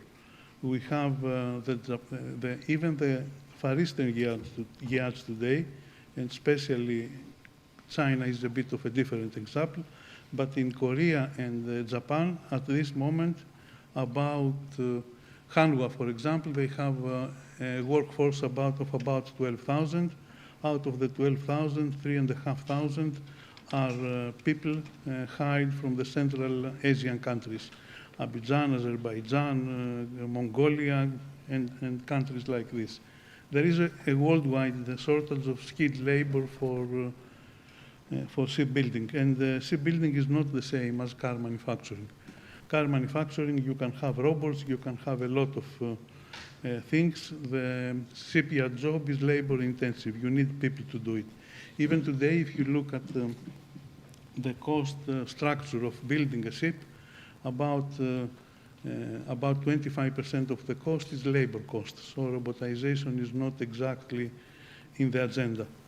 Welding, which is an easy function in the yards, in the Far Eastern yards now is about 60 to 65% automated. But again, you must have people to see what the robots are doing. Designs, there are no commercial designs available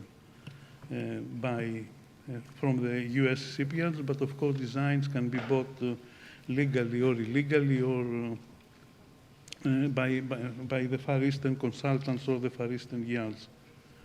There is no involvement with new technology requirement. Nobody in the US talks about ammonia, nobody talks about hydrogen, very few people talk about LNG. Cost for building. The last vessels that were delivered from NASCO, as I said, this is about 7-8 years ago, they cost 3 to 4 more times than the cost for building the same ship in a Far Eastern yard. And it took them twice the time, and maybe a little more, than the time that was needed from the Korean yard, from the Far Eastern yard to build a same vessel.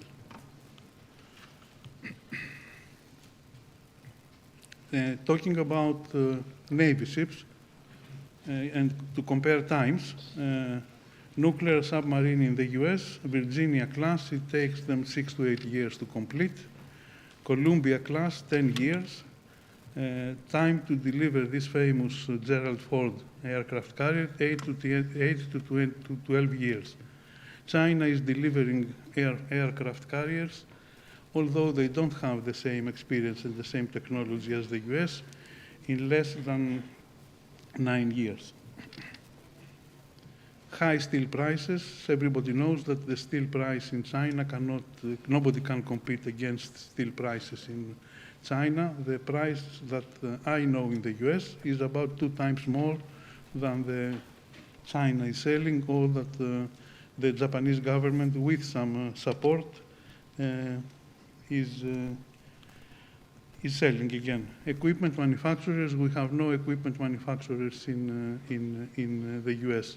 About 30% of the cost of a ship is for equipment. There are no, everything in US, if they start tomorrow, will have to be imported. With tariffs or not, I have no idea.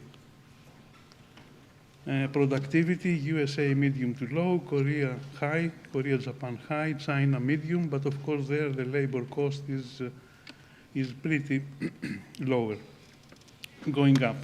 Shipbuilding capacity, USA 0.5 million tons deadweight, Korea 8 to 10, Japan 3 to 4, and China 15 to 20. Again, construction period much higher than the Far Eastern yards. What are the possibilities of doing something? To go from 0.5%, 0.4% that the yards have today in the US will take a lot of time. Japan, it took them 32 years to go from 16% to 30. China, it took them 52 years to go from 5% to 53% that they had in 2024. Talking about miracles, and I'll finish soon, I think. Somebody can tell me and what happened during the World War II. First reply, it was a completely different situation, but, the American government was paying huge amounts for the Liberty ships, but it is a fact that it took them 1 month, the Kaiser yards, to deliver a Liberty ship, 1 month from steel cutting to delivery. And they managed to deliver 50 ships in 1940 and 1,500 ships in 1943. But I don't believe that this miracle can be repeated. And this miracle was also based on standard designs, on low equipment cost. And that's about it for the US yards. Investment in America for shipbuilding, as I said, Hanwha are investing, and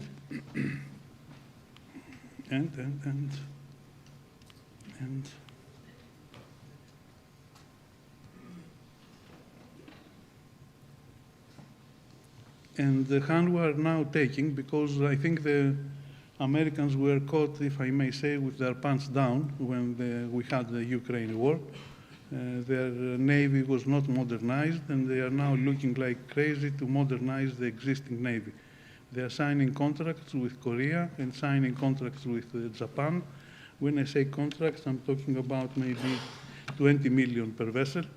These repair contracts were not allowed to award to foreign yards, but this is something that is happening today. And maybe it's one of the reasons that Hanwha have got the Philly yard, and they are signing contracts using Philly as intermediaries. In Japan, the 7th Fleet is being repaired in the huge American base in Yokosuka. Total cost for US Navy repairs, 13 to 14 billion, and they cannot do it in the US. Other investment in the US related to shipping, MSC bought a large number of ports in the US and Panama, and CMA, CGM have pledged that they will invest in shipping 20 billion USD. They went to see Mr. Trump, and this is the promise that they make. So this is the end of my presentation, just to say, I did not finish. Just to say a few words that I made some note. We said globalization, it was said that globalization is under threat. If globalization is under threat, we should start crying about shipping. Shipping went big when all the materials were going to China, and all the finished projects were leaving China. Threat for shipping, I will not call it a security threat, but in my view, the big threat for shipping is robotization. It is the same cost for a robot to work in the US and the same cost for a robot to work in China. Of course, what is different, and it's amazing if you look at the energy prices in China and the energy prices in USA and Europe, the cost of energy still is different. And we talk about AI. I just Googled it. The last time that a man won a robot in a chess game was 2005. So AI was there in 2005. It's not something that it has been invented today. What is much better today is the computer power. We have a lot more computer power and things can be made very quickly. Talking about shipping again, I think what is important for shipping is, for the officers on board, is machine learning and remote troubleshooting. I don't think that the AI, as we define it today, will be that useful for the people that are serving on board the ship. Thank you very much. Thank you. I will steal 5 minutes from lunch because I see a very gloomy atmosphere here, as you talked a lot about threats only. And as the famous American proverb goes, never waste a good crisis. So I would like to talk about opportunities, to ask you about opportunities. Since you are addressing a geopolitically informed investors audience, where should we build ports in the future? Shipyards, AI infrastructure, and generally infrastructure. This is a general question for all of you, and I will start with you, Mr. Georgopoulos, if you have already the answer to that. You have 1 minute. 1 minute, okay. Now, thank you. For me, it's the implementation of an operational manual that address all the aspects of any threat. So if you have this manual in place and you have scheduled your work, there is the opportunity. That means you can face the threats. That means you can take advantage of the opportunities and be one step ahead of your competitors. If we are seeing that from the perspective of commercial, as a business-wise. So business-wise, we want to make money. How we make money? Being one step ahead of our competitors. So by having the ability to take advantage of the opportunities, then we are one step ahead. I hope it was less than a minute. It was less than a minute. It was Thank very you. diplomatic. Mr. Mihanedzis. On the same question, where should we build ports? Where should we build AI infrastructure or IT infrastructure for the future? Well, AI and the IT infrastructure will become a commodity. So it's not about where we build it, or where do we consume it. So to understand and get into perspective, by 2029, AI and the aggregated knowledge of AI will be 1 billion times more clever than the human brain. That's what we expect to see in the next 5 years. So everything that we understand today as the state of technology will be much more different in the years to come, which means that in the next 5 years, we're going to have robotics that will probably enable shipyard operations, and I'm not talking about robotics, but humanoids. They will be able to take over jobs in things that we cannot conceive even right now. So where we build ports, it's not a technology question, I would say. It's always a commercial question. The point is that technology can come and assist the commercial operations to do that. What the ports need to do, they need to follow the technology in order to be automated, in order to remain competitive. Otherwise, they won't. And the commercial drive will take them somewhere else. Their clients will go somewhere else. I don't know if I answered, but... Yes, I think you answered that. And after the show off with DeepSeek, I think this is the road to take. Mr. Pallis. Okay, where to build a port? That's the easiest question. It applies all times, wherever you can. There are not many places where you can build a port, and the port is always profitable. A reasonable investment will make money. The question is how to manage the port. And I would say that not make decisions right now because of the volatility 3 times that we saw during the previous panel discussed. So wait to decide on the management model once things have settled and these fuzzy public announcements every day, situation will ease and we'll have the concrete actions and the concrete results. So is the Middle East, Africa, and the Eastern Mediterranean perhaps a solution to new shipbuilding and new ports infrastructure? Yes, Mr. Hadjigoris. Africa will be a new consumer. If you look at how the population increases until 2050, you will see that Europe will stay more or less the same. North America will go down, but Africa is one of the, Africa and South America actually are the areas that, in which the population will go up but by about 2 billion people. I say Africa and South America are the areas in which the population will go up by about 2 million people by 2050. So we cannot ignore Africa as a consumer, but I don't think that Africa at this moment can develop. And remember that we have now the war between USA and China. Africa was the favorite place of China to try to control what is happening there. But I don't think that this will go as it has been going in the past. Very concrete answers. So, yes, please. I would say that Africa is already Chinese. I mean, the extent of the investments there and the way that they have gone aggressively east and west, it's almost, I mean, major infrastructure is already controlled. But then we have third parties that invest, and there is a question of how we are going to introduce multi-nationalism and multiculturalism in the management of ports in Africa, like we do that in Europe and other places. Great. These are the answers I wanted to extract. Give me a second. Greenland used to be Danish. We don't know if it will be Danish tomorrow. Okay. Today we will know. So thank you to all the speakers for their concrete and very open answers, and thanks to you, for the audience, for listening to us. Now you can have lunch.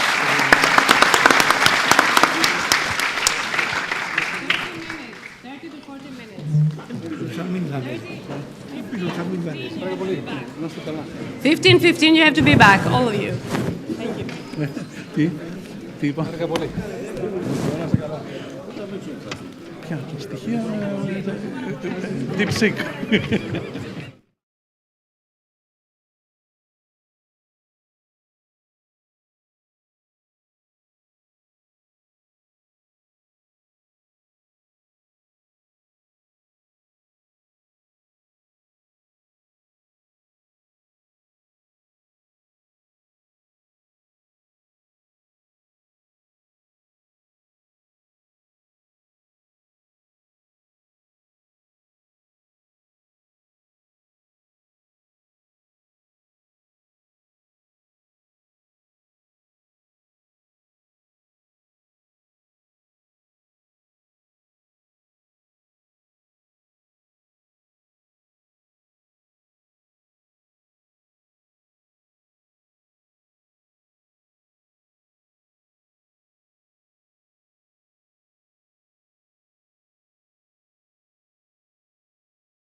Raise my voice. Raise your hand.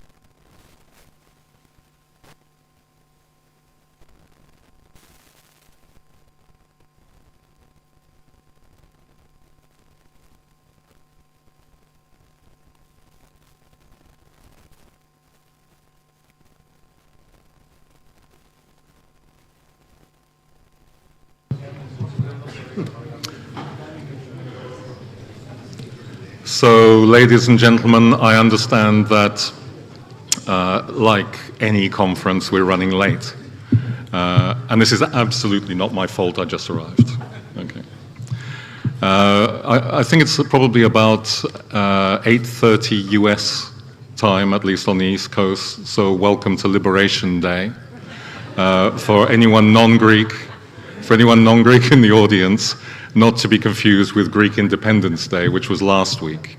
But Liberation Day, I guess, there's no more appropriate day to be having some of these discussions at least. Thank you to the Council for International Relations, the Foreign Affairs Institute, the University of Piraeus, the Mackinder Forum, and of course the Propeller Club for inviting me to participate today. My name's Nigel Lowry. I'm the correspondent of Lloyd's List in Greece. Lloyd's List, for anyone who isn't familiar with it, goes back to 1734 as an information provider on shipping. I'm nowadays under the name Lloyd's List Intelligence because we added the word intelligence a few years ago. That's completely a branding thing. Please don't raise your expectations of my performance today. Still, I'll do my best to help along this conversation, particularly as we've got a little bit less time than we figured on. It's a vast and tricky subject, which is more than ever clouded today with a lot of uncertainty, and it's very difficult to navigate for the entire maritime industry. And luckily, I have some great panelists to do the heavy lifting and sharing their insight on various aspects of this topic.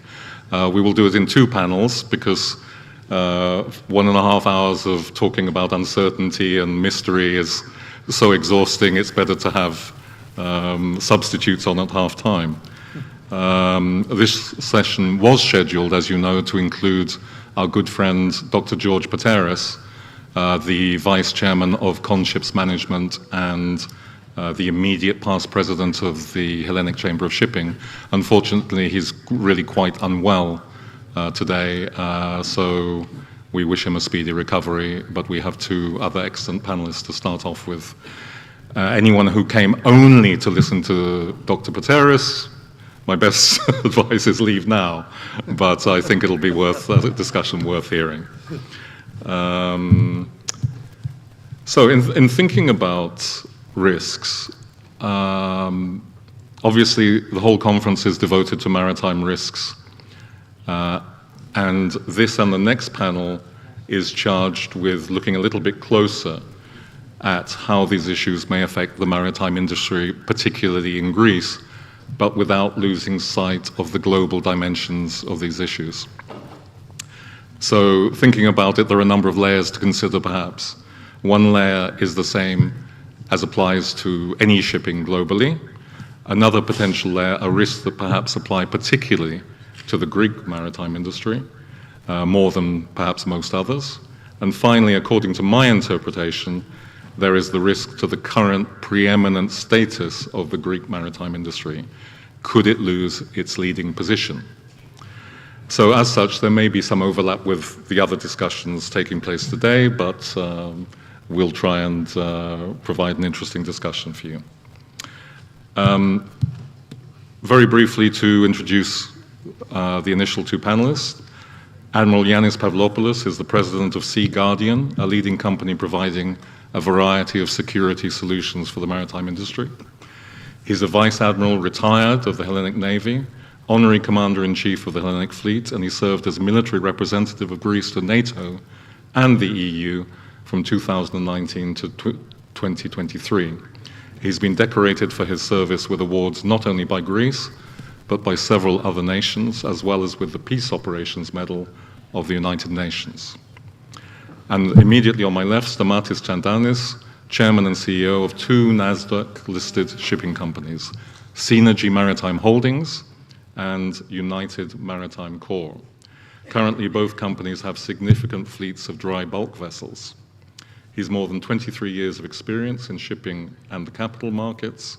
Prior to joining Synergy, he was an investment banker, good decision, shipping, at Alpha Finance, and he's a frequent commentator on shipping markets and political developments such as the impact of tariffs. So without more ado, I think it would be remiss if we didn't take advantage of Admiral Pavlopoulos' recent experience, and I would ask him to give a brief, perhaps 4 or 5 minute max introduction to set the scene for us on the current global security situation that has resulted in increased threats to merchant shipping. Thank you.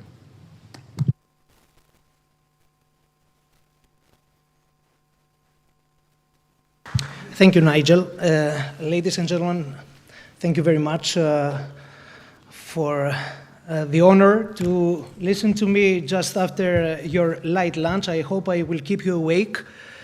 I have an audience that among them, except of the president of the Propeller Club and Professor Platis that I know many years, I have a professor of mine, former Minister of Education, Mr. Arvanitopoulos, and many friends among the audience. So I feel quite comfortable to express myself freely because this is what is required actually in Europe, to speak freely. Question mark. So I will start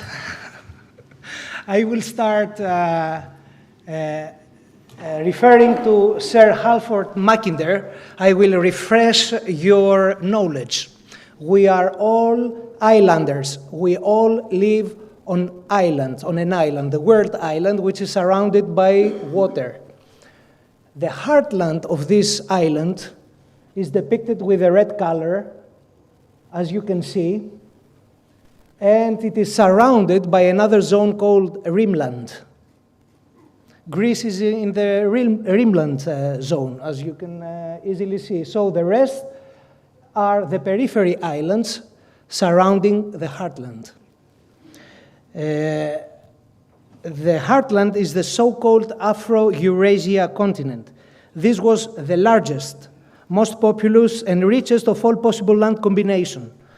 Whoever wants to control the world's island has to control the oceans and the seas around it. The world island is consisted, I said so, the heartland and the rimland. So I will jump immediately to the next slide.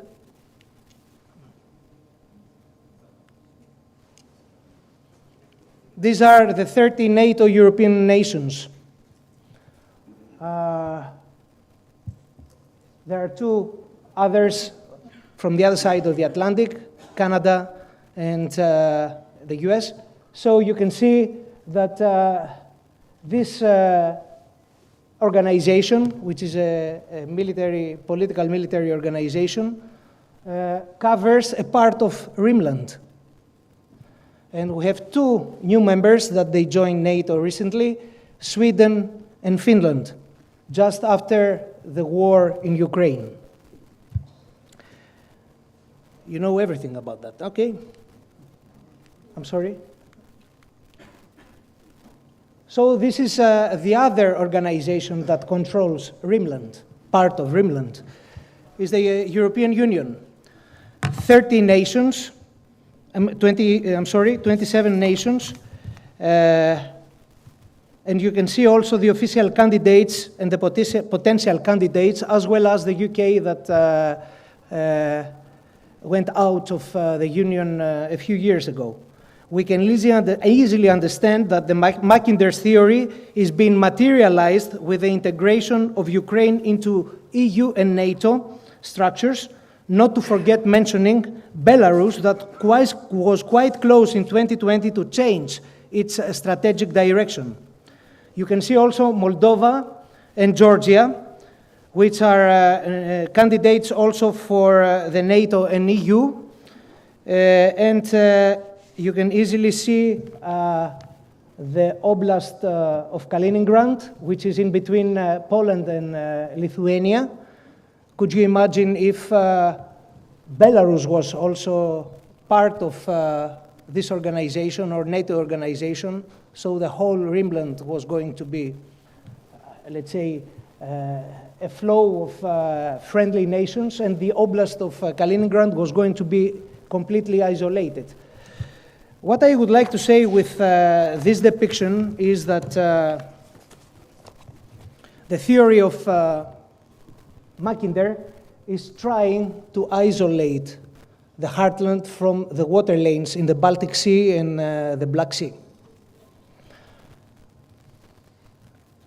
Now I will move to the sequence of events from 2004 to show you how we arrived at the actual situation that is happening in our world. So I will start with November 2004, 2005 with the Orange Revolution in Ukraine. Then in 2013, November 2013, February 2014, we had the Maidan protest movement in Ukraine and the withdrawal of President Yanukovych from the power. Then moving to February, March 2014, we have the invasion of Russia in Crimea and the annexation of Crimea in Russia. In February 2015, the Minsk Agreements signature under the leadership of France and Germany. And in June 2017, we have the Ukrainian declaration intention to join NATO. Moving to August 2020, we had the presidential elections in Belarus, and there were huge demonstrations there, and Lukashenko prevailed during this turbulent period and kept his post as president of Belarus, and the country didn't shift the camp, didn't join NATO and EU. In September 2020, the Ukrainians issued the security strategy for partnership with NATO. In November 2020, we had the elections where Biden has been elected. And in January 2021, just before handing over his duties, President Biden designated the Houthis as a foreign terrorist organization. That is why I depict with the red arrow the specific date. Later on, the 20th of January, President Biden was established in the White House. And a month later, he reversed the decision of the former president, and he designated the Houthis from being a foreign terrorist organization. Then, a year later, the 12th of January 2020, we had the NATO-Russia Council at Brussels to discuss the situation in and around Ukraine, and all the Russian proposals have been rejected by the 30, at that time, NATO nations in Brussels. Then, a month later, the 24th of February, we have the Russian invasion in Ukraine. A year and a half later, we have the Hamas-led attack in Israel, and the war in Gaza started. Later on, it was the first attack of the Houthis in Israel, and from November 2023 till January 2025, we had the Red Sea crisis that lasted 15 months. In November, the arrow down on the slide, in November 2024, we had the US elections, as you already know. In January 2025, we have the implementation of the ceasefire in Gaza Strip after the Houthis stopped attacking ships in the Red Sea. In 20th of January, the inauguration of President Trump. In January 22, President Trump signed again an executive order redesignating the Houthis as a foreign terrorist organization. This is the other red arrow. So we can see that the Houthis were a tool in the hands of somebody to play a game against the world trade. And in 15th of March 2025, we had the overall ceasefire in Gaza that collapsed. Again, we have war. And in March 23-25, the agreements between US, Russia, and US, Ukraine at Riyadh to ensure the safe navigation, eliminate use of force, and prevent the use of commercial vessels for military purposes.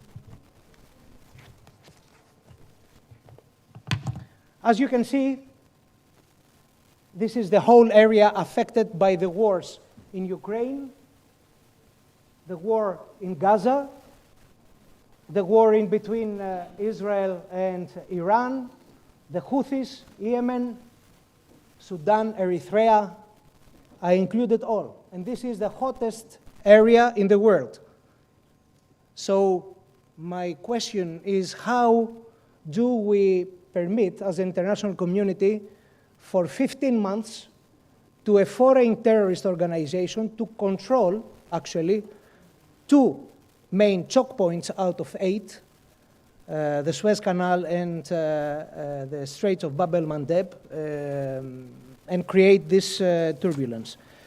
That was all to set up. I refreshed your memories just to have an idea. And Nigel, the floor back to you. Thank you.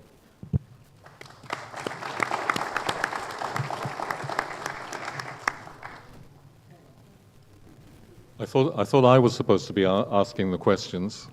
I feel very uncomfortable. Maybe I'm supposed to answer that one. No, I agree. It's an extraordinary state of affairs.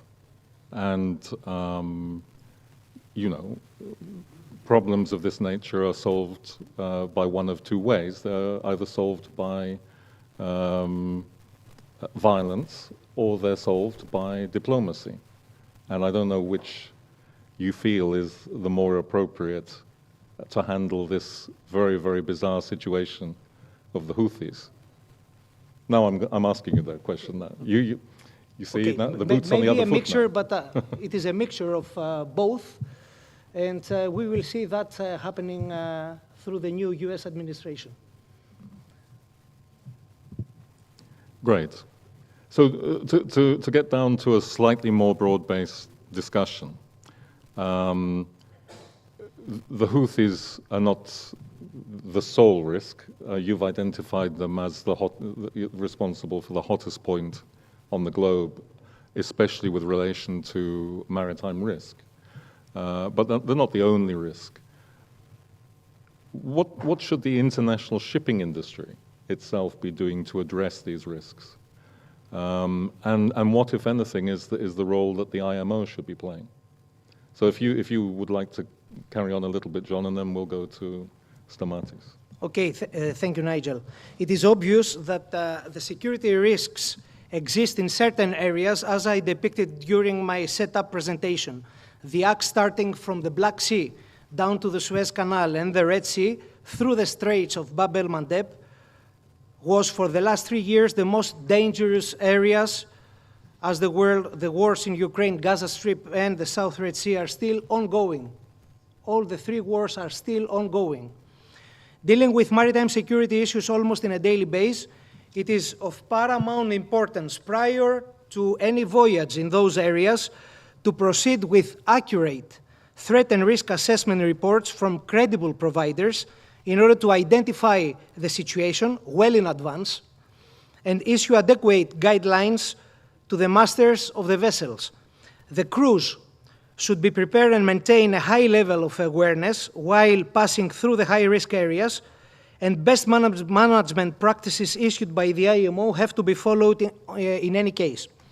From the other hand, shipping companies should have credible security advisors from private maritime security companies that will propose specific measures adapted to the current situation to mitigate threats and risks.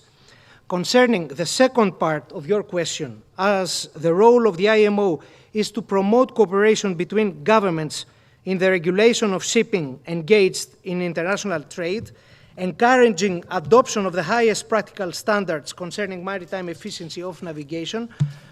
My belief is that the establishment of a task group of qualified officials that are continuously examining the existing threats and risks is of a great importance. Issuing bulletins, guidelines, and proposals for best management practices and alerts could assist to better mitigate the risks.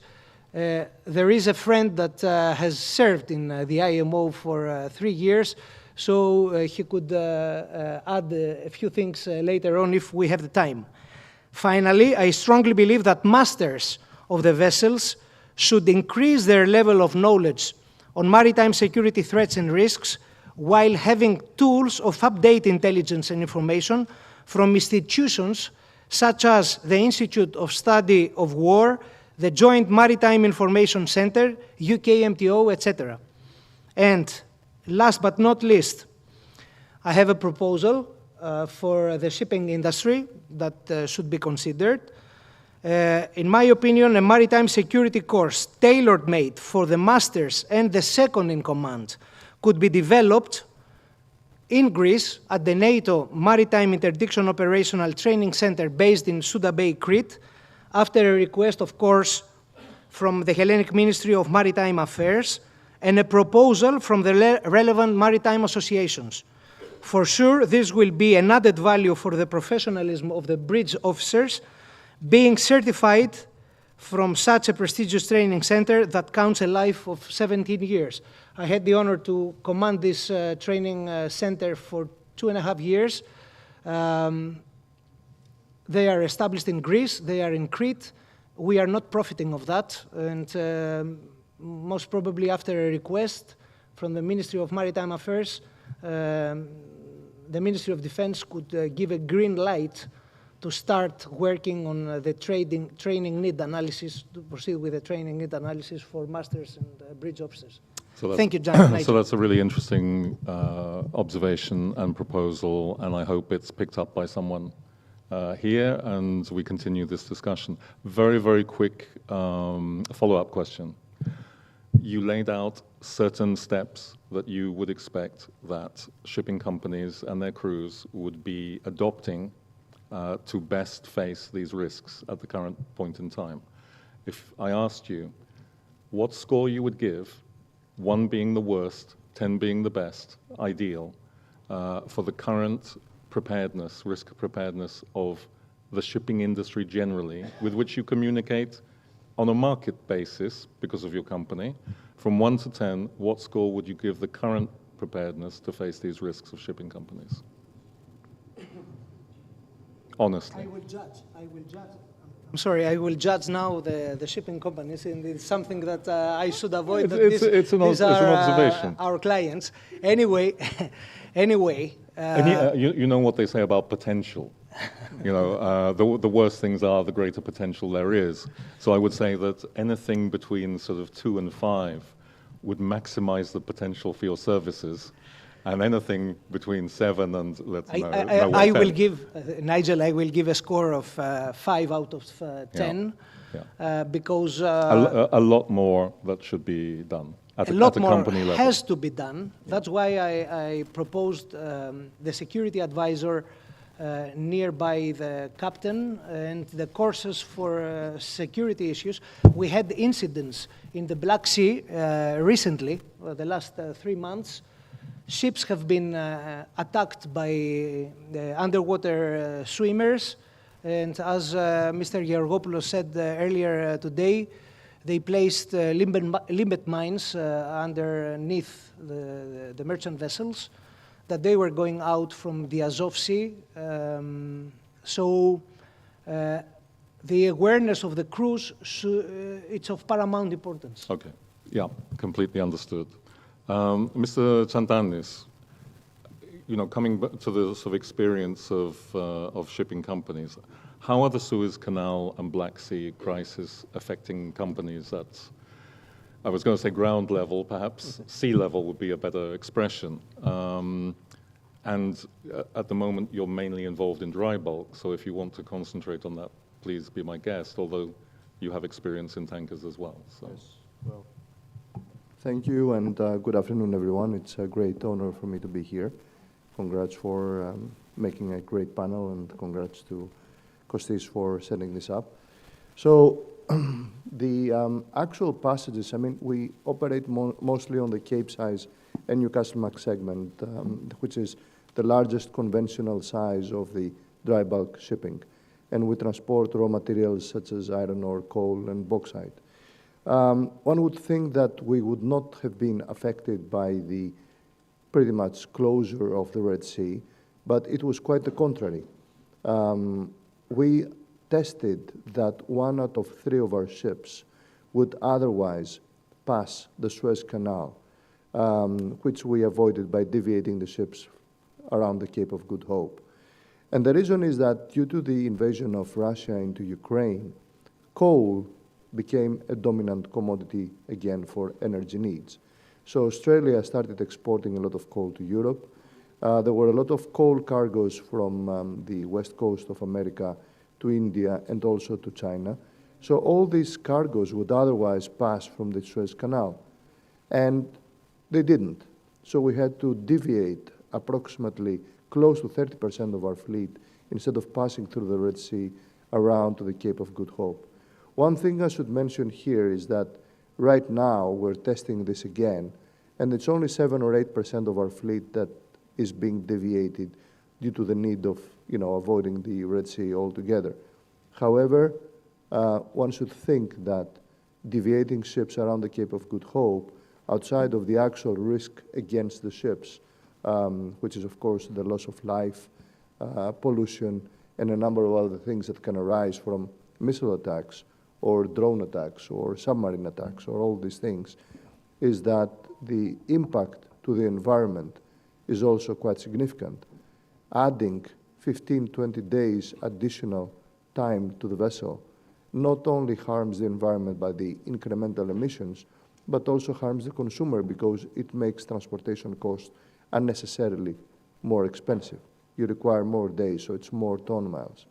And especially, we saw that the Houthis did not have any particular distinction as to what ships they will hit.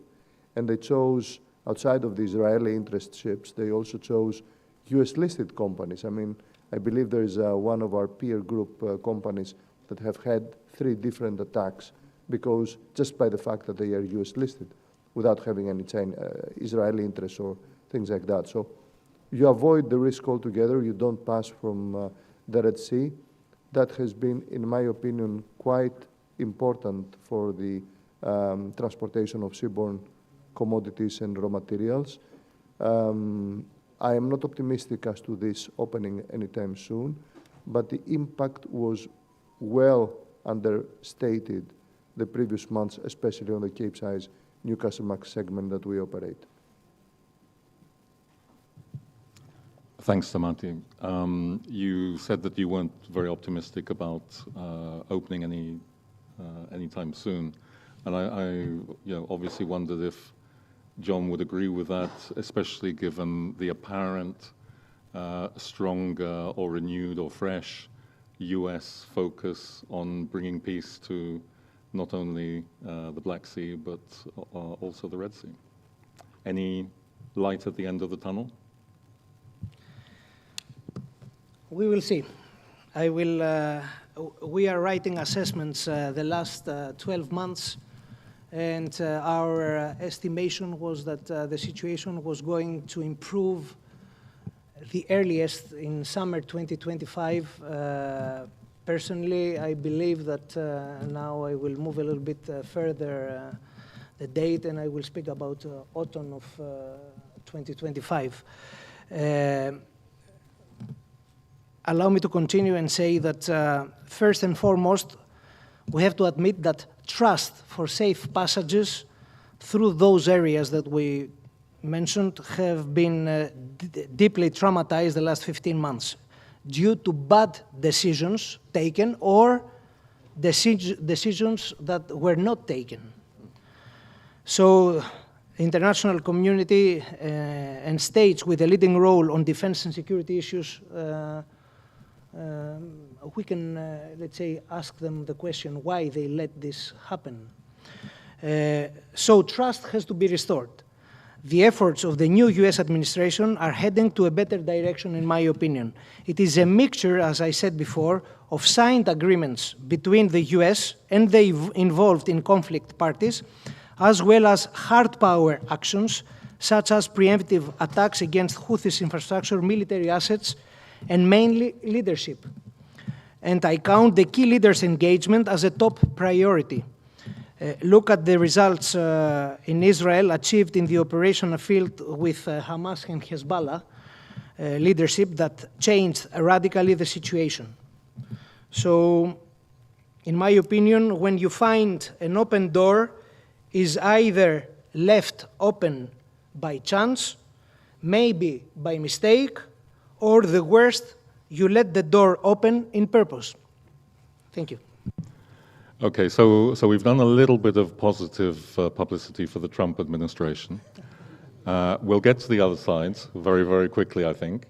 But just before that, perhaps a very, very brief word from either of you on something which I'm sure is not forgotten by security specialists, or in fact by people who trade their ships to those areas, but has been a little bit forgotten in the newspapers, the Strait of Hormuz. I mean, when you talk about security hotspots and potential risk, surely this shouldn't be forgotten, but very quick word on that side. Thank you very much.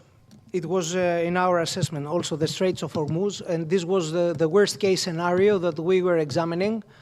The most fragile period for closing the Straits of Hormuz was the period when Iran was during a pre-election presidential phase. You remember that the president of Iran lost his life during an air accident, ? And it was a fragile period. Actually, I don't believe that there will be, let's say, a risk of closing the Straits of Hormuz from Iran. First and foremost, because the 5th US fleet is stationed in Bahrain and in the area. And secondly, because Trump is going to use the maximum pressure campaign towards Iran to deal with, let's say, at the end of the day, with a good agreement concerning his nuclear program. And another significant issue is Saudi Arabia. Saudi Arabia has been chosen by the new US administration as a rock state, a key player that will facilitate all the negotiations taking place in Riyadh, and then most probably they will sign the Abraham Accords for the peaceful settlement in the Arabic Peninsula. This will facilitate the IMEC at the end of the day, the Indian Middle East corridor that will go from India up to Europe. Mr. Mate? Well, I couldn't agree more. I believe that strongly that Saudi Arabia is now playing a very dominant role in the peace efforts in the neighborhood. And we see that happening because of increased economic interest. The infrastructure investment, which is now happening in Saudi Arabia, and the Emirates altogether is close to $2 trillion. We're talking about fully committed and funded infrastructure growth. As you can imagine, when you have 1.6 trillion until 2030 and close to 2 trillion until 2035 of committed funding for infrastructure, you do not really risk having terrorists affecting this kind of new infrastructure. Buildings, resorts, financial centers, and all these things. So it's kind of a given, in my opinion, that Saudi Arabia will continue to play this role, and the economic interests of the world are pretty much aligned. And this is not only investment coming from Saudi Arabia, but you have the largest private equity funds of the world, like BlackRock, Blackstone, co-investing. So there's a very strong alliance of this infrastructure drive and growth happening right now in the Arabic Peninsula, you said before, which is predominantly Saudi Arabia and the Gulf states. So I don't really see terrorism, at least in a larger degree, play a material role in the next 5 to 10 years. They will just find every possible way to exterminate it. Very, very interesting comment. I forget who said it, but someone once said that war is the continuation of politics by other means. And then along came some other smarty pants, and they said, well, maybe the reverse might be true. Politics is the continuation of war by other means. And that's kind of what we're seeing at the moment, I think. Samata, we briefly mentioned the US role in peacemaking, and got a positive take on it, I think, from John. But let's face it, economic aggression has so far been the dominant tone of the Trump administration. So what do you expect the effect on shipping will be of the US's more isolationist approach? Perhaps we could put it like that. The coming trade war, the proposed taxation of Chinese-built ships, Chinese ships, fleets with some Chinese-built ships in them. Yeah, what do you make of it all, and what does the industry expect? Well, there's a very diverse scenarios here, and anything can actually happen, from very positive news for shipping to very negative news for shipping and the global economy. It can be quite positive for shipping if tariffs remain at sustainable levels, where you see diversion of certain goods and raw materials to longer distances. And that has happened in the past. I mean, this system has already been tested in 2015, 16, 17, and the world and global ship owners, being agile and adaptive, they found ways of moving cargoes longer destinations, thus increasing the ton mile and making shipping more profitable and increased freight rates. Let me remind everyone here that sanctions, tariffs, and all this geopolitical turmoil usually create material opportunities for shipping. Generational profits have been made in containers and tankers the last 5 years, most of that arising from geopolitical events. Tariffs and economic barriers usually make good opportunities for shipping. However, there is a downside risk, and that is if we get into an escalated global trade war. If this happens, then we might see global slowdown and recession in many countries, and that's closely associated with, of course, the economic growth of the world. And that's very negative if this is to happen. However, I believe that we have a very transactional government in place in the United States, and at the end of the day, they will look into the potential well-being and profit of their own population. And if you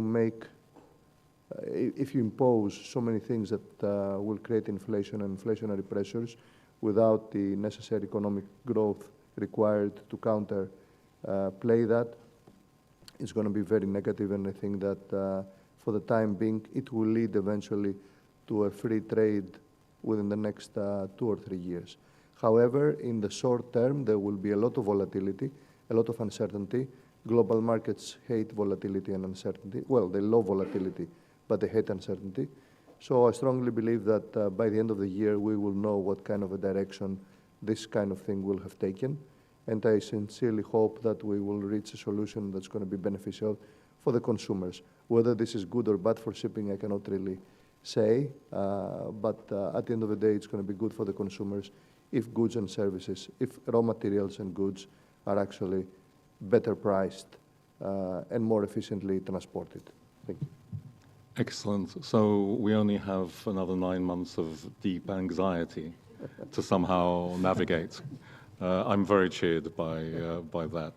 And John, do you see a Trump effect on the rule-based order of shipping, which until today has been vital for shipping to function, on the role or authority of the IMO, on the Panama Canal situation? You know, how will all these issues, which were pretty unthinkable until even a year ago, how will they unfold in your view? Thank you very much. I have a positive approach. President Trump has already openly defined his priorities and objectives, and there are three priorities and objectives. First, to ensure freedom of movement for all U.S. naval and air assets which promote and secure U.S. interests and goals worldwide. Secondly, to restore the freedom of navigation worldwide for the international merchant shipping that will benefit the shipping industry and the overall global trade and commerce, which is positive. And third is to eliminate or at least neutralize anyone that hampers U.S. geopolitical goals. So my conclusion to that is that Trump loves to negotiate by exaggerating verbally at the beginning, putting pressure to his interlocutor, and then is softening his posture in order to show that he is compromising. So, in my opinion, things will improve sooner or later. Wow. Isn't everyone glad they came to this session? And because time is running out, and it's already been a bit of a kind of James Bond movie of kind of covering sort of 20 different scenic locations in the world, and we have to wrap it up somewhere. Stamatis, perhaps to broaden the discussion a little bit and make it a little bit more Greek-specific, do you think that Greek shipping is doing enough to basically, stay on the right side, if you like, of all the regulations and reputational issues that come in this era, which includes things like the dark fleet? Well, the Greek shipping for, once again in history, did more than enough to take advantage of the geopolitical situation that happened, and they went, in my opinion, some players way over the top in taking advantage of these distortions that we have seen in global trade. And when I say completely unnecessary, is that when you facilitate global trade or the survival of certain countries in their needs of energy or food, then of course you say that you have a moral initiative or a moral incentive to do so. But if it's just for mere profit-taking and unnecessarily give a very bad reputation and picture of Greek shipping participating in certain trades that I'm not going to argue if they're legal or illegal, but they were gray areas that could have been avoided, in my opinion. That gives Greek shipping another, let's say, bad reputation across the world. So it's not prudent, in my humble opinion, to be perceived as the ship owners of opportunistic. It's much better. I mean, the Greek shipping all over these years with all the new buildings, the public companies, and all the efforts to rebuild the brand image had made a very good effort and result in order to upgrade what was perceived to be bad shipping, bad and polluting shipping, into good part of the chain of energy, food chain, and all that around the world. Lately, the last couple of years, with the sanctions, breaking the sanctions, and trading cargoes that might have been a little bit grayish, to put it this way, I believe we went a few steps back into the image of, Greek shipping around the world. And it's a pity. I mean, we control probably the biggest, it's debatable if it's the biggest or the second biggest commercial fleet in the world. We should use that leverage that we have globally for the right reasons, impose terms and conditions, instead of being fragmented and opportunistic and trying to make, small-time opportunistic profits.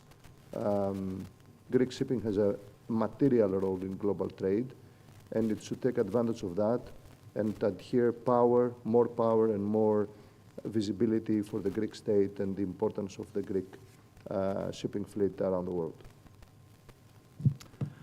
Thank you very much. I'm aware that we've hardly scratched the surface. The good news is that we have 3 more panelists who are going to come up and join us in a moment. But I was fascinated by both your remarks, and I think probably like everyone in the audience, I wish we could continue the conversation, and there's obviously a lot more to say and to learn from you. So please join me in thanking them.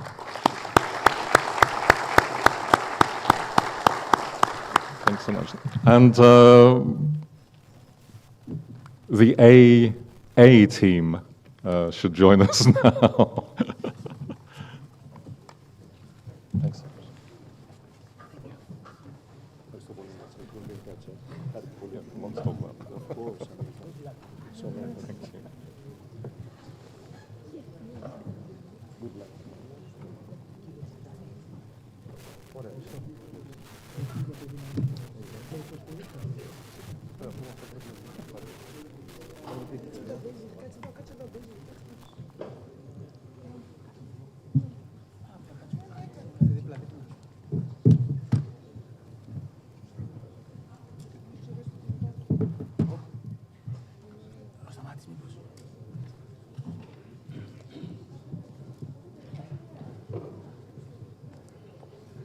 So there's already a security alert. One of the previous panelists forgot their mobile.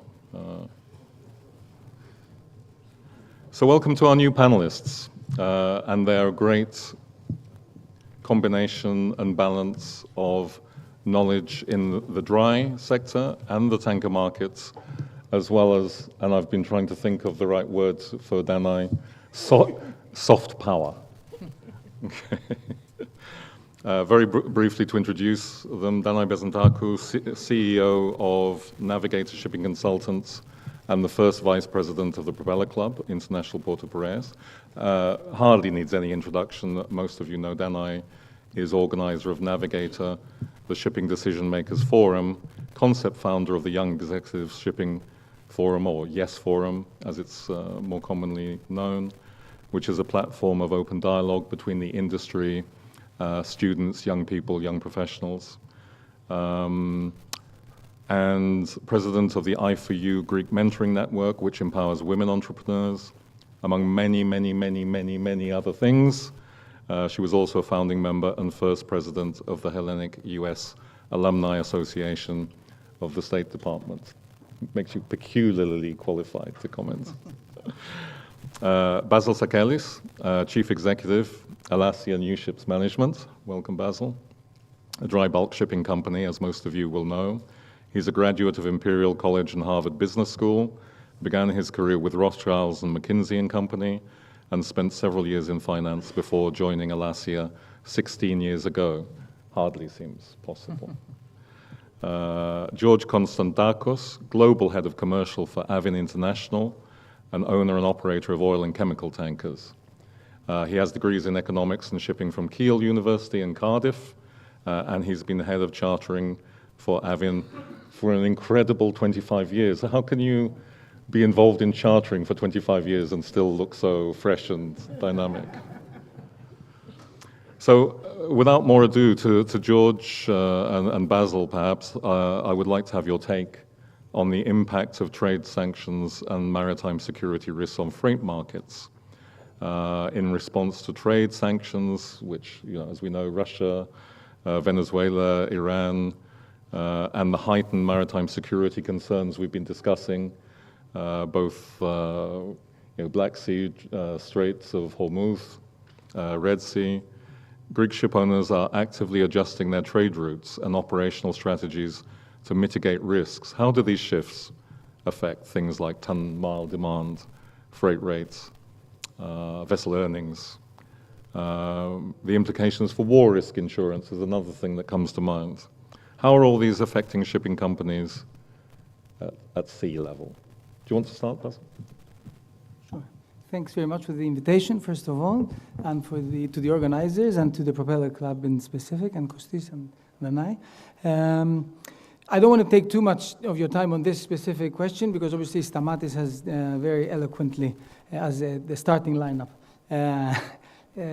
responded very, very clearly to these questions. Obviously, when there are disruptions, the ton-mile tends to increase. So obviously with the Red Sea being closed, the sea suggested 30% of their fleet had to be diverted.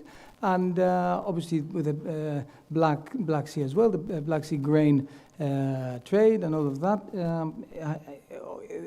the ton-mile has increased, which has benefited dry bulk shipping.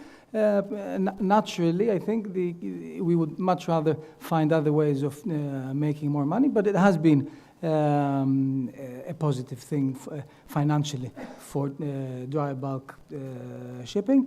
And ultimately, again, as Stamatis said, more often than not, the additional cost is passed on to consumers, and given the rise in the cost of living everywhere in the world and in Europe in particular, I think consumers can ill afford to pay higher cost of living because of wars and other trade disruptions. The only one side comment I'd like to make before I pass on the floor is that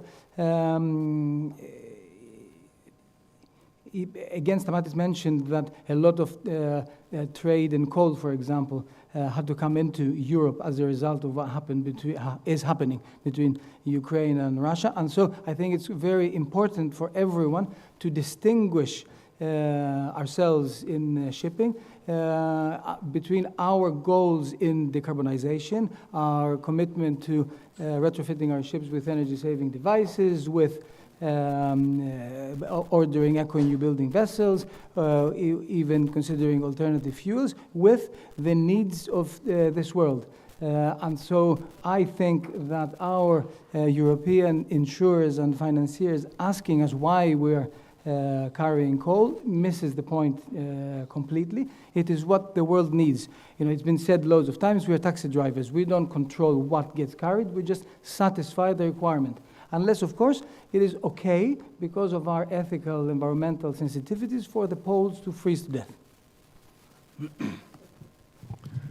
George, would you like to take up pretty much the same huge area for comment? It is indeed. Let me start by just saying a quick thank you to the organizers and Mr. Frangoulis for the invitation.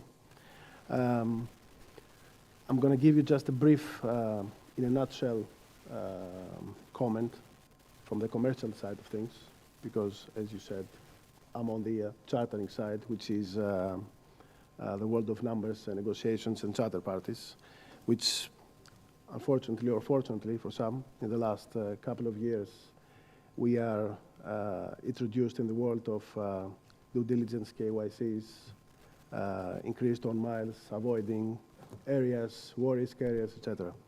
So let me start by saying that as far as Russian coals are concerned, the owners, especially Greek owners, although the framework allows owners to load and discharge Russian oil into non-EU areas, there is a significant risk involved in the KYC side of things, namely the KYC and the due diligence that the owner has to make to the counterparties, either the charterer, the producer, the receiver, and the buyer, of course, of the cargo. It has to be very, very enhanced and very detailed. Otherwise, you jeopardize being, surprised even after the cargo is discharged by various parties who's going to ask you questions whether you asked this or you asked this, in order to explore more on the KYC side of things. So we have to do police work, in other words. So there are cases that, although everything checks out, the attestation, the price cap attestation, the shareholding structure, everything checks out. Shareholders are not on your OFAC list, etc. And still, there is a risk for these documents to be fake.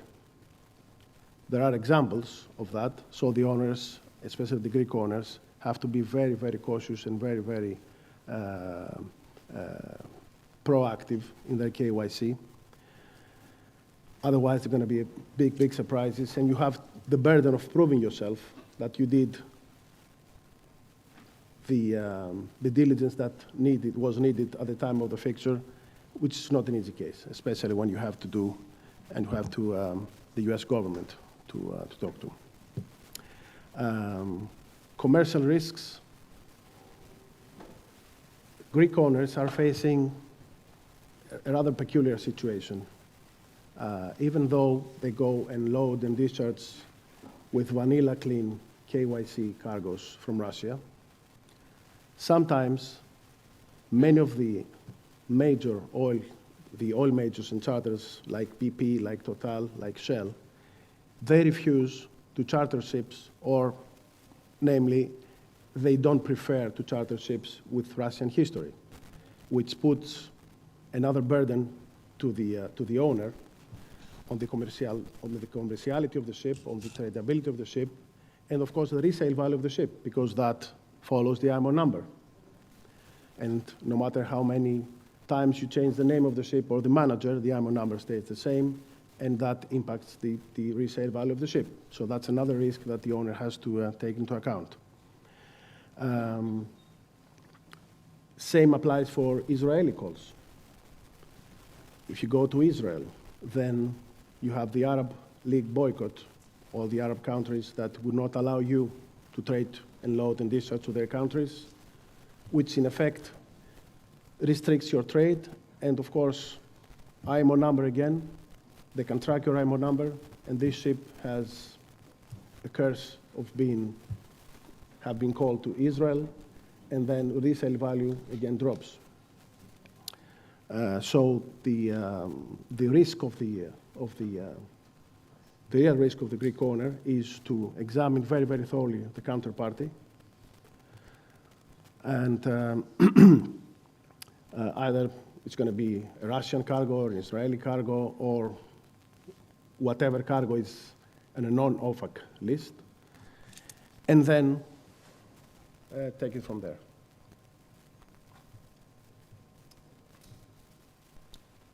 So it's a very, very complex picture. And is this a picture that has, would you say, has only gradually emerged and companies have only grasped how difficult a commercial decision it is over time? Because, obviously in some of these trades, you get a premium for taking that cargo. But then you're describing a situation where there are so many possible negative aspects that can follow that decision with the history of the vessel. And perhaps we should mention here also, not to leave it out, the explosions which have happened on several tankers in the Mediterranean that in some way or other have been traced to their previous calls in Russian ports. Yeah.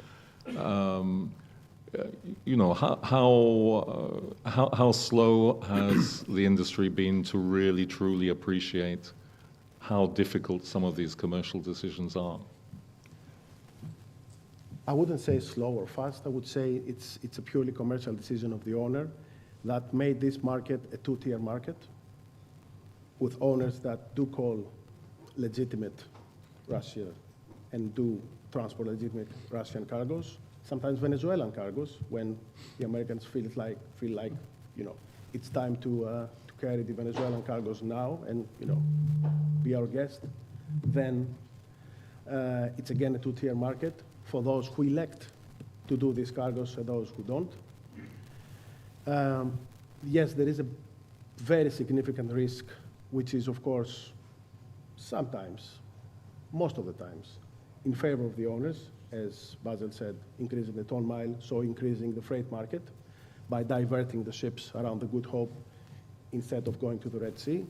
But we have seen, as you correctly pointed out, ships getting hit because of the previous calls from Russia. We have seen Houthis attacks because Houthis, supposedly they stopped.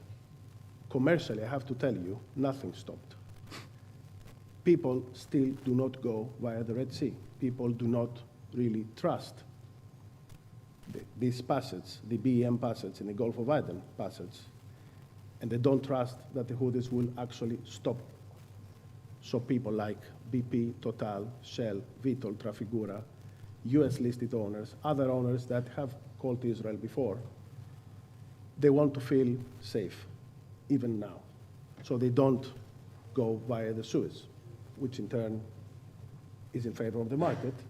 But I was, unfortunately, a very close witness of a Suezmax ship which got hit for a very big Greek owner in the summer in the Gulf of Aden by the Houthis.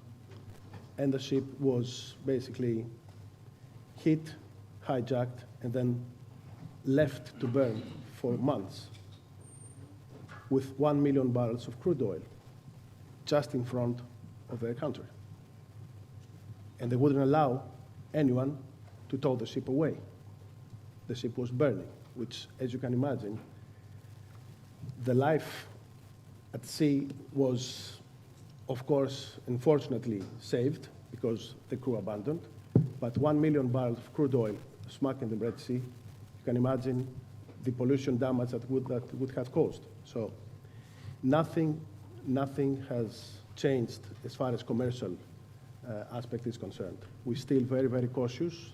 Charters are very cautious. Oil producers are very cautious. Owners are very cautious of going to Israel, passing the Red Sea.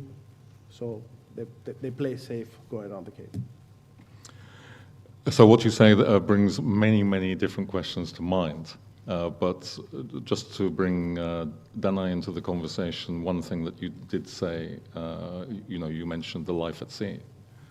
And in fact, when we were discussing the other day what we would discuss today with George Pateras, who unfortunately can't be with us, one of the things he said, and that he believed very strongly in, was that all this kind of stuff which is going on, especially when you see on the news a burning tanker, Houthi missiles sinking a Greek bulk carrier in the Red Sea. These are the worst possible advertisements for a seafaring career. So I wondered what you thought, Dana, in terms of how serious a problem the geopolitical risks that are going on today are for the other big question facing the shipping industry, which is recruiting and training the seafarers of tomorrow. I would like also to say that it was more than a great idea for Propeller to cooperate with, with this forum, and we're very, very happy for our president for proposing it, and then also for all the great team of all of you to cooperate with us. So thank you all for being with us. I would like to say that most of the young people, I'm very happy to be in schools and universities every week. Every week I'm visiting schools and universities. Last week we had a presentation to 300 young people in an event out of, I don't know, maybe 30, 40 universities. When it finished, a young guy of 16 and a half years old came and said to me, Ms. Bezadakou, I'm coming to listen to you and other speakers in shipping the last 2 years, so since he was 14 and a half, and my problems are 2. I said, okay, you're very young to have already 2 problems, but tell me, is that I want to have a family, young, 16 and a half, and I want to become a captain. And I think that these 2 cannot be combined. Of course, we discussed with him and we told him that this can be combined. The young people are not watching the news like we do. They don't know exactly what Houthi means. They don't know who are the presidents and the vice and the prime ministers in Europe. They know about Trump, but they don't really know what is being discussed there and what are the problems, because they have their own world. And this is something that we have to get closer to it. So what I can say is that the problems of the young people entering sea is simpler. is, will I have a nice life on board? Because the stereotypes are still there that a captain is a poor man staying in a small room on board, having no internet, having no life, being away from his family and friends for a long time. They're not really informed about what happens. So yes, the bad news is not good news. And what we can say is that we don't, at least in Greece and in Europe, we are not promoting sea like it really is. And we have to do it from the schools. In Greece, we were starting informing our kids what to become when they were 15, 16, 17. It's too late. So we think that we have 589 vessels coming in Greece. We will need around 10,000 people on board. The Greek shipping miracle, as being told by George Foustanos, or the Greek shipping paradigm by Ilias Bisias, which are both very important words, is being created by the people on board, by the Greek word naftosini. And this is something that we have to teach not only to the Greeks, to Europeans, to the world. Because we're the only country in the top 5 that we're not Asian. We're the only country that represents the world except Asia in the top 5. And this is something that we have it in our blood. Nunu Martinou was saying here in the Greeks, and she was doing like this, it's not blood, it's sea inside. We have to go on with it. Oh, very interesting. At least there's the Venn diagram of the overlap between one challenge and the security situation is not so overlapping, at least. George Konstantakos, you mentioned a two-tier market, and I couldn't resist because I think just yesterday in the US there was a discussion at another conference about the fact that if the US administration does apply port fees on Chinese-built ships or other Chinese-linked ships, actually in the tanker market at least, there's possibly going to be a three-tier market because you already had the split between the legitimate ships, the mainstream ships carrying the legitimate cargoes, and the dark fleet carrying the sanctioned cargoes. And now there is a possibility that there's going to be another tier put in between. How do you possibly get your head around what that would create in terms of the effect of on the tanker market? Well, it really depends. It really depends on the, as you said, it's going to be most definitely a three-tier market. It really depends of how the sanctions go, how if the war ends between Ukraine and Russia. No matter how much people believe that the day that the war is over, everything will get back to normal, it won't. It's going to be a long unwinding period, especially for sanctions. But lots of ships on the dark side of the fleet will go for scrap because they're not very well maintained. They're ships that, under normal circumstances, they wouldn't be allowed to be on the water. So most definitely it's going to be a three-tier market. If you ask me about the tanker market, I think it's going to be good news for some, bad news for others. I can't give you a proper answer because if I knew that, I would be, much, much richer, I would say. But I would say for the tanker market, for the proper, diligent, serious owner, it's going to be good news. And I'm pretty sure that there's going to be ways around this, especially from the US side, because they're going to see and realize that sometimes by exaggerating, you're just shooting yourself in the foot. So if they realize that, I think it's going to be good news for everyone involved, especially Greeks. So there's a trend developing in this discussion, which, as a journalist, that I like to kind of hear a bit of doom and gloom. I find quite disappointing.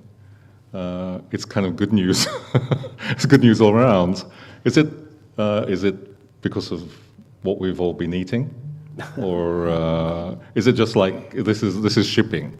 You have to kind of be an optimist to actually overcome and to persevere through all these ups and downs. You've got to be an optimist to actually be doing it. Amazing, and of course Greeks. Yeah, you're Greeks as well. Yeah. Basil, although George has 25 years of experience in chartering, perhaps don't be overawed by that. But I was also wondering what your experience has been of the relations with charterers, and George can come in afterwards as well. Not so much on the aspect of due diligence and the increased stringency of their demands, which you outline very well, but in terms of the general relation with charterers, where there are sort of new factors that you have to take into consideration with emissions and decarbonization as well, but layered on top of that now are also safety and security decisions about routing, various aspects that you need the consent often of your charterer. What has the relationship been like? Is there any tension between the safety assessment and what an owner thinks is prudent and what the charterer is happy to go along with? Thank you. I mean, look, for us, the answer is a little bit simpler, I think, than most, because we are just a very conservative company.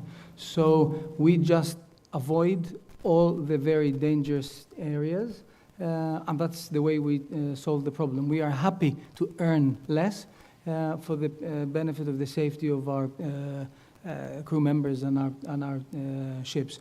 I know it's a simplistic answer, but the other way to look at it is that when you do a risk assessment, the risk assessment is basically the product of the probability of something happening and the impact if it happens.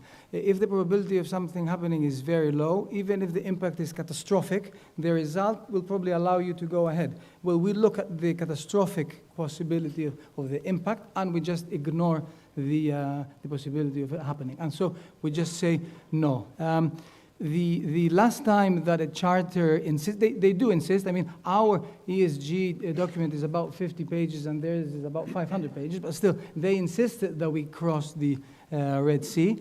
That was maybe the last time that they asked us was maybe around 5 or 6 months after the war in Gaza, whatever you want to call it.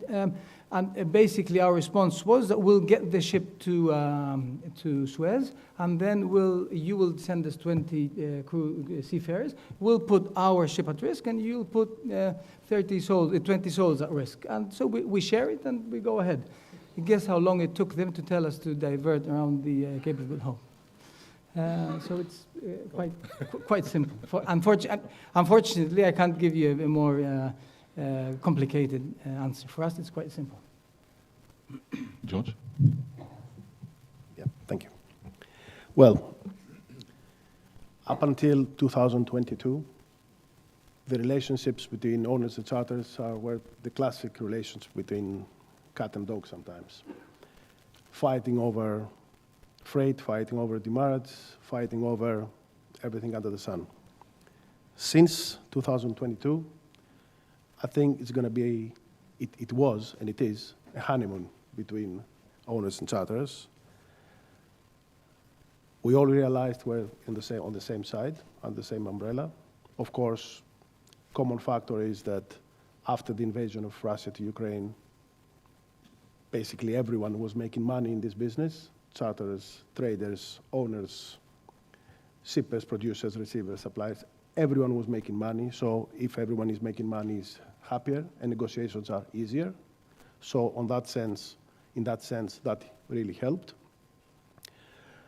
In terms of security and safety, we all realized, as I said, that we're under the same umbrella. They have their cargo on board that has to be on its destination safely and intact, a cargo that sometimes it's more value than the ship itself. So we worked and we are working towards the same direction with big charters, major charters that understand the risks and not B or C class charters that they do not care about the risk. They just want to make money over a barrel of oil. Especially on the war risk side, charters were understandable to burden all the risk passing the, for those who were passing the via Suez Canal, a cost that was significantly higher than was before. It started like $40,000 or $50,000 for a Suezmax, and it was up to a point that the amount was almost $600,000 for just a simple passage for 5 days. And the charter was agreeable to burden this and to embed this on his estimation and trade calculation, which, of course, that's another discussion. That's on the burden of the end consumer. But at least, you know, the people were safe, the environment was safe, the owner was doing a proper job, the charter was doing a proper job. So to answer your question, the overall cooperation with the charters in the last couple of years was 9 out of 10. Very, very good.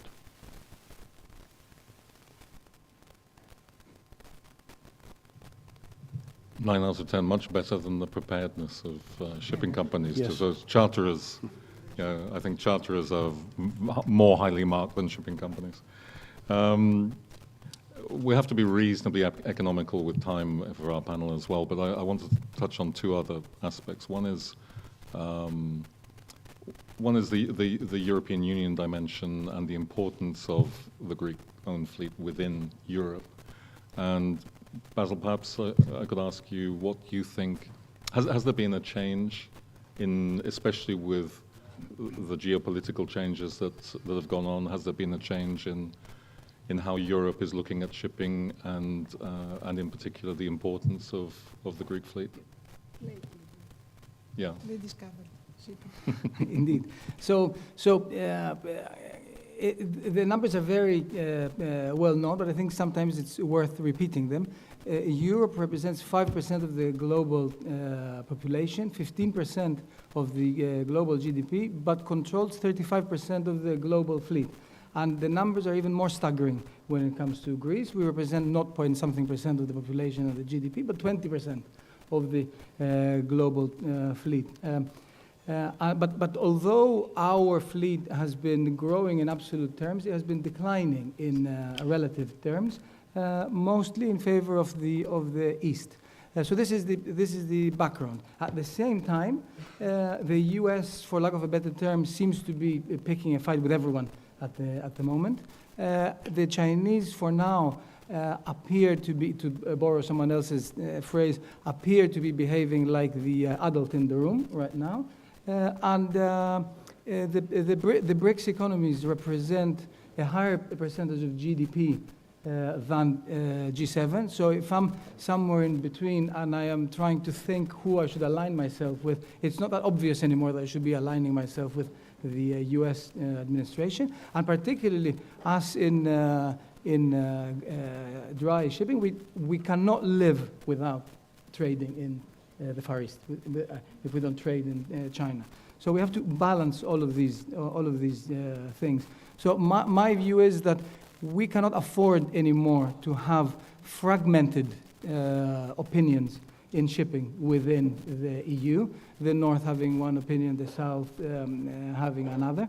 We need to have, and we can no longer be spectators, if you like, of geopolitical events that are being decided by others for us, by the US or by China, for us in Europe. We need to have a unified and a proactive voice.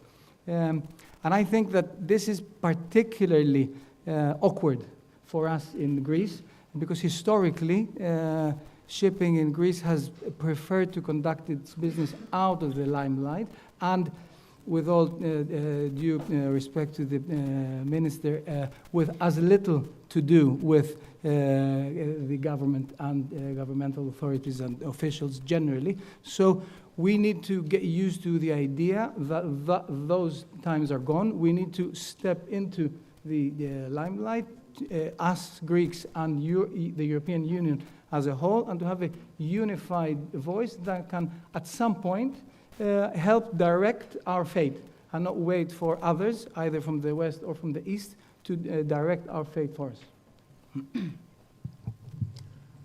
Καλησπέρα σας, κύριε Υπουργέ. Θα είμαστε πολύ σύντομοι.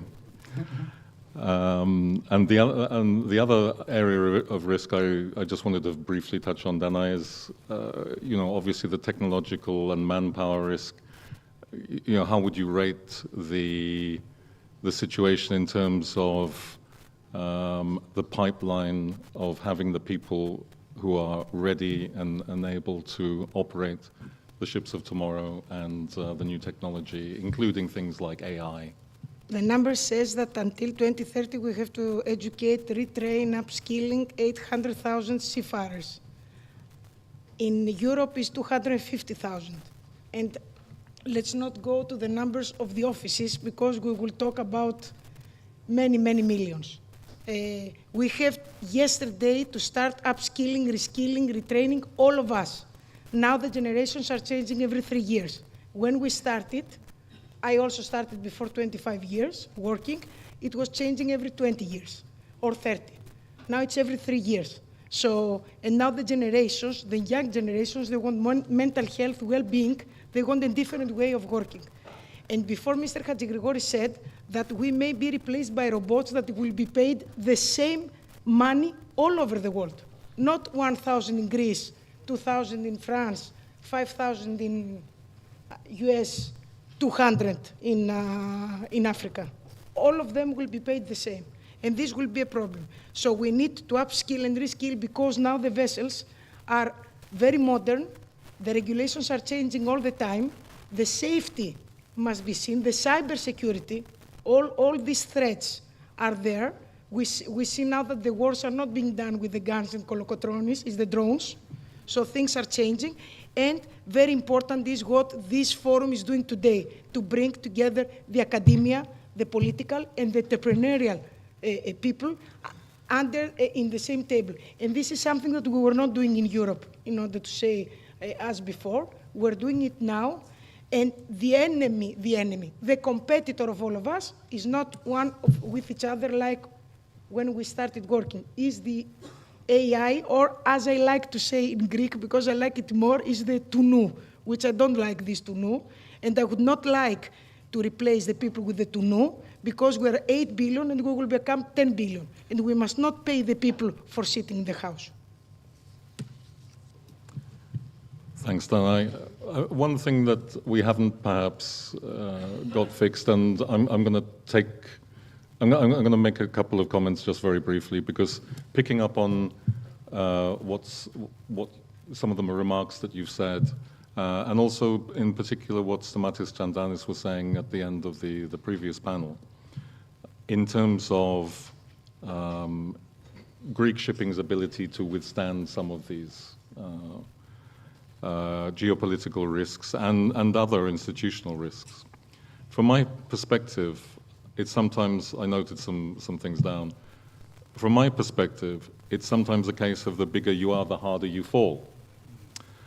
And the fact is that through its success and size, Greek shipping has a bigger exposure to maritime risks than smaller shipping powers. That's just, it goes with the territory. We also mentioned that now a much greater percentage of control of the world fleet lies in Asia. And although in terms of pure tonnage, China has caught up with the Greek-owned fleet, Chinese shipping, and for that matter, Japanese shipping, which have long been the main rivals of Greek owners, are closely allied to the economies of their home countries. By contrast, less than 1% of the cargo carried by Greek-owned ships is linked to Greek trade. That goes with what you were saying about the relative size of the population and the size of the fleet. So no matter who might have the most gross tons, the fact is that in terms of cross-trading, Greece is still by far and away the biggest player in global shipping. And during an era of free trade and globalization, of course, this has been a huge strength. However, though, some alarm bells perhaps are now ringing, because are we any longer in an era of free trade and globalization? Some of this may be walked back. If there's an upside, and if it's true you need to be more agile than ever, and I want to do with the upside because everyone else has been so optimistic. If there's an upside, and if it's true you need to be more agile than ever to navigate through these uncertain and treacherous times, no business ever has shown itself to be more durable and adaptable than Greek shipping. It has also been in recent years a model of excellence and reliability in terms of compliance. Compliance in terms of both safety and sanctions.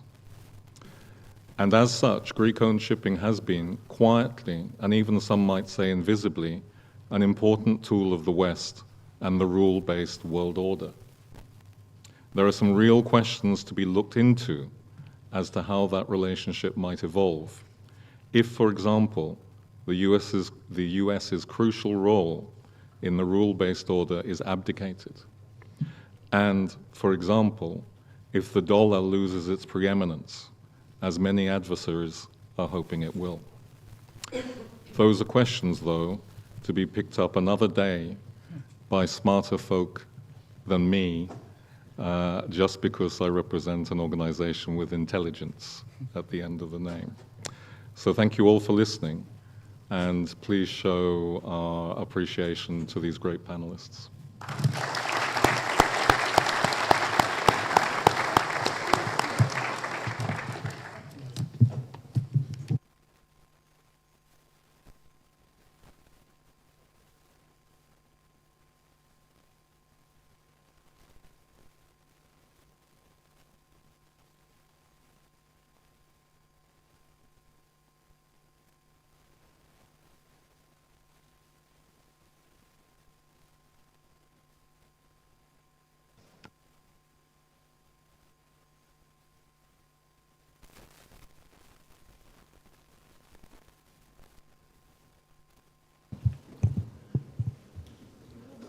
On behalf of the Council on Foreign Relations, our co-organizers, the Propeller Club, and its president, Mr. Fagoulis, the Foreign Affairs Institute, and its chairman, Lukas Katsonis, the University of Piraeus, am I forgetting anyone? And the McKinsey Forum. It's an honor and a privilege to have with us today the Minister of Maritime Affairs and Insular Policy, Vasilis Kikilias, and also the new Chief of the Coast Guard, Vice Admiral Mr. Trifonas Kondizas. It is a particular honor since the new Minister of Maritime Affairs, I believe, will make his first official speech. And we are delighted and excited to hear what he will have to say about such an important industry as shipping, which is probably the most important sector for us in Greece. Dear Mr. Minister, to give you some perspective of what has been said today, I will use 2 or 3 words that were uttered in previous panels. And these words are uncertainty, volatility, gloom and doom. And this, I believe, because we are in a transitional period. It is the first time in history that the hegemonic power is appending a world order that it put in place after the war without having been defeated in war, and appending an international order that served its interests and the interests of the West, and in fact returning us to a competition of great powers, which is what has started to happen in the global arena. We see this competition taking place. We see the reconstitution of spheres of influence. And of course, we see policies of protectionism. Need I remind you that today is Liberation Day for the United States. President Trump is going to announce a number of tariffs and policies of protectionism in the United States, which are targeting mainly his allies. So we live in a period of uncertainty, and this poses a number of problems for maritime powers, oceanic powers, such as our country. We have 2 wars going on, and we have the proliferation of hotspots around the world that pose challenges for our shipping industry, and I'm afraid for you too. So these are the things that we're talking about in this conference: the geopolitical changes and what challenges they pose for the shipping industry. And it is a particular honor to have you address this conference and also talk about your policies and your strategic objectives since you assumed the responsibilities of the minister. Now, let me say a few words about Vasilis Kikilias. He's been a successful minister in every ministerial portfolio he has undertaken, either that of the Ministry of Tourism, that of Public Order, or more lately, the Ministry of Civil Protection, which is not an easy post to govern. I've known him for many years. I consider him a friend. He is a man of action, not of words, and I wish him the best of luck in his new responsibilities. Dear Mr. Minister, you have the floor.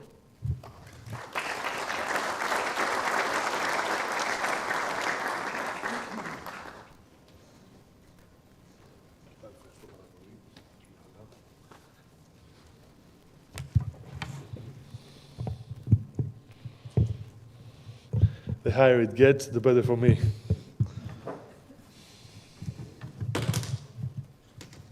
Professor Vanitopoulos, it's an exceptional honor for me meeting you here once more, and I cherish the, of course, difficult moments that we have spent together in difficult times with austerity measures and huge crisis for the Greek people and the economy, of course. Big part of the economy is the shipping world, and I'm truly thankful for the Prime Minister appointing me in the position of Minister in such an important sector. Dear Chief, congratulations, and I hope we have calm seas and your career is successful in the position of Chief of the Coast Guard. Distinguished professors, of course, and representatives of the Greek shipping community. Of course, esteemed speakers, I didn't have the opportunity to hear everything, but I'm looking forward to receiving the results and taking them into account. And of course, ladies and gentlemen, dear friends, this is actually my first speech, but I would like to stick to the theme which I consider very, very important and of high value, because we do live in uncertain times. And since we do live in uncertain times, unfortunately, all aspects and matters of life, especially economic life, and a big percent of our GDP, which comes from maritime affairs, will be affected by decisions, geopolitical decisions, strategy, and tactics. So, of course, I congratulate all the joining organizations in terms of this wonderful initiative. And of course, this is the Evianidis Foundation. This is an historical foundation and home of the maritime education in Greece, and I'm very, very honored to be here. And once again, the organizers have done, I think, a great job. And it is an opportunity to share some of my views in terms of the Hellenic Maritime Administration. And of course, the threats to maritime security, which are clear. There's a clear and present danger, unfortunately, and have multiplied since the environment is such. It's an increasingly unstable environment, and geopolitically, for sure, we see it around our neighborhood. So, walking into the room, you said 90% of all the goods traded nowadays are through ships. Big percentage through ships with Greek flags, or actually not really owned by Greek ship owners. This is something that we have to take into account and see what we can do about it. But this is a huge power that cannot be neglected or just stated into a percentage. It's something that we should take into advantage in terms of dialogue, or even better, of negotiating. There's going to be a lot of negotiating nowadays, Professor Arvanitopoulos, I think, and for the near future. First one is going to be within our European family, because I understand and I respect green economy, I respect low carbon emissions, I respect supporting our earth and ecology and providing for the next generations, and I respect all the effort that has been done from the EU in terms of that. But Greek people and Europeans will not starve. So competitiveness in terms of the maritime world within our European Union and family are essential, and this is what we pointed out, ship owners and the Greek government in Brussels recently. Which means that if we're not careful like a European family, since the United States are in a constant growth in terms of their economy, and China also, and we're way behind, and unfortunately the gap is growing, if we're not careful and take into account what is needed in terms for all these ship owners and these ships and these fleets, which is an advantage for us, a strategical advantage to stay within the European family, we will lose them to the IMO. So it's crunch time for bureaucracy in Brussels, which has done a petty job, unfortunately, for many, many decades in terms of being pioneer in politics. Unfortunately, we are dragged behind events, situations of crisis, and we haven't been able yet to find a common strategy that will be implemented and supported by everybody, at least as early as it should be, because the timing momentum is essential in terms of global politics. So let's get to the point.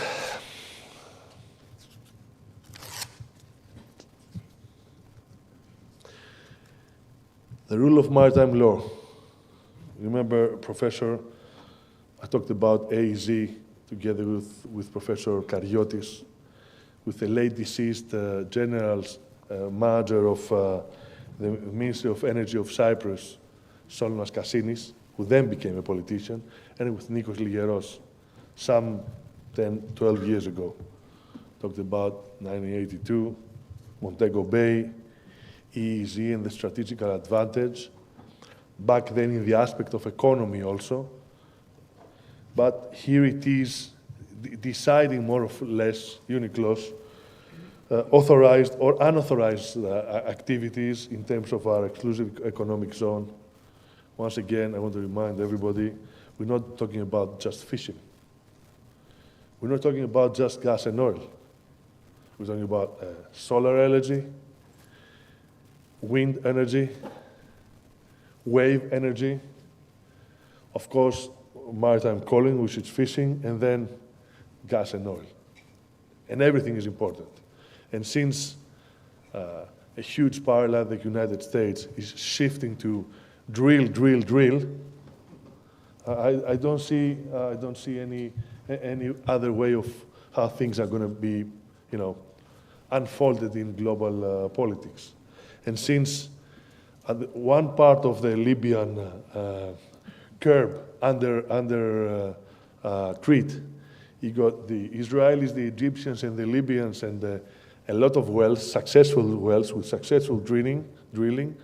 I don't see why on the other side of this, let's say, bathtub, by the laws of physics, and in proportion with all the efforts that have been done until today, maybe we get a fair chance. So I have to congratulate my colleagues in the Greek administration that finally decided to keep on pushing forward, and we see a very interesting proposal from Chevron, and I think it will be concluded soon.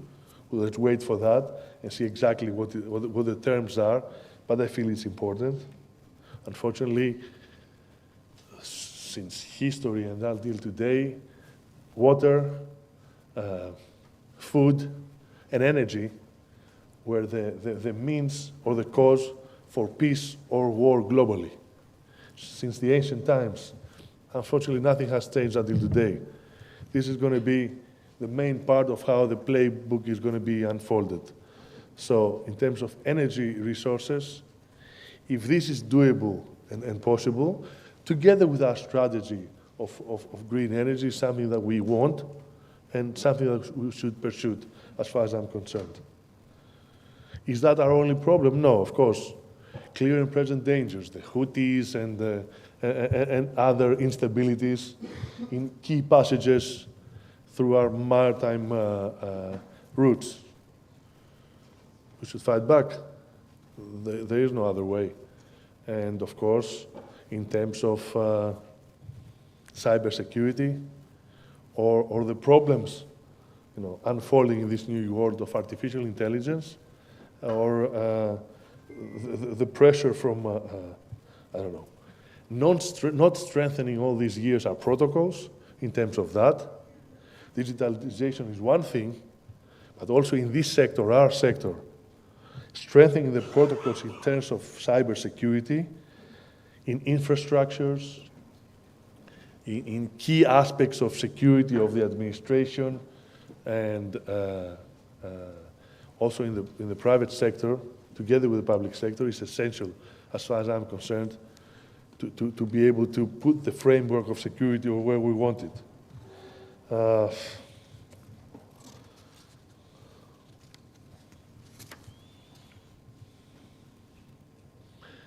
Do I see that the water in the glass is half empty or half full? No, I'm an optimist. We've dealt, and Professor Avranitopoulos, me personally, I have dealt with probably all the crises known in recent times. I was Minister of Health during the first 2 waves of the pandemic. Everybody was betting that we would be flat on our back. It didn't happen. On the contrary, we were an example of how things should be run in terms of organizing the healthcare system. Prime Minister took the right decisions very, very early, before Germany, before France, and we delivered in terms of showing the world how things are done and got the RRF out of it, which is a huge investment that we still rely on.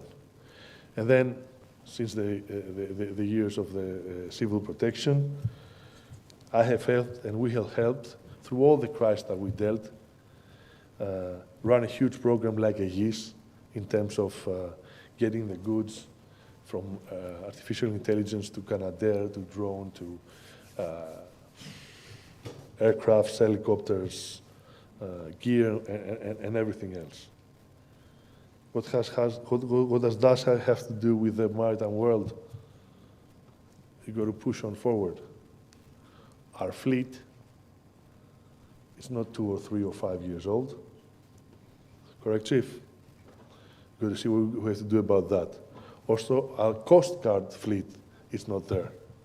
Also, the technology we use in terms of fighting against crime. We talk about huge organizations, trying to smuggle guns, drugs, illegal immigrants.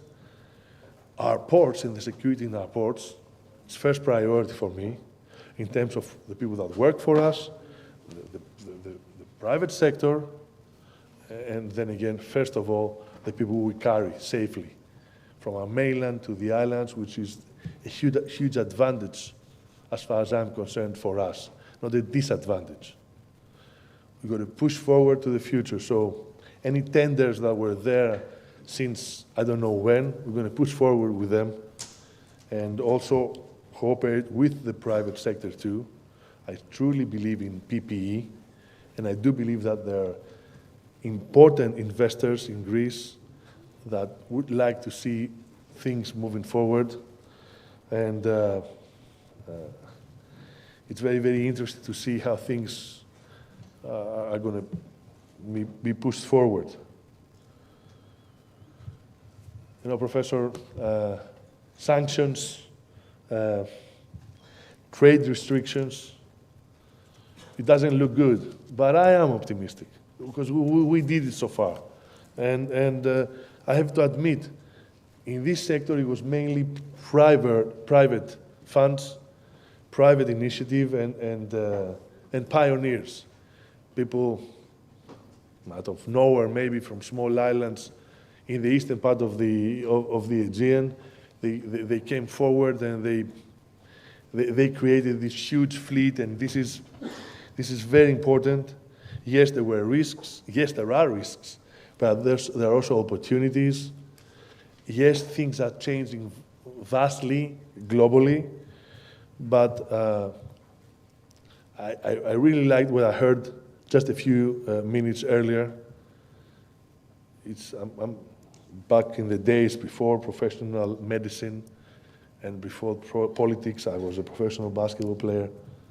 I had the honor of serving the national team of Greece, and it's more than obvious to me that working together makes sense, and team effort leads to better results. And I remember Professor Arvanitopoulos in the Konstantinos Karamanlis Institute pointing out that we, the same people, join together and join forces. We are capable of the hugest triumph and success, and this has been proved during the years. Us, the same people exactly, fighting between us, not fighting in common grounds, are capable of the worst catastrophes that unfortunately we have dealt in the 50 years of the recent democracy since Konstantinos Karamanlis came back from Paris in exile and reinstituted democracy in Greece until today. The challenges are going to be a lot and important.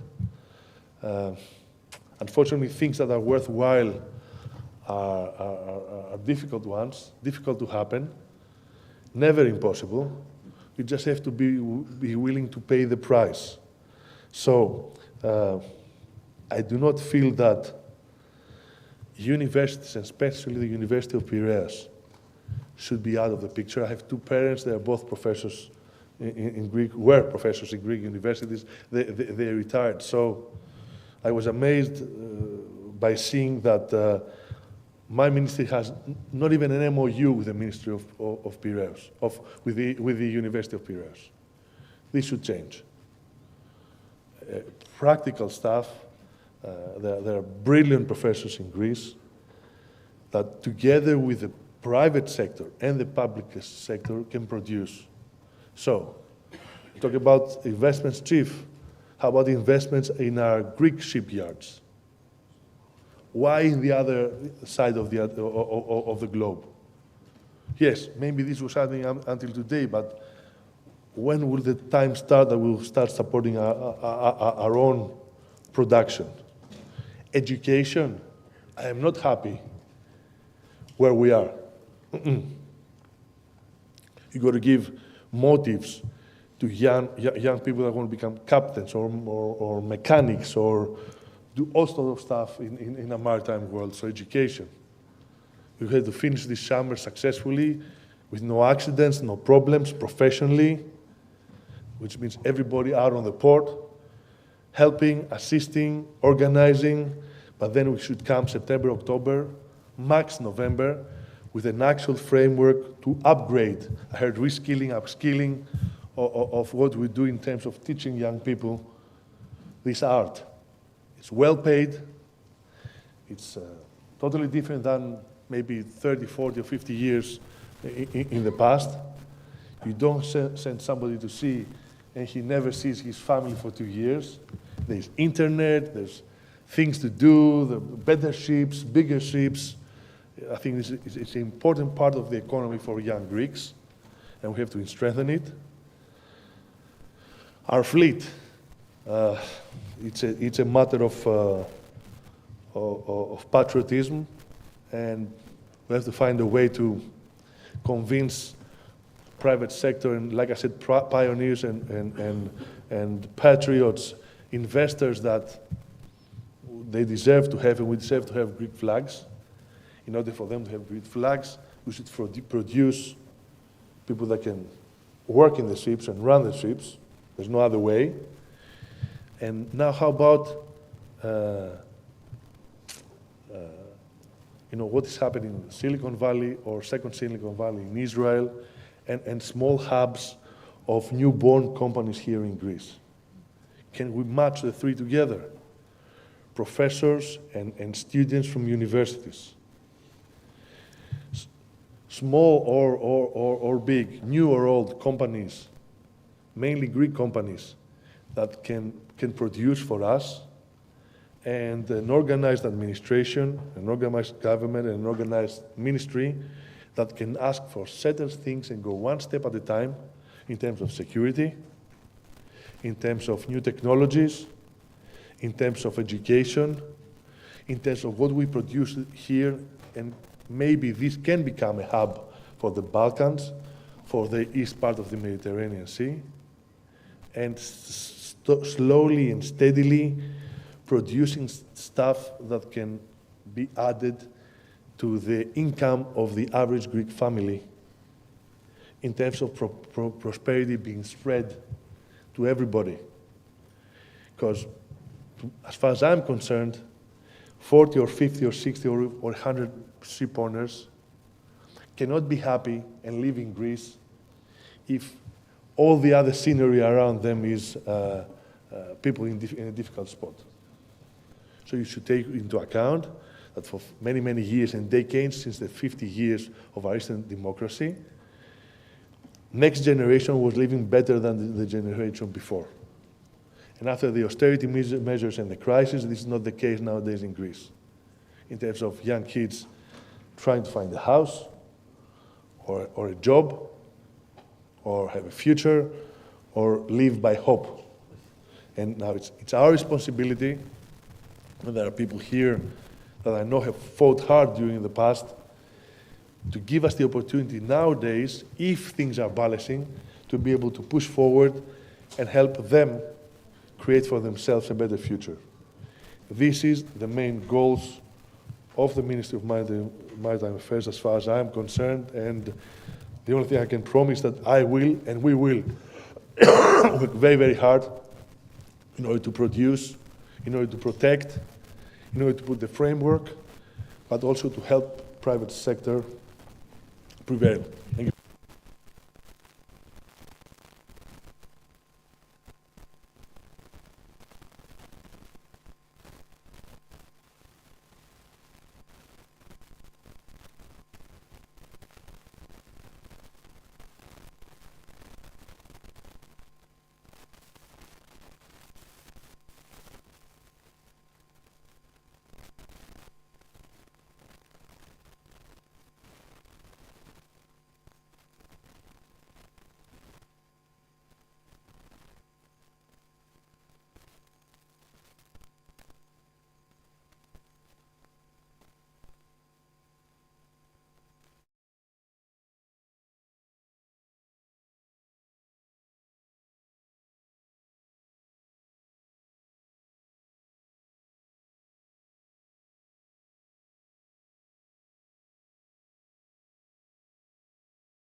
Next session.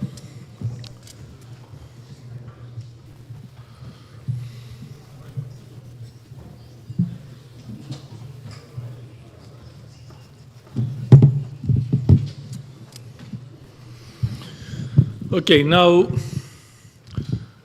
a fireside chat without the fireside, but you can. A seaside chat, okay, fair enough. We are very lucky to have with us Miss, I'm sorry, terribly sorry. Professor, okay, Miss is not appropriate, I accept that. Professor Sofia Galanis is the Professor of Public International Law at Pantheon University. She took up her position there just 3 or 4 years ago during the pandemic. Before that, she was a lecturer and a senior lecturer, if I'm not mistaken, at the University of Bristol, where she also completed her PhD.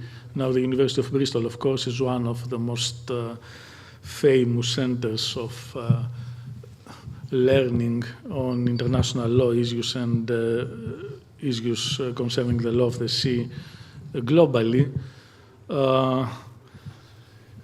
She has written both on the law of the sea and human rights law with an emphasis on hostages and human rights. That was her PhD, but then she published a remarkable, she was the editor of a remarkable collection of papers on the law of the sea. She co-edited that with one of the most renowned professors of international law, Professor Malcolm Evans, who is now at Oxford, but was back then at Bristol, if I'm not mistaken. So she is an acknowledged expert in the field of the law of the sea. She advises as a scientific advisor the Greek Parliament, but also certain committees of the United Nations. We could not hope for somebody better placed to address the issues that we would like to discuss today. Up till now, the conference was about the strategic issues, economic issues, the industry perspective. We have hardly addressed legal issues, and this is the one opportunity to do so. Now the minister before mentioned maritime law, and it has to be said that the law concerning the sea can be divided in two main streams. Maritime law, namely the law concerning the private relations between parties engaged in commercial activities, sea-related commercial activities. We all know that this is ancient law. It started in classical Greece. Nomos Rodion Naftikos is the most renowned classical collection of rules on maritime law. And then later, during medieval times, it was further revived and developed. And of course, we have all heard about the famous medieval 14th century code, Libre del Consulat de Mar, the book of the Consulate of the Sea that was authored in Barcelona in medieval Aragon, and which was the rule book for commercial people, for shippers and anybody engaged in the shipping activities in the Middle Ages and in the early modern times. Back then there was no law of the sea. Law of the sea is the other major plank, and this is public international law. It is the law concerning the order the public order of the seas and the relationships between countries. And this was born much later than that. In classical times, the only thing that existed was a rule against piracy. Pirates, the pirate was hostis humani generis. He was the enemy of humankind, and he was fair game for anybody. So anybody, no matter where they would come from, were entitled, indeed bound to fight against pirates, apprehend them, put them on trial, and then hang them from the mast so that everybody could see. But beyond that, there was very little public international law of the sea until the early 17th century. And I want to tell you a story that Professor Platias asked me to repeat for you. What was the birth of the law of the sea? And the year was 1603. You know, a year earlier, in March 1602, some Dutch rich people, the bourgeoisie of the United Provinces, created a company. The company was called Verenigde East-Indische Compagnie, or VOC, or the Dutch East India Company in English. And these people, of course, were a state within the state. They were not the state, but in fact they were the owners of the state, and they took special privileges from the state, from the United Provinces. They were entitled to everything concerning trade or Dutch activities between the Cape of Good Hope and Manila or beyond. So all Asian trade, and they were entitled to create settlements, trading posts. They had a monopoly on trading there. They could even have armed forces. They could even administer the lands. And what they did was that this was a merchant company with arms. Okay, they were the de facto rulers of the East. And a few months later, in fact, they were also, by the way, the first joint stock company with tradable securities, where a shareholder could sell his shares, the first ever globally. And then a few months later, they had just been created. A few months later, 3 of their ships, small ships, encountered a very large Portuguese ship called Santa Catarina, and this was just next to what is nowadays Singapore. So on the coast of Singapore, they found this huge, huge ship, 1,500-ton ship, a carrack full of goods, musk and silk and little glasses, teacups from China. And what they did was that they took it over and they made themselves exceptionally rich. They got in one day twice the revenue of the English state in a year, 2.2 million pounds of the time. And of course, the Portuguese were up in arms. What happens here? Why? And the answer was, you are illegal. We did the right thing.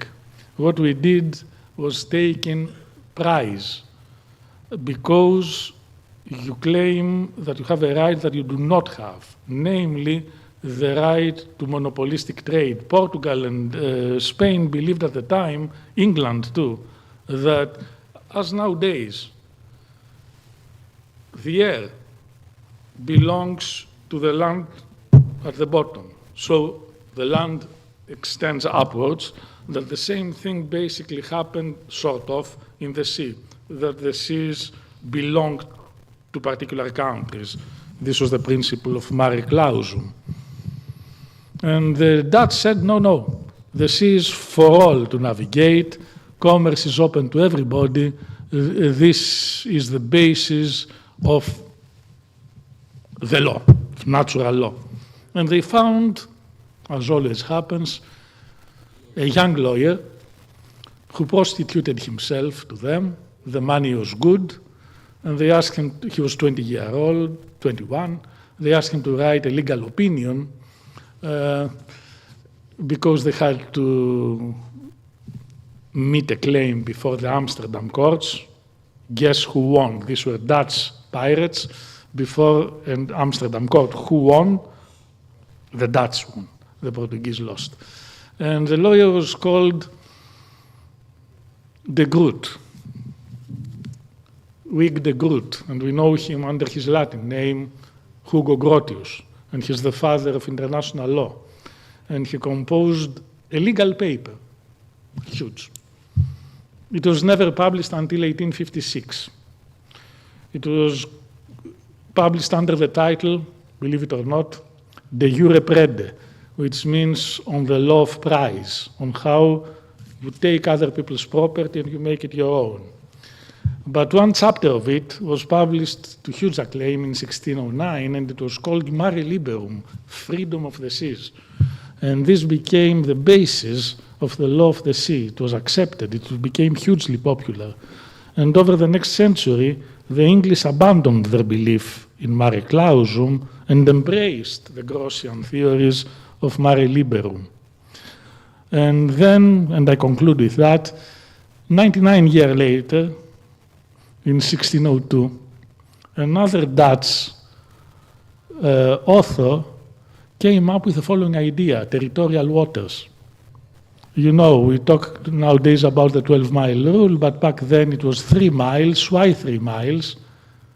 The idea was you cannot project power into the sea unless you can throw a missile and hit another vessel, the vessel of the enemy. So 3 miles was as far as a cannon could hit a vessel back then. And then it became 6, and now much larger than that. Which brings me to the current situation. For centuries, we did believe that countries are territorial, land-based, and they have a tiny little surrounding sea area, the territorial waters, that effectively belong to them. But nowadays we have all sorts of claims which remind me of mare liberum, mare clausum, I'm sorry. You have the Chinese pushing hard in the South China Sea and trying to turn it into an internal lake. We have all sorts of claims on the exclusive economic zones, conflicts. We have the Turks claiming that their blue, whatever it's called, fatherland belongs to them, and this effectively covers everything, including Crete, I suppose. So the question turns to the power of international law. Can international law do anything about it? Is it simply a fig leaf? Is it simply ideology, something that a clever lawyer will, an argument that a clever lawyer will push in order to justify just anything? Theft under the name of property, liberty under the,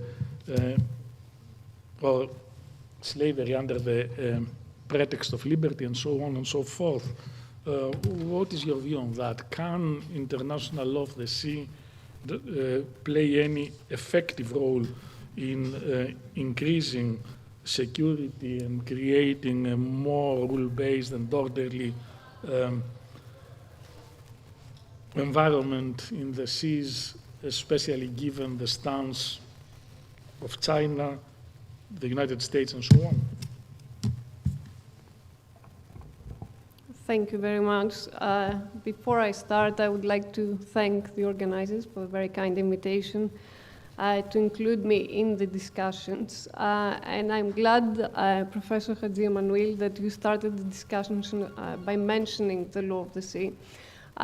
Because for us lawyers, every discussion about the maritime legal order and maritime security starts with the United Nations Convention on the Law of the Sea. We tend to call it the Constitution of the Oceans. And the reason is that it regulates a lot of activities that take place at sea. It clarifies issues about maritime zones, jurisdiction, freedom of navigation, and so on and so forth. So it is a very important document, but it was a package agreement. It was a framework agreement. So it did regulate a lot of things, but it does not regulate everything. And this is why in the document there are references to competent organizations that were tasked to take over certain of the issues that had not been addressed effectively by UNCLOS. The IMO, for example, is very important when it comes to shipping. It has adopted several agreements that deal with shipping matters. But there are many other agencies. It is the Food and Agriculture Organization that deals with fishing. It's the United Nations Office for Drugs and Crime that deals with maritime crime. It's the International Labour Organization that deals with crew safety and the protection of seafarers and fishers. So we could argue that generally we have a very well-established set of rules. We have long-standing rules. Some of the rules that we have today are rules that were in Hugo Grotius's work back then. So, you know, freedom of navigation, flag state jurisdiction are very well-established principles. The problem that we have today with international law is that actually because we're experiencing what many call the blue acceleration, what I mean by that is the importance of the oceans, which has increased in the 21st century. It's very difficult for international law to keep up with everything. There is a very basic principle in the law of the sea that says that the land dominates the sea. I think that today we could say that the sea dominates the land. And this could be said literally because of climate change and sea level rise, but also metaphorically because of the importance of maritime trade, fishing, natural resources, blue economy, food security, maritime critical infrastructure. All of these come from the sea and are very important for us on land. But if I may interject at this point, okay, you claim that over the years, especially since the convention, we have, if not an adequate, at least a developed set of rules, multi-level, regulating many important issues and creating some sort of normative order in the oceans. But what about the effectiveness of the regime? If I may put it this way, not everybody accepts the norms. And in fact, they don't accept them when it is not convenient to accept them. So you have, as always in international law, selectivity. The order does not apply uniformly for everybody. China behaves in a manner in South China Sea that is not completely consistent. Turkey does not subscribe and accordingly refuses to apply the principles. So one thing is saying the substantive norms are coherent and good norms, but the selectivity in the adoption is a problem. I mean, and then again, the rules themselves, do they cover all essential areas or are there some issues? You mentioned climate change. We are living in an era of multiple and very rapid transformations. So, okay, the rules are very good if they are applied, but do we need rules for certain areas that are still how should I put it, lacking proper regulation, substantively? Activities, for instance. Well, the question raises many points, many interesting points. I'll try to address them one by one. The first thing is that Okay, let's generally... put it down in 2 words. No, it's fine. Who and what? The who is selective. The what, is it sufficient? Compliance with international law is a general problem with international law. It's not only a problem that concerns the law of the sea. But as always, we have to remember that international law is created by states for states. So it will be as strict as states want it to be. The law of the sea has the benefit, especially UNCLOS, that it reflects what we say customary international law. Customary international law, for those who may not be familiar, has to do with norms, with state practice, long-standing state practice by many states who operate in this way because they believe that this is the right thing to do. So it doesn't matter whether certain states have become parties to UNCLOS or not. The question, of course, is what happens when they don't comply with the convention. And as I said, this is a general problem of international law. But 2 more points that are important to remember about the convention. The first one is that the convention is a document created by diplomats. It's one of the documents that were not created by lawyers, by the International Law Commission, for example, that has legal experts able to draft a legal document. It was created by diplomats.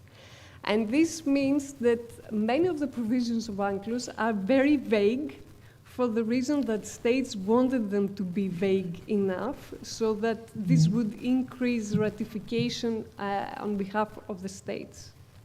And so consensus built on mutual misunderstanding, so some sort of agreement not to agree or something. Exactly. And actually, these kind of misunderstandings have improved ratification because we have about 170 states plus the European Union that have ratified UNCLOS. The other challenge that we have with UNCLOS is that it is a very old document. It's a document that was drafted back in the 1970s, and today we're experiencing challenges at sea that have nothing to do with what states knew back then. So we mentioned autonomous shipping, AI, climate change. States knew nothing about these things. They didn't predict these things. And so we do have a lot of gaps. We do have gaps. We have areas that are not adequately regulated, or they're not regulated at all. And as I said, there are other organizations such as the IMO that they try to keep up with some of these developments, but it has been very difficult for the law to keep up with some of these developments. And if you'll allow me, I have a couple of examples that I would like to bring. So, for example, a maritime critical infrastructure was mentioned, and more specifically, I would like to focus a bit on pipelines and cables that are extremely vital for energy security and communications. So what does UNCLOS say? UNCLOS recognizes the right of states to lay submarine cables, to lay pipelines. States can do that on the high seas or in the exclusive economic zone or the continental shelf of third states. But this is about it. Then it requires of states to adopt legislation that will criminalize damage to these pipelines or cables. But in practice, what we know is that many states still have not adopted relevant legislation because attacks against pipelines and cables was not a problem until very recently, especially after the war in Ukraine. And things become even more complicated when we have private actors sanctioned by states that sabotage cables or pipelines. And this is really where we have a very gray legal zone, because these kind of attacks are can cause significant damage to states, to their economy, to their population. But at the same time, they're not really an attack under the UN Charter. So it's not an attack that may trigger self-defense and use of force. Okay, under the Charter of the United Nations. Exactly. So UNCLOS doesn't say anything. The Charter doesn't really clarify what can happen in this case. So we have this gray legal zone that is being exploited by many states, such as Russia, for example, because they know that they can cause damage without being engaged in a full-blown war. And states try for the time being to build resilience through maritime domain awareness, situational awareness, patrolling, interstate cooperation, but we don't really have any legal tools to deal with the problem.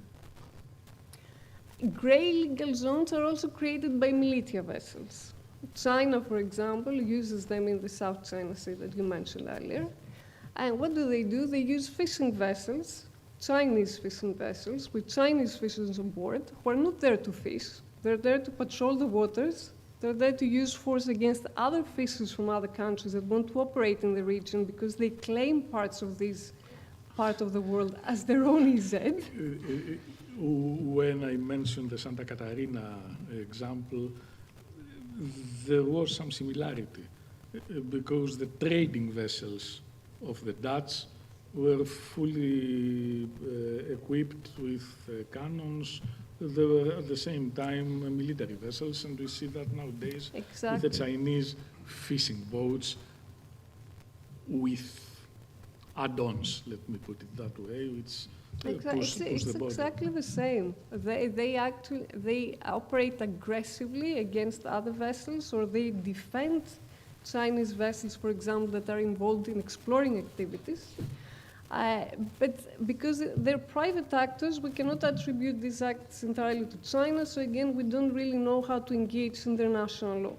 Okay, but then we have the following problem. This is work in development. We are building slowly an order of the seas, and we do that selectively. And if you would ask Professor Platias or myself, we do believe that an order must be imposed by somebody. Somebody has to impose the order. At least we good realists that we are, we do not really believe in self-generated consensual orders that, come up as a social contract between all and sundry. There is some hegemonic power which enforces the law, enforces it possibly in a discriminatory manner. You mentioned the Ukraine war, you mentioned how the bad Russians undermine critical infrastructures. There was one critical infrastructure that was sabotaged, and the Danish report said that they were not sabotaged but the Russians, and then nobody said anything more about it because the good guys sabotaged the European economy, and we forgot about it. So during the post-war period, I feel that a major force for the good, or for an orderly law of the seas, used to be the United States, correct? That is, the United States in this diplomatic conference played a significant role. On the other hand, we see China effectively pushing back against this order precisely because of its own regional objectives. And my question then would be, is there a threat that we see not only a stalemate, but also some backtracking because of the way the Americans effectively step back from multilateralism and rule-based behavior and operate in a manner which is or could be perceived as the mirror image of the Chinese behavior? For instance, we've seen in one of the choke points mentioned by Professor Platias, one of the 8 main choke points in the Panama Canal, some sort of extremely aggressive moves over the past few months where,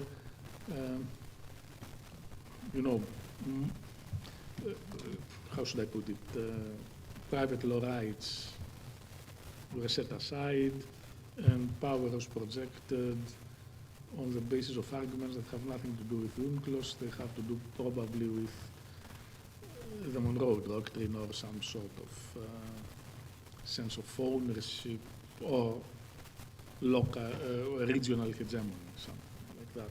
So how optimistic are you that this exceptionally productive push for an orderly law of the seas of the post-war period will continue going forward? Well, I'm not very positive. Actually, I'm not positive at all. I'm very concerned by how the Trump administration deals with a lot of matters. And the other speakers earlier discussed the impact that there might be on economic matters, on shipping and so on and so forth. But I think that what is also very concerning is the fact that the Trump administration is changing the legal order as we know it. Also in relation to UNCLOS? Of course. You believe so? Yes.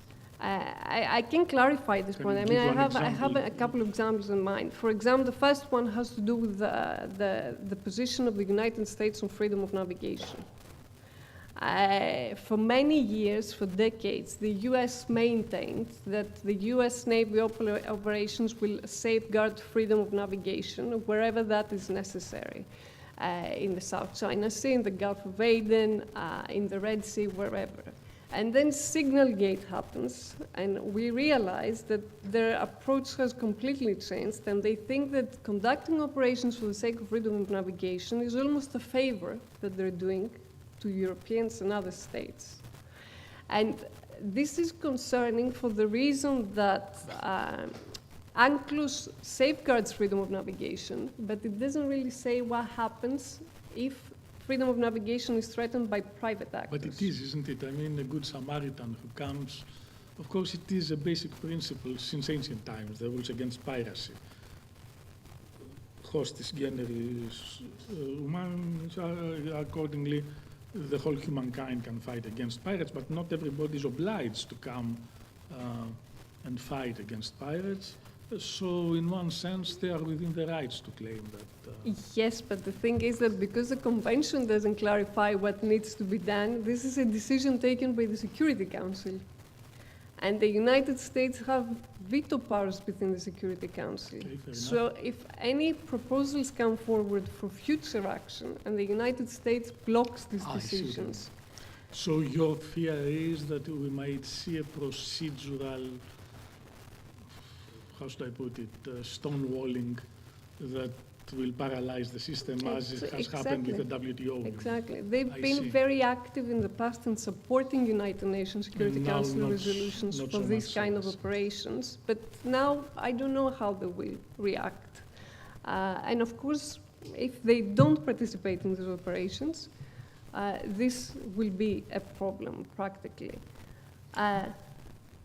Okay, so since our time is up, going forward, what should be the priorities, in a nutshell?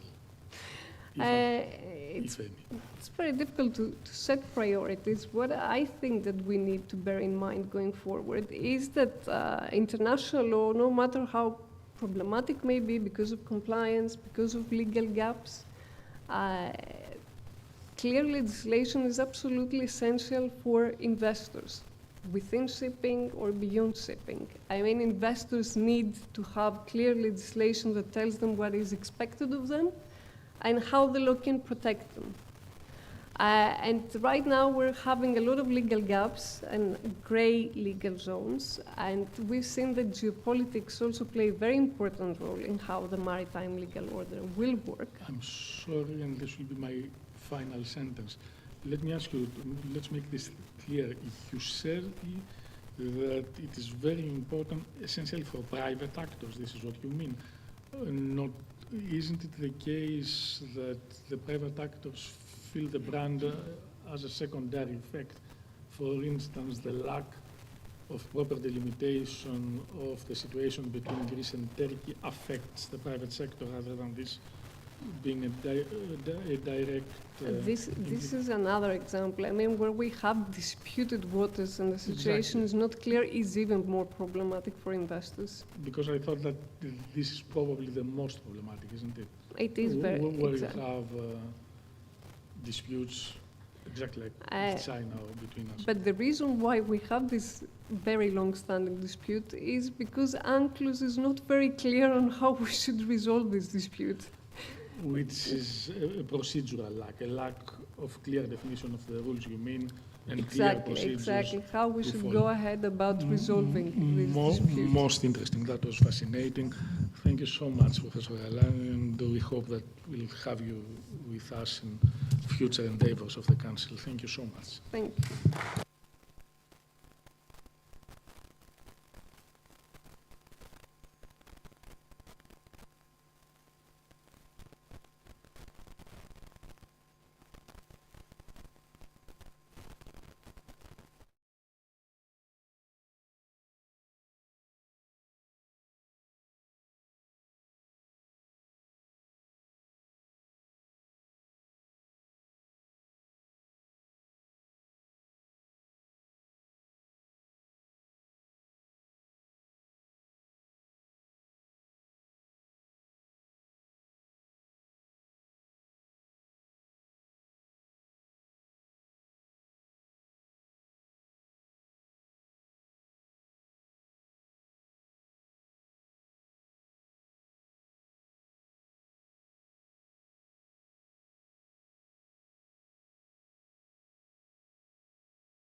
The Mackinder Forum was founded 25 years ago by my colleague Jeff Sloan.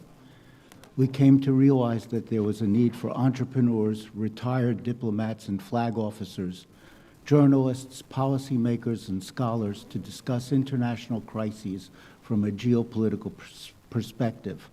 Three of our speakers, Admiral Chris Parry, Mr. Roger Baker, and Dr. Michael Hochberg, are fellows of the Mackinder Forum.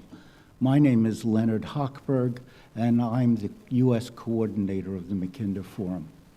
Our panel, the final panel of this important conference, is devoted to discussing geopolitical and technological trends influencing maritime security.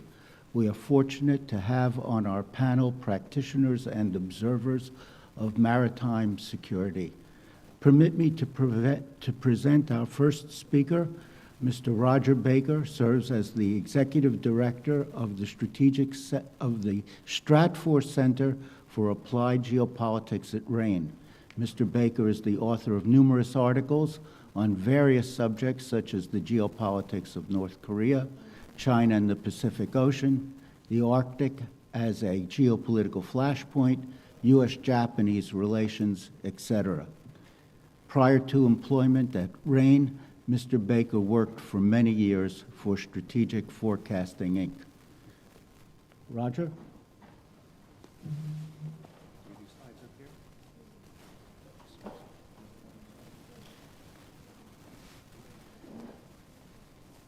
Minutes. I'll go faster. Okay. All right, is this on? It's not. There we go. All right, howdy from Texas.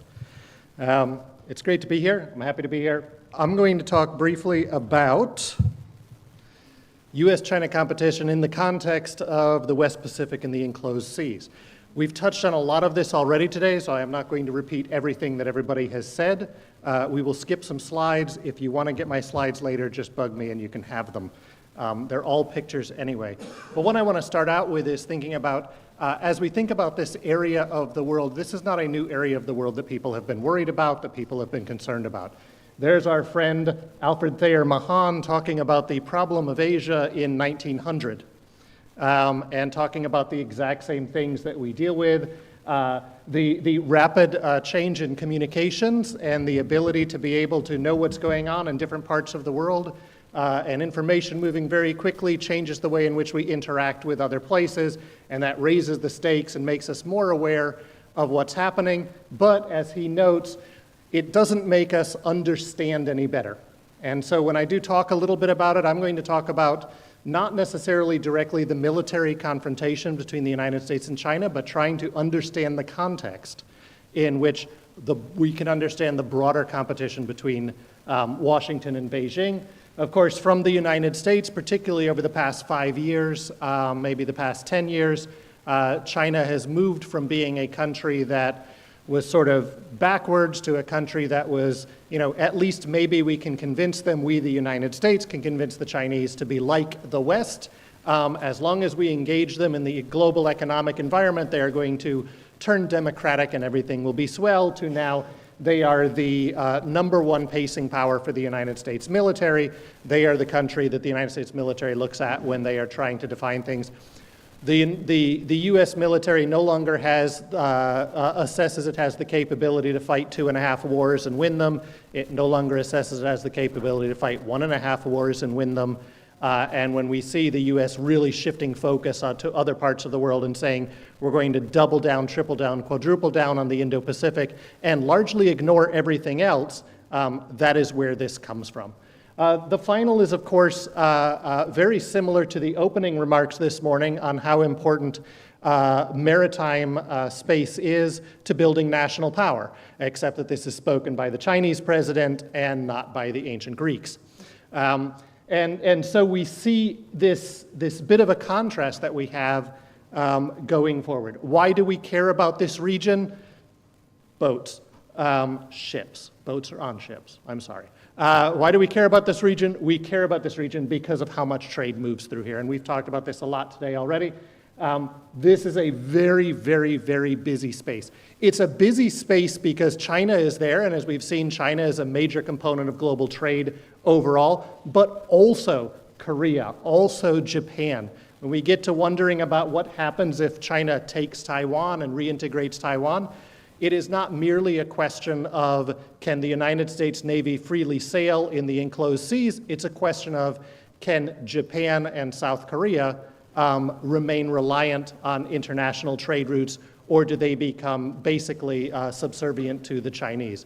So think of this space, these enclosed seas, as either China's Mediterranean or China's Caribbean, and it starts to really redefine how we want to look and think about the competition there.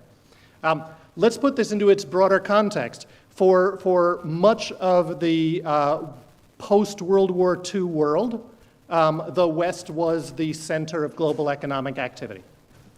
It was the dominant structure of the global economy, and the West had a model. It had an economic model that involved free trade, it involved, in general, democracy, and it assumed the individual was sacrosanct over the government, and that government should interfere minimally, if at all, in business. And that model was sort of, never fully realized and never fully utilized, but that was the framework of the West that said, this is how things should be and this is how it works. It was used post-World War II as a way to keep the commies down and as a way to create a club of those who wanted to be involved. And during the Cold War, there was, of course, somewhat of a bifurcated global structure that we had to deal with. That has changed dramatically. The United States, while still as a single country, the largest economy in the world as a single country, and by the way, far ahead of China. I lived through the same fears of Japan was going to rise and take over the United States economically, China was going to rise and take over. It's still there, it's still very strong. But as a share of global economic activity, the West as a whole has shrunk. By the way, the biggest gap in there where you see the Chinese rise, I'm sorry, it's Europe, shrinks in that total share a lot more. That means, though, that if the expectation was, particularly after the end of the Cold War, that the Western economic, philosophical, political ideology was both the victor, was inevitable for the rest of the world, and was somewhat universal, or assumed to be universal for the world, and it appeared that way for a decade or so, we now have the rest of the world coming back and saying, you know what, our economic historical philosophy is very different than the North Atlantic's economic historical philosophy. We didn't all grow up with our philosophy coming out of Athens and coming out of Greece and coming out of there and building into this Western model. It came out of China, it came out of Africa, it came out of other parts of the world, and their model is different. And the Chinese have demonstrated that you don't have to change your political system to become economically strong. And in doing so, they have set a pattern for much of the rest of the world that has always wondered, why do we have to have all of these political requirements just to have economic benefits, economic gains, and feed our own people? And that means that there is a fundamental clash at the moment as to whether that ideology is functional or not. And we see that ripple back into the democratic states who are pushing against that and challenging it. So the Chinese have utilized Western-type institutions, built them up themselves, and been able to use those to increase their political leverage, their economic leverage, and to showcase that you don't necessarily have to follow the increasingly onerous political requirements that participation in the Western economic system brings you. And the Chinese throw a lot more money at things because they're not as constrained, and they have that link between industry and government, so they can guarantee industrial investment, where when the West goes and makes a deal and says, we're going to facilitate industrial investment, private companies have to decide whether they want to follow through with it or not. And they don't often, and they don't always. Lots of technology, we won't go into all of that. We're going to talk a little bit about, so in, 3-4 hours, we're watching, the announcement comes. I'm glad it's not like right in the middle where we have to then change everything we say. I can still pretend like it's in the future. But the official announcement comes. I don't know if you saw the little timetable, but like in the morning, he was meeting with his advisors to decide what he was actually going to say in the afternoon, which should give you confidence. By the way, also in the official timetable is the time when foreign markets are going to respond. So you have to wait to respond until that timetable hits, and then you can respond to what the United States does. As we look at this, so China is not without retort. The European Union is not without retort. Other countries are not without these tools that they're able to use. And that means we're leading into a very, very disruptive phase of trade, which we have talked about all day long about this disruption. The disruption is not purely a Trumpian disruption. And I do want to emphasize this. I know that we've been hammering the US president, and I come from Texas, so down there they love him. But I come from Austin, so down there they hate him. So it's a very confusing world for me. If you go back to Barack Obama as president, who is the first US president who really starts to target and undermine the World Trade Organization, the WTO? Barack Obama, who refuses to put people on the appellate body, and the appellate body still does not work. Why? Because there was a recognition by then that the United States was no longer able to effectively exploit the WTO and these trade models to benefit itself. The models were never altruistic. They were about benefiting the United States and maybe its key partners and allies to strengthen the United States. So this is not just a Republican thing or a Trump thing. This re-pulling back in the United States to what I would argue is not isolationism, it's more of a continentalism or an imperial sphere of influence mindset, as opposed to what we've seen for quite a while, the traditional balance of power outbound mindset. But it crosses both streams in the United States, so don't think of this as merely, it's Trump, and if Trump is gone, it's going to be over. As people from Europe, you should recognize that you thought that the first time and you were clearly wrong, so don't think it a second time. Until the early 2010s, from the early 2010s and earlier, back throughout history, China never needed international trade. Parts of China needed international trade, But China as a whole largely was able to consume what it produced, produce what it consumed. When it had piracy coming in from Japan, they just burned the coast. When the salt trade was interrupted, they just dig the Grand Canal. They always had the ability to pull inward. Their economic growth after joining the WTO and having the big surge, they are no longer able to close themselves off from the international economy. And therefore, if China dependent upon international trade, how does most trade move? By sea. And what do the Chinese see when they look to the sea? They see a double arch that surrounds them of the United States. And the United States holds them in. And the United States is the dominant maritime power in the world. And from the Chinese perspective, the United States is the power that can seal them in. So this map is a little dated. It does have Outer Mongolia. But from a concept, it is a great map over here on the right.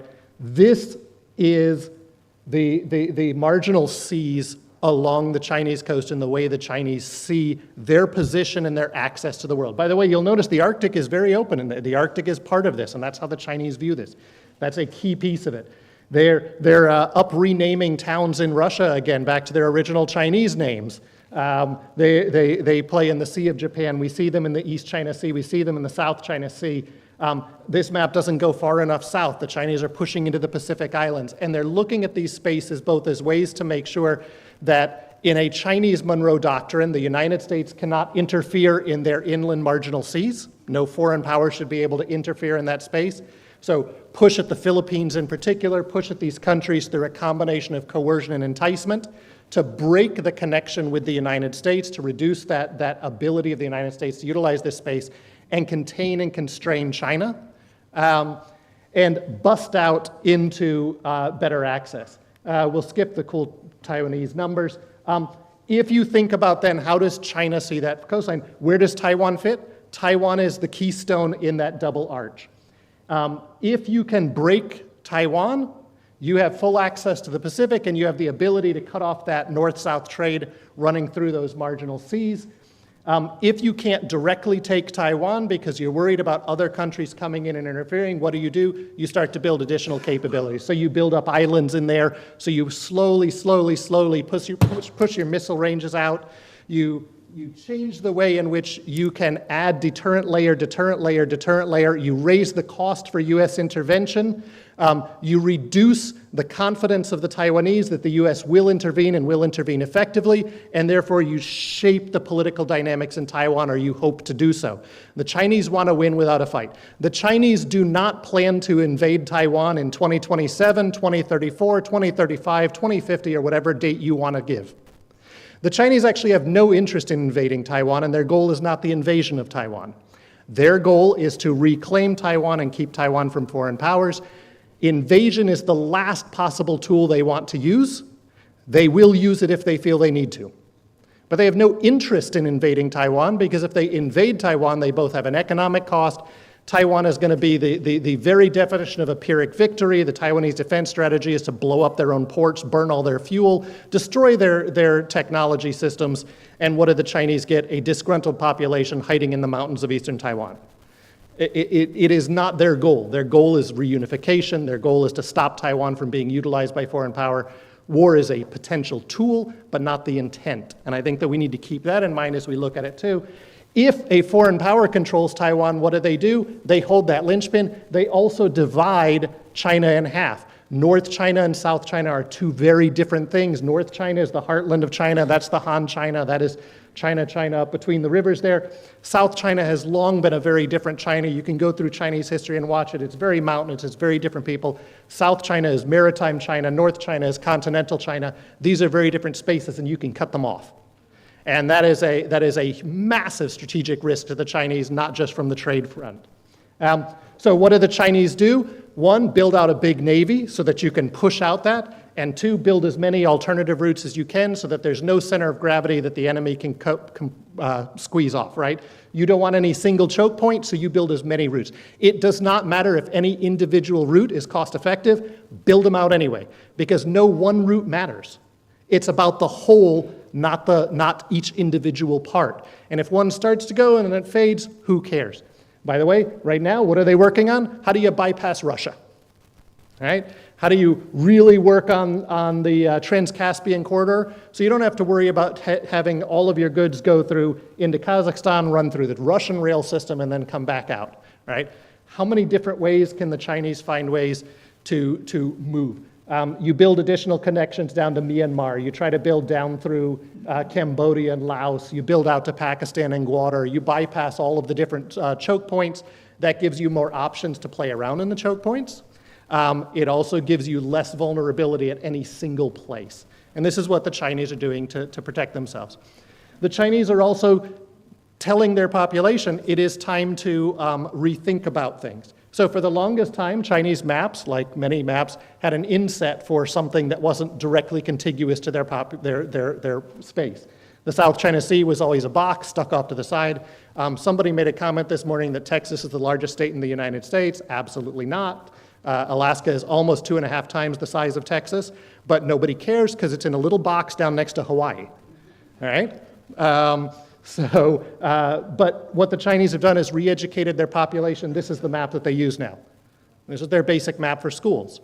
The South China Sea is an integral part of China. It's not some little box off to the side. They are changing the shape in which the way they look at it.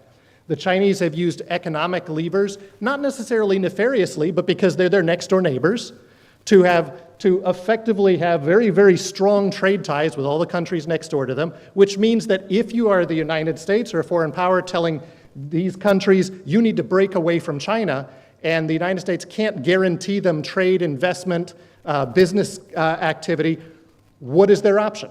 They say, okay, we have to play, how do we balance US security dynamics, Chinese economic dynamics, and do that? And for the longest time, this has been what the Asians have been doing. They've been working and trying to find ways to balance between this, right? How do they stay economically connected to China, military connected to the United States, and use those both as a way to push against each other? And as we are back in a multipolar system, that means middle powers are going to be doing that even more, and they may have more leverage to move in these spaces. And we should not expect any solid alliances between these countries and China or between these countries and the United States. We forget that the Chinese have pushed this all the way down into the Pacific theater. And they push down into the Pacific theater not because it's necessarily massive trade flows coming across the Pacific, but because it allows them to potentially shut down reliable reinforcements between the United States and Australia, cut the Australians off from being able to intervene then and be confident to intervene up in the enclosed seas that they have along their coast, and that gives the Chinese a greater amount of strength. So they've got the new police deal with the Solomon Islands, which may or may not let them pop some boats in there, here or there. Further out, you start going, they're rebuilding the relations with Kiribati, and they're starting to build those back out again. It's not that the Chinese are going to have massive, formal naval bases anywhere, but they're going to then create security relationships that allow them to come through to work on civilian things and then slowly to be able to maybe pre-position some materiel, maybe forward deploy some people for when ships are coming through, set up more radar systems, eventually a few anti-ship missiles, things like that, just for the fun of it. The other thing is we think about China, we've talked a lot about submarine cables and we've talked about cutting them and things. There's also a massive competition, particularly in the Pacific theater and in the Arctic, for who's going to pay for the new cables and who's going to put them in. And are the Chinese going to, and the Chinese have been out offering these like crazy, or are we going to get Western companies to be able to pull together? And again, for the Western companies, it's very hard to compete with the Chinese because you have to have the government and you have to convince the private companies and you have to guarantee them certain amounts of return, or they're just not going to go in. They're not going to be competitive within that space. The Arctic is a critical component. When we look at Greenland, Greenland is in the context of Russia or the North American Arctic or things like that. But for the Chinese, the Arctic is a key route, and they're particularly looking at the Trans-Arctic route, at being able to cross through the center and bypass Russia's territory. They don't want to be in there. So the United States has now had to fly from Alaska interceptions of Chinese bombers. In addition to the Chinese ships that are there. We just heard the other week when talking with the Alaska delegation that there are villages that are now calling up Coast Guard stations saying, by the way, Chinese ships are off the coast, do we need to evacuate? And the United States has zero deep water ports in the Arctic. Absolutely none. So I wanted to put all of that in context. I'm going to leave you with one really uncomfortable slide, which is China's view of the world. When we think about the competition between the United States and China in this region, it is not just China is big and revisionist and they just want to fight. If you look at it from a geopolitical perspective of China, assume you are China. This is an existential risk to the Chinese. They are going to act in that way. They are not going to be cowed by tariffs. They are not going to be cowed by a couple of aircraft carriers. They view this as a fundamental threat. And as we start thinking about what does that mean for US-China competition, for how other countries are going to play, where are the Chinese willing to back down, where aren't they? We have to start learning to think from Chinese perspective. That doesn't mean we justify their actions, but we do have to understand them to be able to work there. So I'll leave it with that. Thank you, Roger.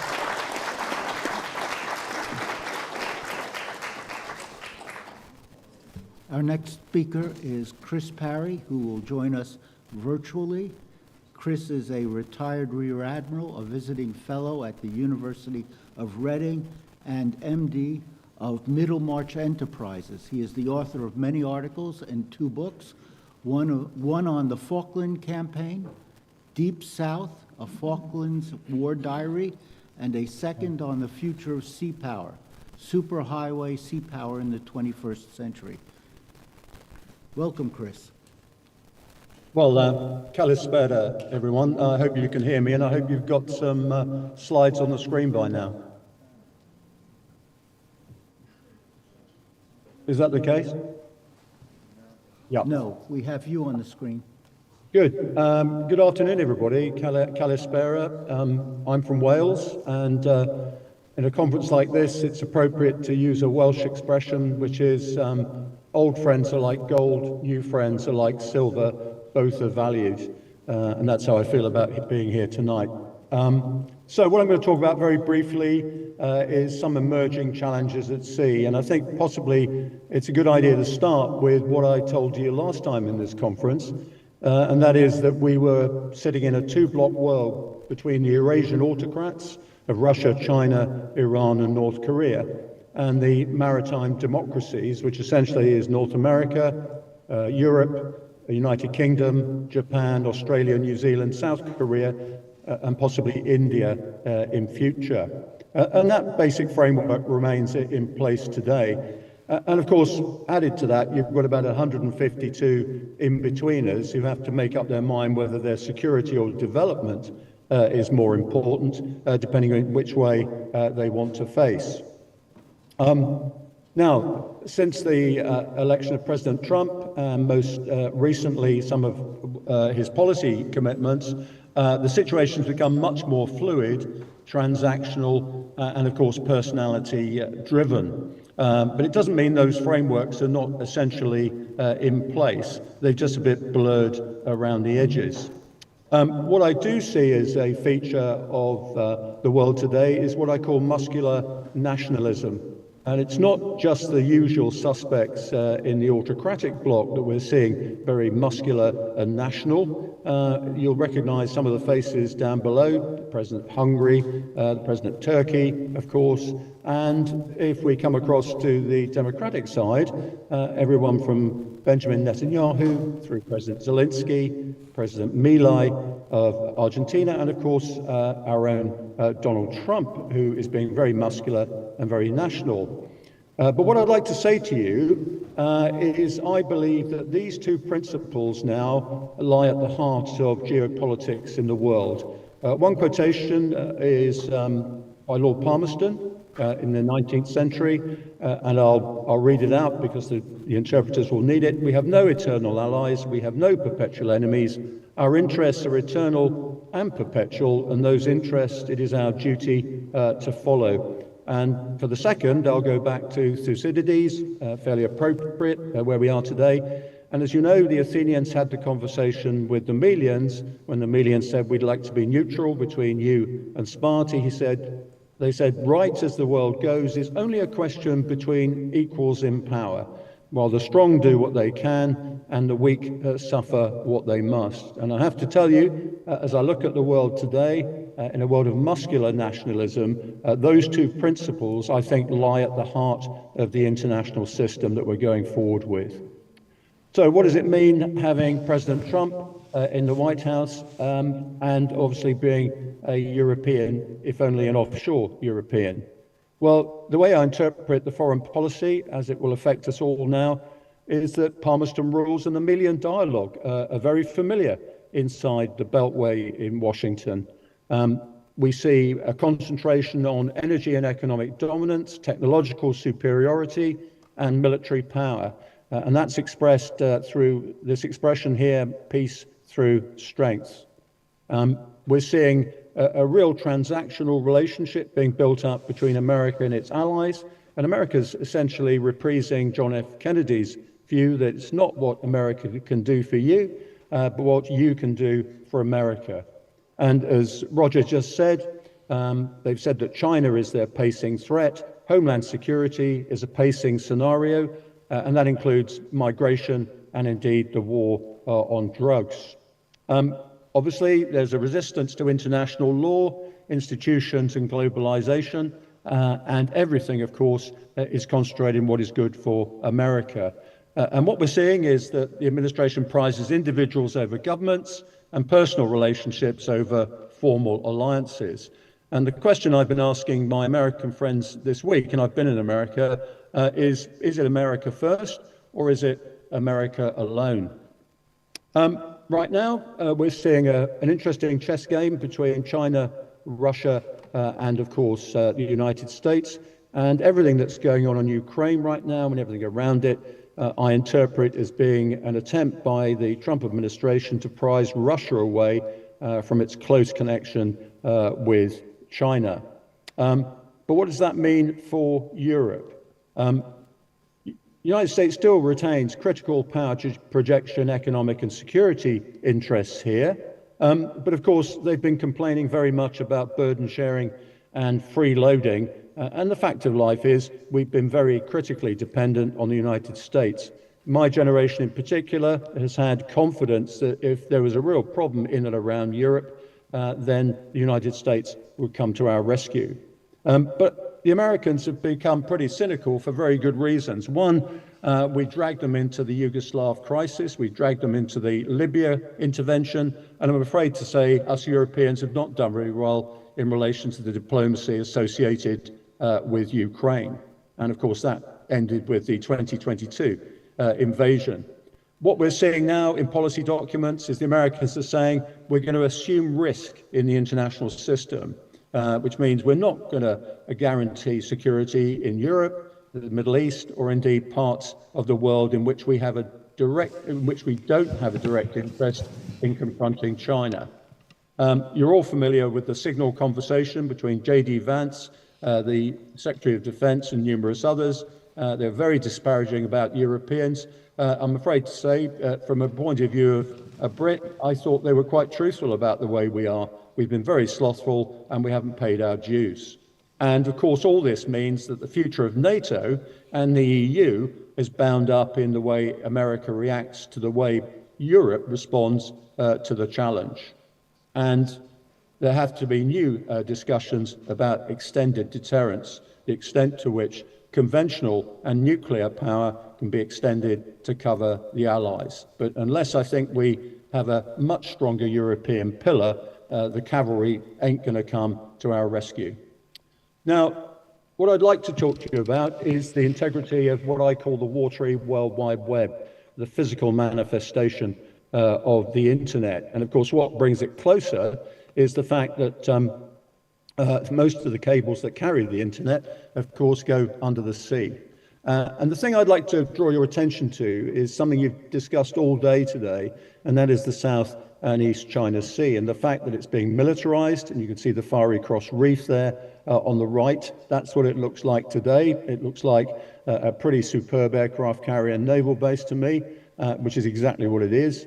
And what I would like to show you here is a Chinese document that shows how very much that they are putting sensor systems on the seabed to detect incoming submarines another allied and free world ships and warships. And of course, as you see, they've got an extended range for quite a lot of missiles from some of these islands, not just from the mainland, but also from the islands. You can see what those ranges extend. Now, the issue that I would like to raise with you, and it's very important from a merchant Navy point of view, is that I believe that from what I see from the literature, is the Chinese see the South and East China Seas as China with a little bit of water on top. And as you know, within their 11, 10 or 9 line, they claim exclusive jurisdiction. And I think the danger is, once they establish control in the East and South China Sea, they will introduce navigation acts, which are, as you remember, historic methods by which you control merchant traffic. And the implication of that is going to be that all vessels that go to Singapore will either be invited to transfer their goods to Chinese hulls, or they'll be charged a toll for transiting through essentially what will be Chinese-dominated and patrolled seas. And I think that's the real danger that will come out of more control by the Chinese of these waters. In addition, what we're seeing is the extension of the Belt and Road Initiative by sea, particularly into the Arctic, as Roger mentioned, but into the Pacific, but repeating the Ming dynasty's footprint at sea through the Indian Ocean to Africa and beyond. We're seeing the growth, essentially, of an integrated maritime strategy. And everything that the British did in the 18th century has been essentially copied. So every aspect of maritime power, that includes shipbuilding, trade, BRI, entrepôts, insurance, energy platforms, insurance, legal aspects, technological development, and state subsidies for their warships and also for their fishing vessels has come together in this integrated maritime strategy. No other country today is doing this, and of course we all should do it and make sure that we can do it. I think maybe Greece is doing it, but the rest of us aren't. And of course, as you know, the Chinese are buying up lots of concessions in ports, and you see at the bottom, they own, operate, or at least own part of 93 ports across the globe today. And this is a classic entrepot strategy, again, from the 18th century, as practiced by the British East India Company. And of course, this brings into sharp relief the reason why the United States and the United Kingdom should not be giving the Chagos Islands to Mauritius, as it sits right in the middle of where the Chinese are very interested. It's a strategically illiterate decision, and I'm afraid every good person should condemn this utterly. Now, the other interesting thing is this gentleman is an admiral, but he's also the Chinese Minister of Defense. He is the first non-PLA, non-army officer to be the Minister of Defense. And this shows the importance that the Chinese intend to put on the sea.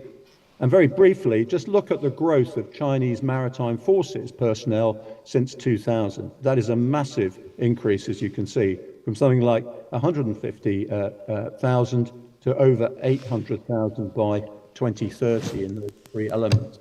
Of course, they're getting an ocean-going Navy. Their fourth carrier, which is as large as the largest American aircraft carrier, is currently being fitted out, and they are basically following their trade. As every other maritime nation has done, the Navy follows where their trade goes, and that makes the entrepôts very interesting and very important. The other thing is that despite our technological dominance, we're seeing some very radical technologies being introduced. This is a quantum radar that is able to differentiate between various types of stealth aircraft. We don't have this yet. In the free world, the Chinese do. Now, onto technology. The big problem we've got today is everything on the Earth's surface will be detectable within about the next 3 to 5 years. Wide area surveillance, space sensors, underwater unmanned vehicles and seabed systems are going to be brought in, and you're going to be threatened by ballistic, transonic, and hypersonic missiles. And what we're going to need to do is build, particularly into warships and other vessels that don't want to be detected, a lot of stealth, deception, and camouflage. One of the most important aspects to that will be the application of artificial intelligence, which will change every aspect of warfare at sea, but most interestingly, will transform innovation and the ability to get new systems into play as soon as possible in the light of any threats that we see. Drones, of course, are going to be absolutely everywhere, whether it's below the surface, on the surface, or in the air. But I would also say to you that what you have in the middle there is a thing called Roadrunner. It's only been produced in the last 9 months. It's an anti-drone drone that goes at jet speed. It takes off and fires and takes out drones. So there's going to be massive investment in counter-drone technology, not just the kinetic stuff, but also jamming and things like that. We're going to have to deal with hypersonic missiles going at anything between 5 to 7 times the speed of sound. Obviously, these are going to be proliferating rapidly over the next 5 years, and they are going to have to be countered because they are going to proliferate, and we need to. One of the solutions we'll see at sea, I hope very soon, quite a lot of lasers, directed energy. You've got the United States system there and also the British Dragonfire, but no warship will be able to protect itself in future against mass drones or indeed hypersonic missiles unless it has directed energy. One of the things I'd like to stress is the increased threat from the land. You can see the threat that China poses with its massive munitions on land, but increasingly we're seeing Army and Marine units on the left there deploying missiles. We're also seeing irregular units deploying drones. And so drones and missiles like that, again, will proliferate, and we need to deal with it. And where it's most important, of course, is in the choke points around the world, not just the Red Sea, but Straits of Gibraltar, the Aegean, the Black Sea, the Baltic, and places like that. And the one dimension that we need to take into account is that everybody is going underground now.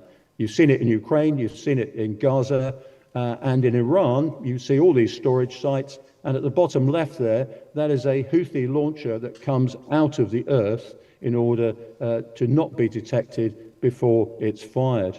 And on the right there, you're seeing a South Korean missile that is a bunker buster that will be necessary to be launched from their new ships to be able to take out these underground munitions. This is a major problem, and as I said, is a new stealth environment. The other issue that I think we need to stress is there's been a lot of emphasis on cables and fuel pipelines under the ocean, but there's going to be a lot more going on the seabed in future.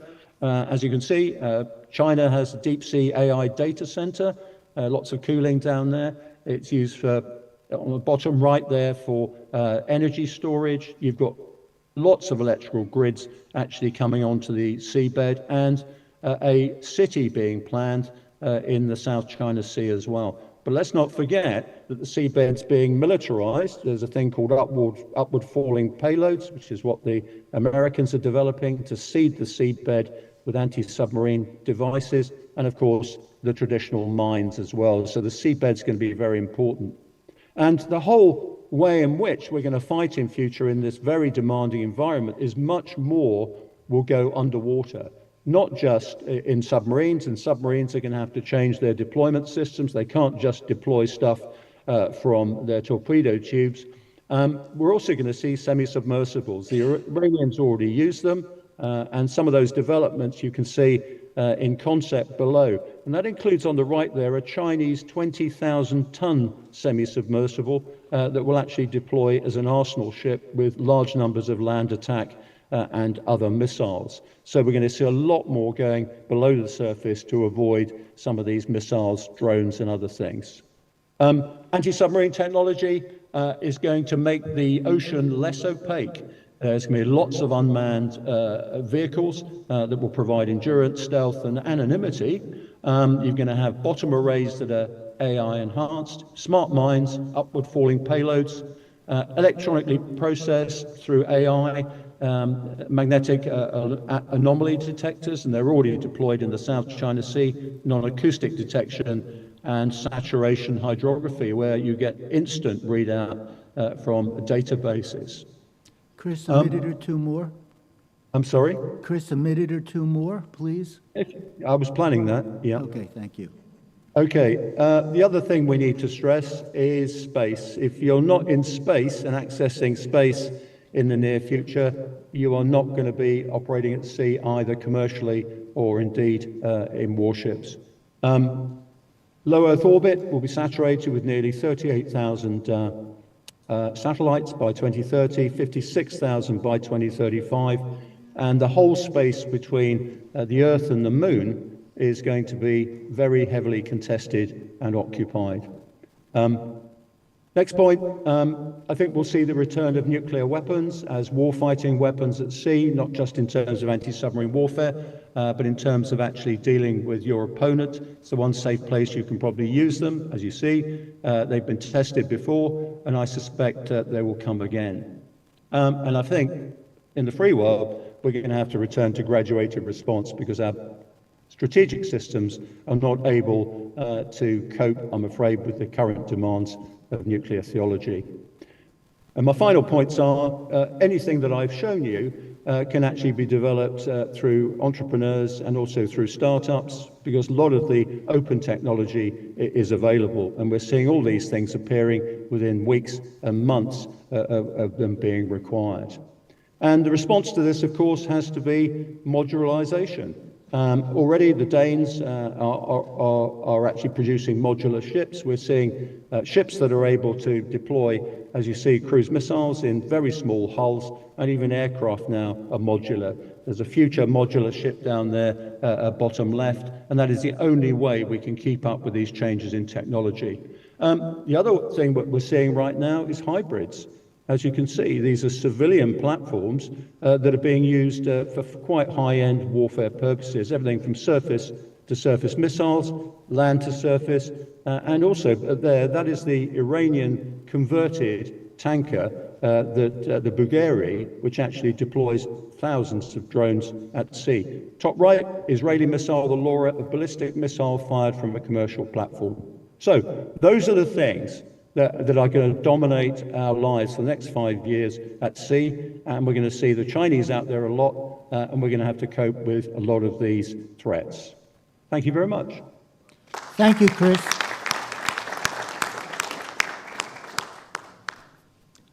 Our next speaker, Commander Guillaume Fergoli, is a researcher at the Center for Security Studies. As an officer in the French Navy, he exercised responsibilities in a wide variety of environments, both within the French Navy and in joint forces. And he has served on 6 different combat vessels while exercising command 2 times at sea, including once on a polar vessel. Please. Thank you. Thank you very much. First, let me thank you warmly, Mr. Palacios, for inviting a French speaker, and me in particular, on behalf of IFRI, to express here in this distinguished audience. I'm very honored to be speaking aside those distinguished speakers. So I'll stick to my humble expertise, which is one of the French practitioners at sea, obviously not a distinguished geopolitician. But let me express my personal feeling about what is the French vision of maritime safety. Obviously, it's only on me because I'm not representing here the French Navy or even the French government. So excuse me if I'm not directly online. First, I'd like to remind you that France is fundamentally not a thalassocracy. We have a French saying that ocean is what you have in the back when you are looking at continental Europe, which means a lot. So the French Navy was initially built to counter the UK Navy. So it's not designed as an instrument of power initially. And we see that a thing that bear many strategic challenges for human societies and most countries of the world, obviously. We have dealt about that, economy, obviously, finance, industry, with supply, food for populations, but also environment, climate change, security, global security. So for us, an important part of our future, of the future of mankind, lies in the ocean. And that's the basis, the basic ground to say that the seas are a mutual common ground that is shared by all societies, human societies. So it's a link between worlds. It's not ironic or poetic. It's a way of seeing the sea. I say we do not concur with the Mackinder theory of, heartland and the rimland, but we see lands and obviously the sea in between. It's mostly, I guess, because of the current structure of France with the overseas territories, meaning that France extends on all continents, and the French Navy, which is obviously the main security provider for France and French interest, is present on a permanent basis on all oceans and seas and patrolling those areas. And so that's why we see that as a common problem.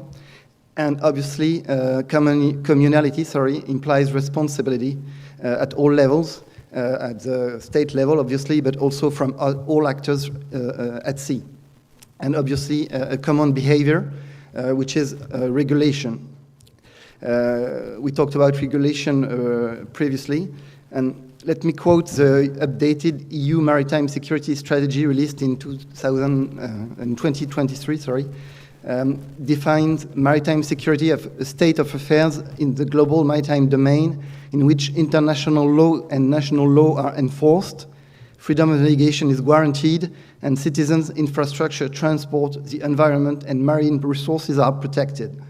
France was very active in designing this strategy, so I guess it enforces the vision of France about the seas. To sum up, it's all about enforced regulations, freedom of navigation, and protection of maritime assets. We have two words for security and safety in France.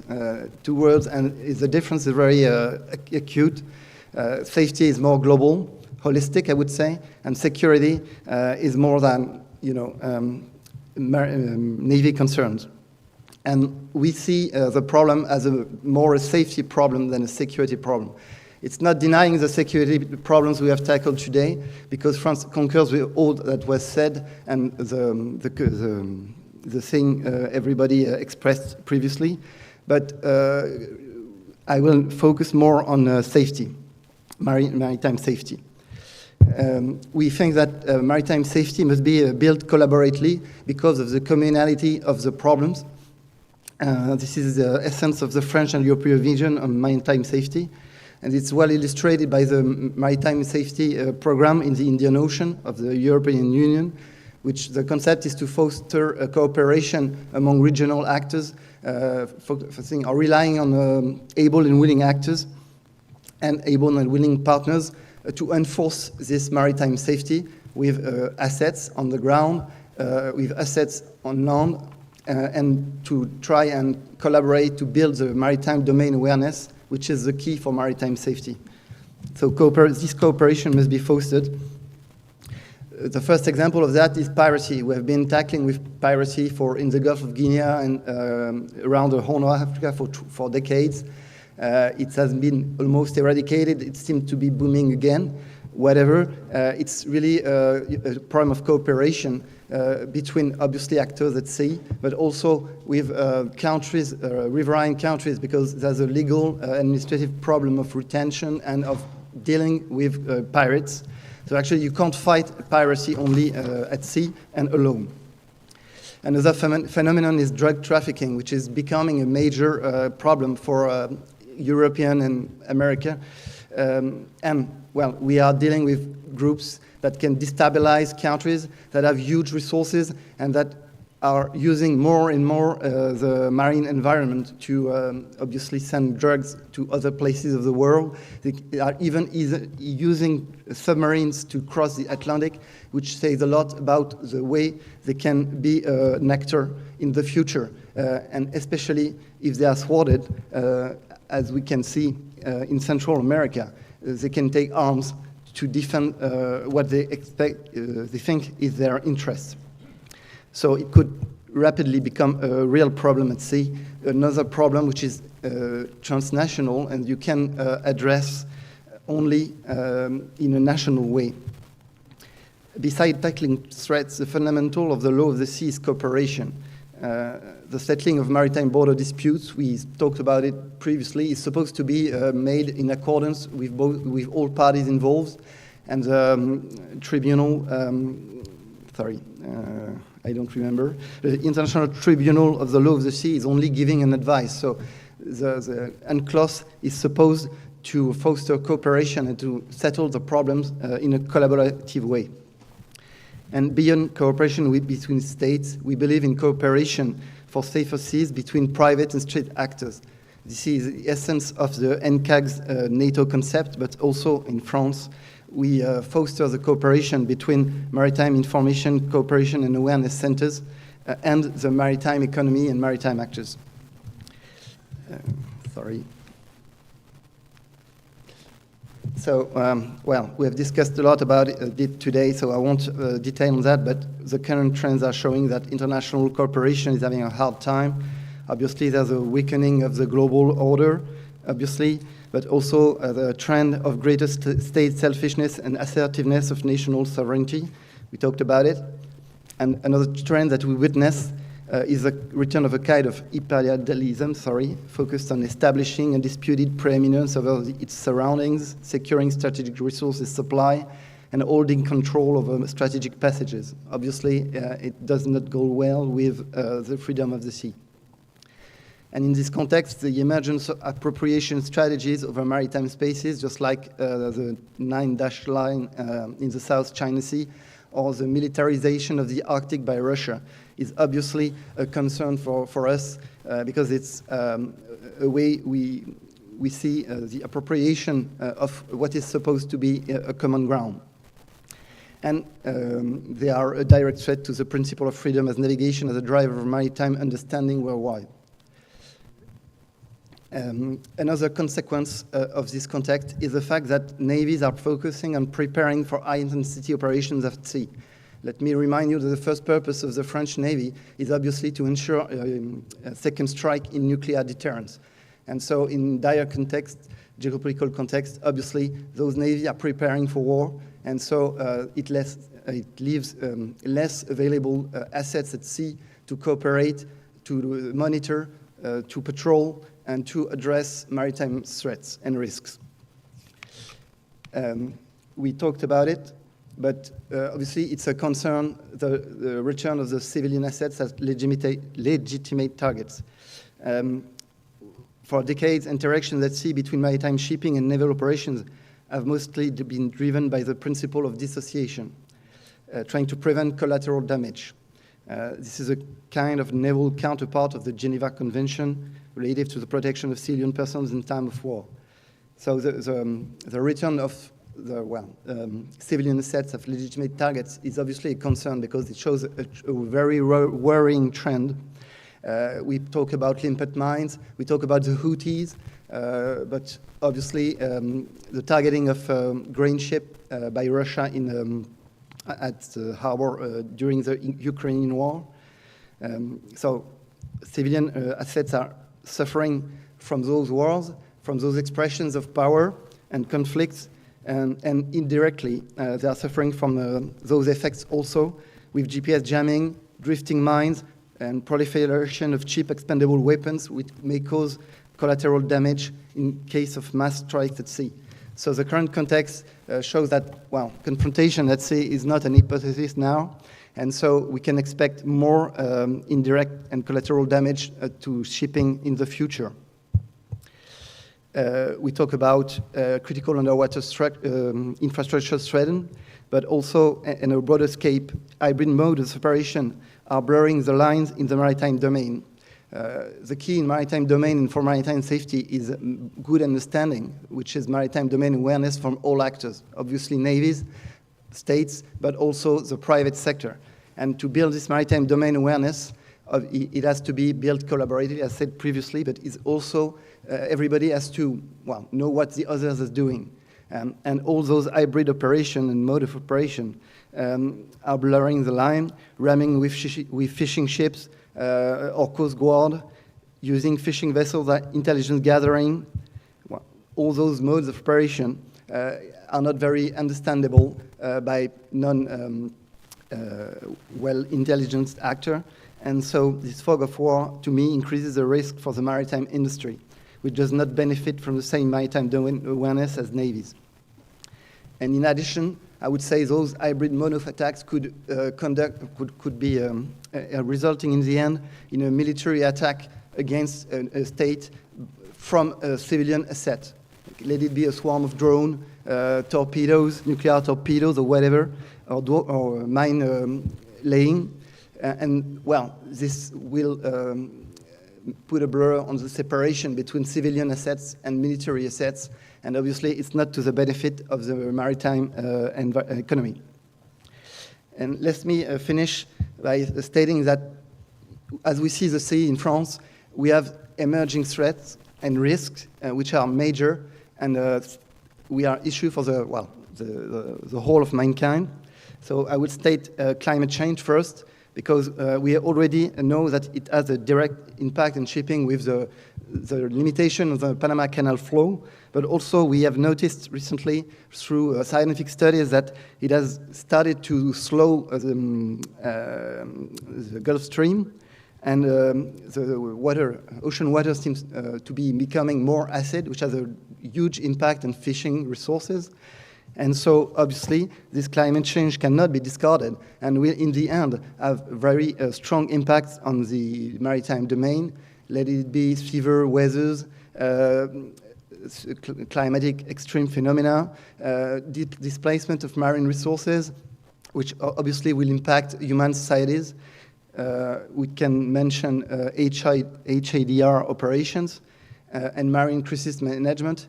This is something that has to be done collaboratively, because not any nation has enough assets to be able to cope with a huge disaster on its own. And so collaboration is needed.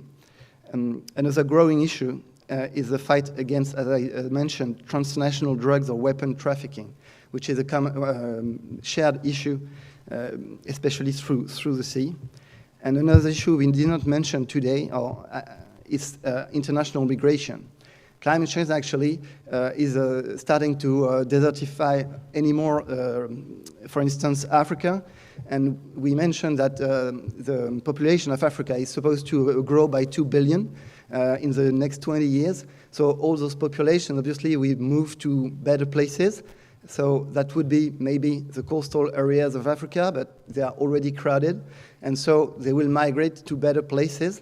U4 Irini has shown that it is very, very complicated to tackle this phenomenon at sea.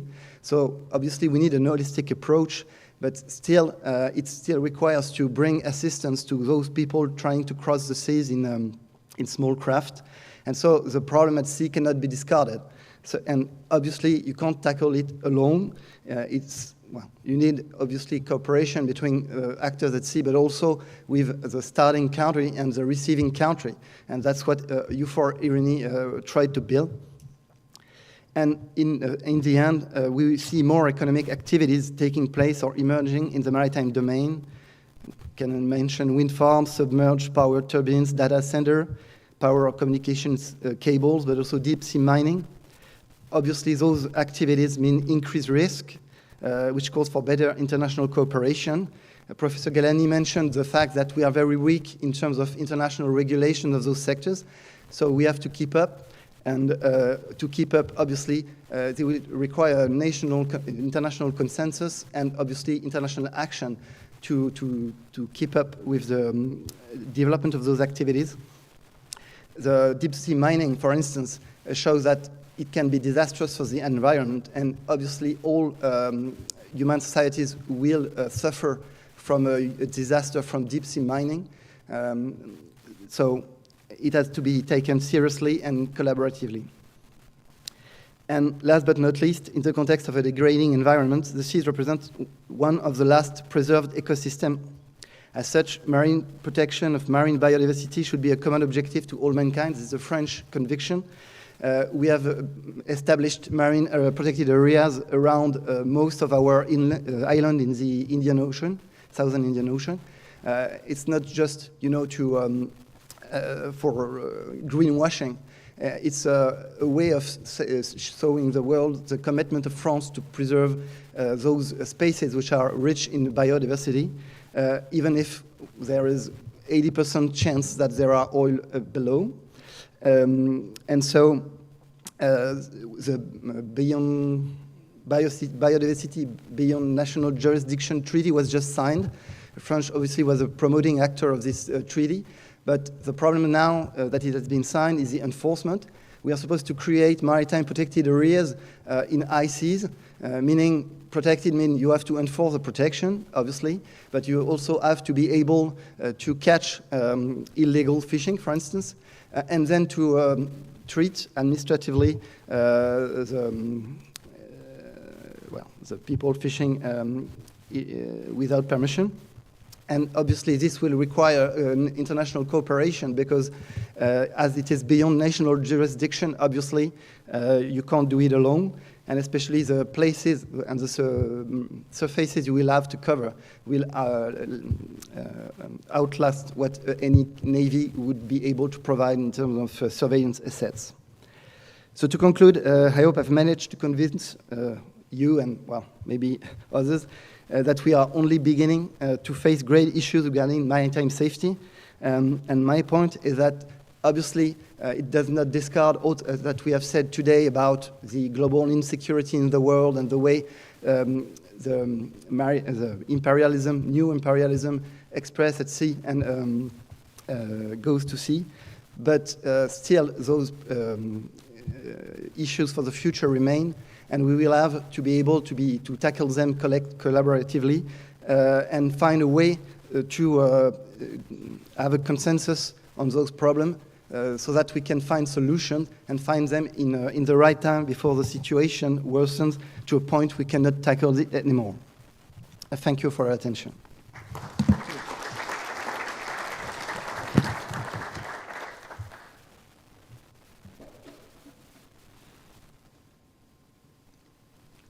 Our fourth speaker is Epistophios Kyriakis, and I apologize. Excellent. Oh no, I apologize. Is a retired rear admiral. He served as the NATO Maritime Interdiction Operations Training Center Commander in Suda Bay.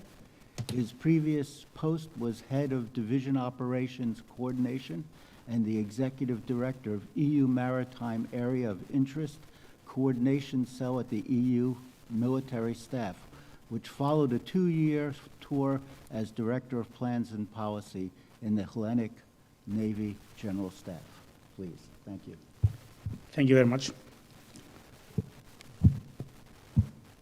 So first, allow me to thank the organizers, the McKinder Forum also, and especially Professor Platias for the exceptional honor to address such a distinguished audience. I was asked to present an operational perspective of the critical maritime infrastructure and protection, of course, mainly focused on NATO. But I will touch upon EU also, and I will close with the NMIOTC, which I had the pleasure and the privilege to command until 1 month ago. I will be very pragmatic in my approach regarding the slides, taking into consideration the time. So I will skip some information. And also I would like you to understand from the beginning that the approach is from NATO. However, there is no confidential or restricted information in what I'm going to present. So let's start. For NATO, we're not talking about critical maritime infrastructure as such, but for an ecosystem. So you can see that we're talking about 6 different ingredients, let's say, domains that comprise the ecosystem. We discussed about ports and terminals, the docks, including shipyards, the offshore installations, including wind farms and everything, seaward cables, undersea pipelines, mainly gas, and of course, last but certainly not the least, from a military perspective, the freedom of navigation in the sea lanes of communication, and especially protecting the choke points. Professor Platias discussed the choke points in the beginning, therefore I will not elaborate more on that one. Definitely, I'm not going to go through the facts and figures. We discussed a lot. What I would like to say is that for NATO, the number given is 99% of the undersea fiber optics cables regarding the global the internet traffic. Probably it's less than that. Probably it's 97. I heard 95. Nevertheless, it's huge. So we have to be very cautious about that. And of course, we're talking about many main seaports and many installations offshore that we have to protect. What are the threats, always according to NATO, to the CMI ecosystem? We're talking about 5 domains. The first one is the physical security. We see sabotage. For example, the Nord Stream sabotage, September 2022, that was the ringing bell for NATO awareness. Terrorism, we're talking about the Red Sea shipping disruptions 2023. Piracy and armed robbery, although now we're on a decline on that part. The low security in harbors, and we'll talk about physical security.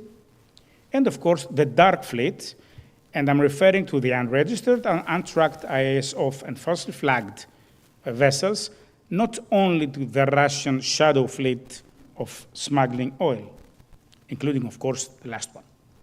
Second domain is espionage, tapping undersea cables, recording, copying, stealing sensitive data. We have 2 examples. First, we have the Russian ship Yadar, which has been allegedly involved in the Nord Stream sabotage September 22, and the equivalent from China port, the Zhangyan, who's operating in the South China Sea. The third domain is the cybersecurity. Now, this is exponentially increasing. You would believe how outdated the ports and the ships' systems are. That means susceptible to cyber attacks. GPS spoofing, as you know, and jamming, also a big problem. And of course, the attacks to supply chain, which in order to infiltrate maritime systems, very popular one. The fourth domain is climate crisis and environment, and we are very cautious regarding the sea level rising, because it will damage the coastal infrastructure, and similarly, natural disasters, hurricanes, tsunamis, earthquakes, that will also affect coastal infrastructure and offshore platforms. So these are the 5 domains of the threats. But what are the challenges to safeguarding the CMI? First and foremost, the potential adversaries. Now you're going to see that I'm putting red for Russia and Iran, and a purple, not purple exactly, orange for China non-state actors. This is because Russia mainly is capable, has the motive, the proximity to Arctic, Black Sea, and Baltic Sea to damage the CMI. And as a matter of fact, it has proven to be the case.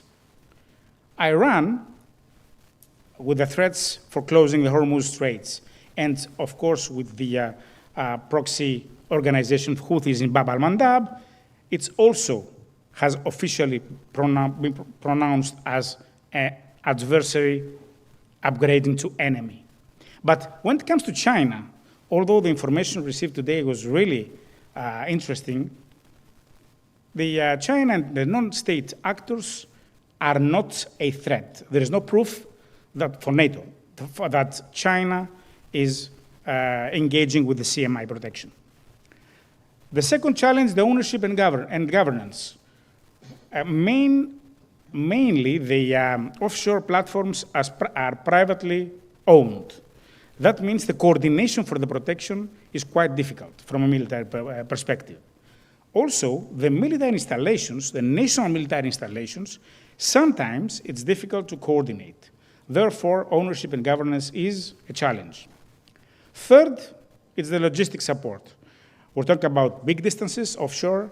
We're talking about big depths, and taking into consideration that no radio frequency travels to the bottom of the sea. So, how to protect the maritime infrastructure ecosystem? NATO has a doctrinal approach of 4 steps or 4 pillars. First, the deterrence. How we achieve the deterrence? By constant presence in the area and by STRATCOM messaging, because the disinformation and misinformation campaign of the adversaries tend to be very successful.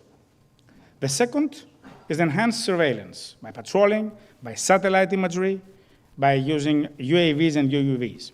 The third one is the rapid response when something occurs. How we do that? By increasing the readiness of the forces, by having joint exercises like the dynamic mongoose, that we'll see it later, by trying to design alternate cable routes, and of course, try to decentralize the repair of the cables. And last, but certainly not the least, is the cooperation and coordination. NATO, EU, NATO international organizations, and like-minded partners. As a matter of fact, from both sides, NATO and EU, you will see that the cornerstone of the effort to protect CMI is the coordination. The initiatives that NATO has. At the political strategic level, NATO HQ will have the Critical Undersea Infrastructure Coordination Cell. The main mission and task of this cell is to coordinate with EU and the private sector. At the operational level, we have the Maritime Center for Security of Critical Undersea Infrastructure in Markham, in the Maritime Command. And their main task is the intensification of ISR, intelligence, surveillance, and reconnaissance, throughout the Security area of operation. That means from high north down to the Mediterranean basin. We're doing joint exercise, like the dynamic mongoose up north and the dynamic manda in the Mediterranean, to practice detecting and responding to undersea threats. How we do that? Mainly with the NATO standing naval forces. The standing NATO Maritime Group 1 and 2, comprised of frigates, and the standing NATO Mine Countermeasures Group 1 and 2, comprised by mine countermeasures. The ones are operating in the north, the twos are operating in the south in the Mediterranean. And when we're talking about operations, there are two NATO operations dedicated to CMI. The first is the Operation Sea Guardian, started 2016. So it's the successor of the Operation Active Endeavour that was launched in 2001, an Article 5 operation. The area of operations Mediterranean Sea, C2 by Markham, command and control, and you see all the tasks in that operation. Last one is the protecting of critical infrastructure, added into 2022 after the warning bells that I mentioned before. The new one is the Operation Baltic Sentry, started January 25. Again, the cell in Markham has the overall coordination.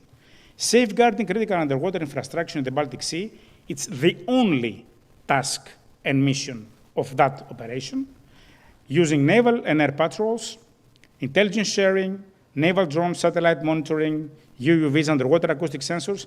Another big portion of that operation is the effort to map with details the seafloor.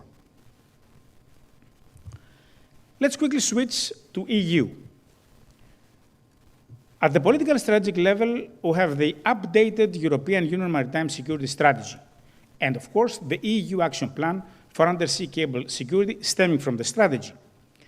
In that one, we have the increasing surveillance and establishing a fleet dedicated to emergency cable repairs. Again, the cooperation with NATO, and allow me to say here that in the joint declarations, one of the main areas of cooperation, fields of cooperation between NATO and EU is the CMI protection. And the Critical Infrastructure Protection Directive that followed in 2024.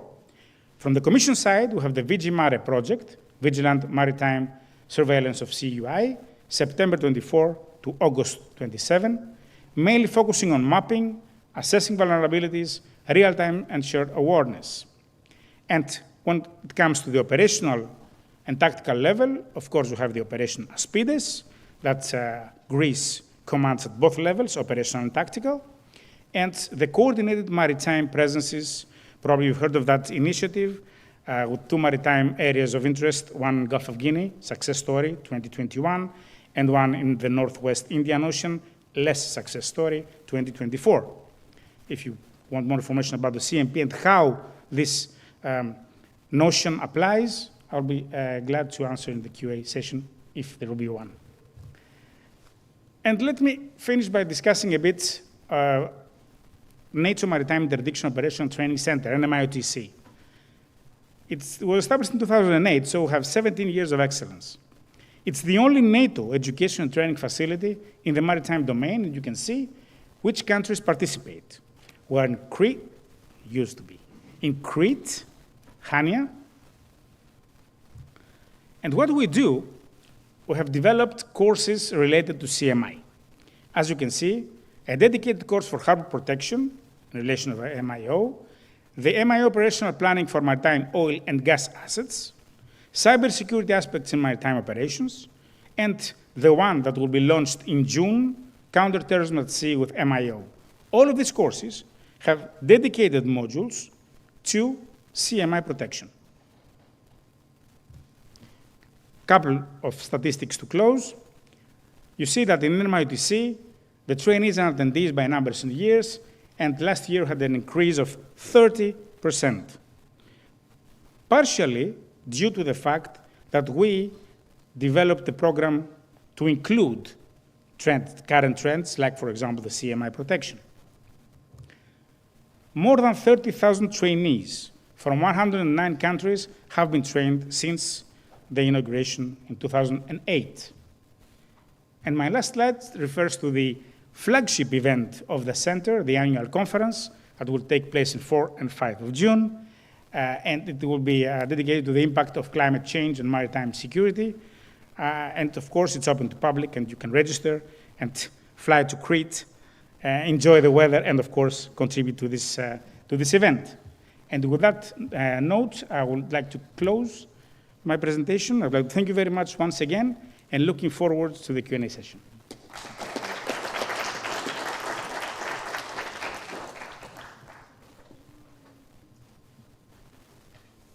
Our last speaker is Dr. Michael Hochberg. Thank you.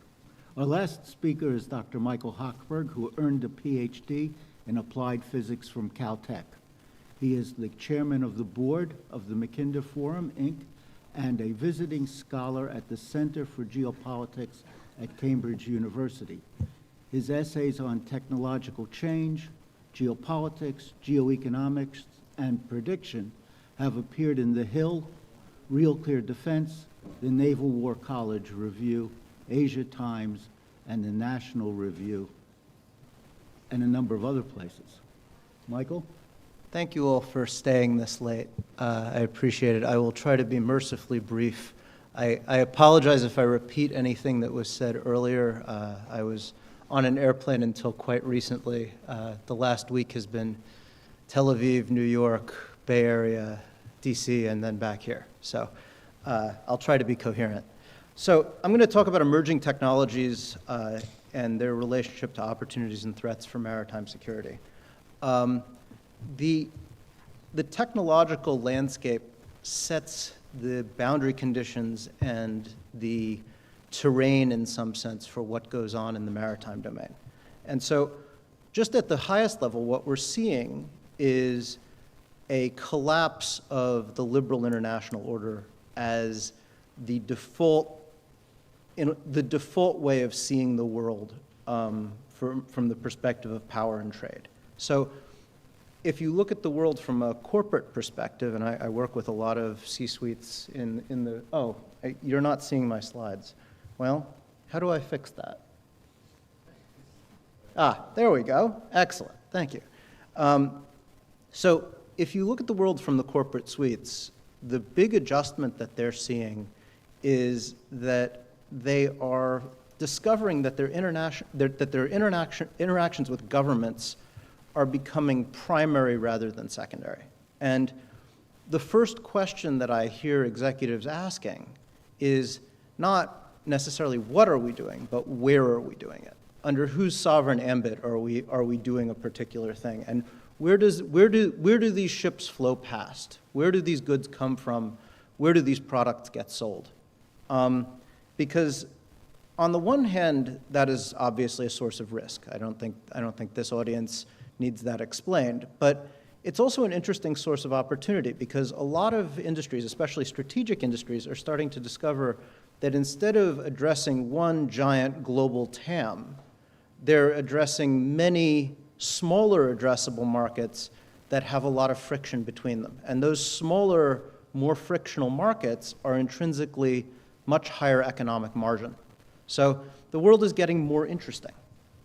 When we look at what's going on out of the White House in the United States, and I mention this because it's topical, historically, the policy of the United States has been to support stability in service of trade and commerce. And as Roger said, and as others have said, this is not a matter of charity. This is because it served the interests of the United States. The Trump administration is quite sincere in their desire to see industrial activity come back, they use the word back, to the United States. It's been quite a while since most of it left. And that goal is actually served by creating the perception and the reality of policy volatility. So a lot of executives, a lot of people who look at this, they'll look at one particular policy and they'll say, well, is there high commitment to this? Is there low commitment to this? Why is that?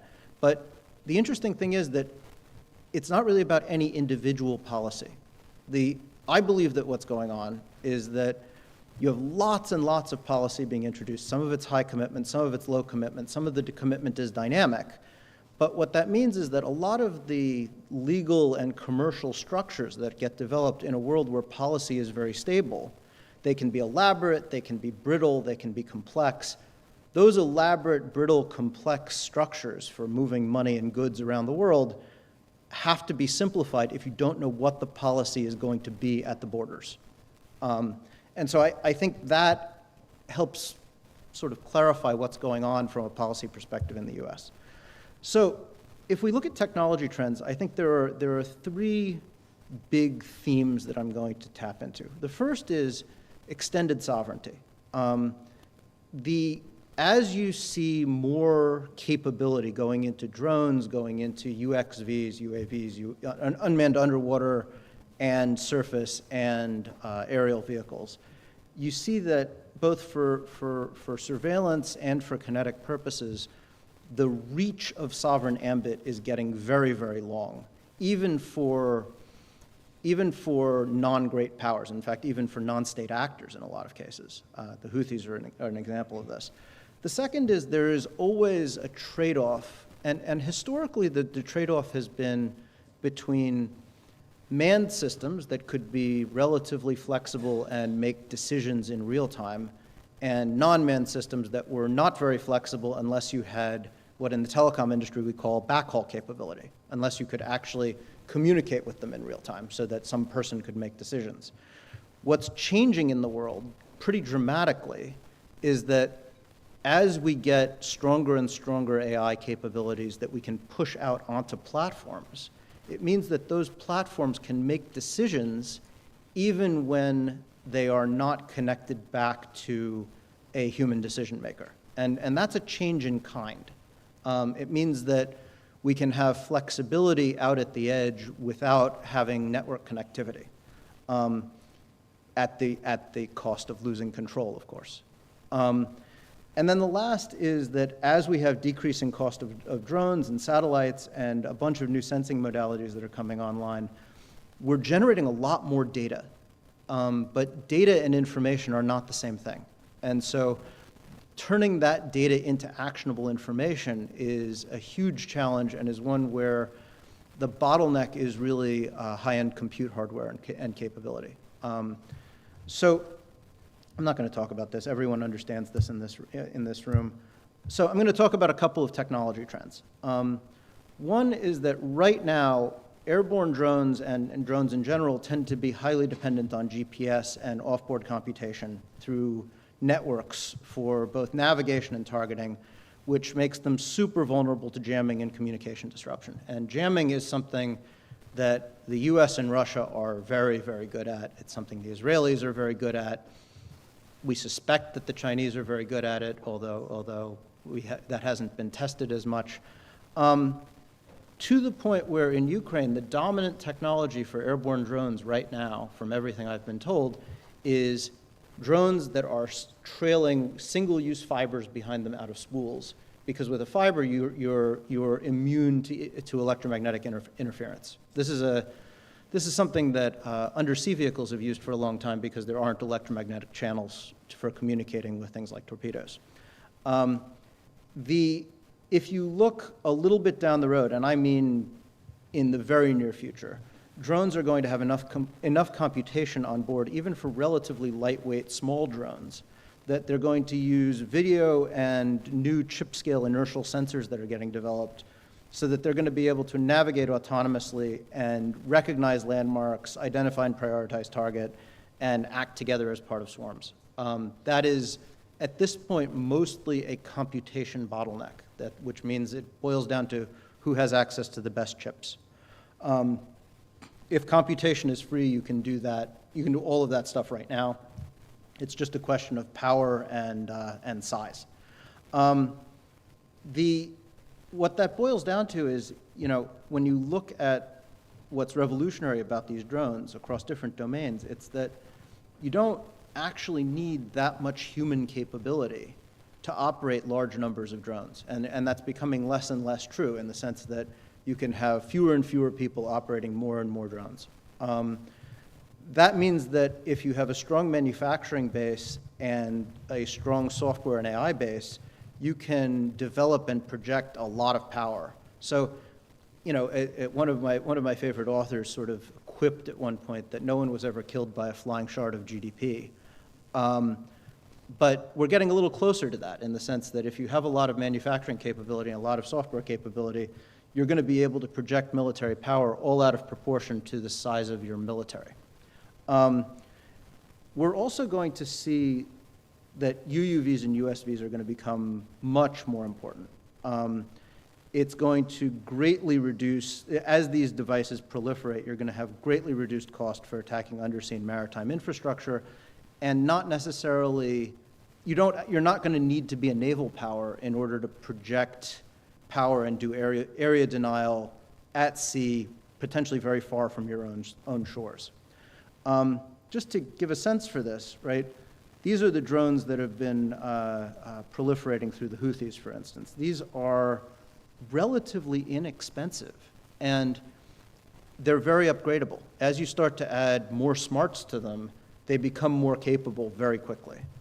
When you look at UUVs, one of the, and these have been talked about at great length, one of the features that people don't really understand about AI, and I used to run an AI company, one of the things that people don't understand is the importance of data for training.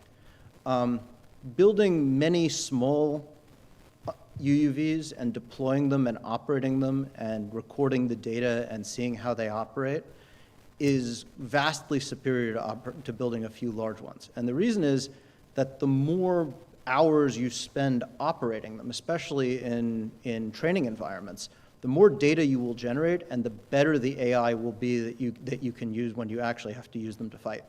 And so this is what in the commercial world we refer to as a data moat.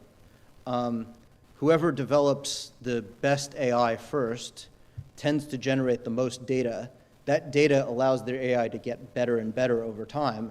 And so they end up taking more and more of the market. Now, in military affairs, it's a different game, but the existence of these data moats is real.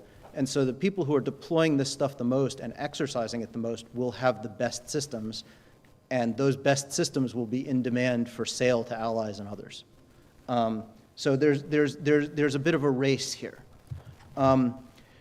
When we look at missile and drone defense, there have been a couple of really significant strategic surprises. I was actually in Israel when the Iranians fired the 300 incoming munitions, and I got a lovely night's sleep. It was a surprise, certainly to me, that at the first large-scale use of these anti-ballistic missile systems, the performance was nearly flawless. That is, as a technologist, an amazing thing. People sort of shrug at it now. It's like, yes, of course, you can defend against these things. It's expensive, but you can do it. I was blown away by that. I was surprised. What we are seeing in the spirit of sort of dogs that are not barking is that while civilian ships are getting hit in the Red Sea, and some of them are being damaged and some of them have been sunk, I don't think, and people in this audience can correct me if I'm wrong, I don't think we've seen a military ship hit. That suggests that whatever defenses the military ships are deploying are probably very effective. And so that is, I regard that as an interesting fact. I've written a lot about directed energy systems. One of the things that's going on in the optics world, which is a place that I've lived for many years, the cost of high-powered solid-state lasers is dropping exponentially. It's a little bit like Moore's law for transistors. Every year, the ability to produce coherent photons gets better and better at an exponential rate. And so that means that these directed energy systems with lasers are going to get much more effective, much quicker than anyone expects, especially as they're starting to go into scaled production.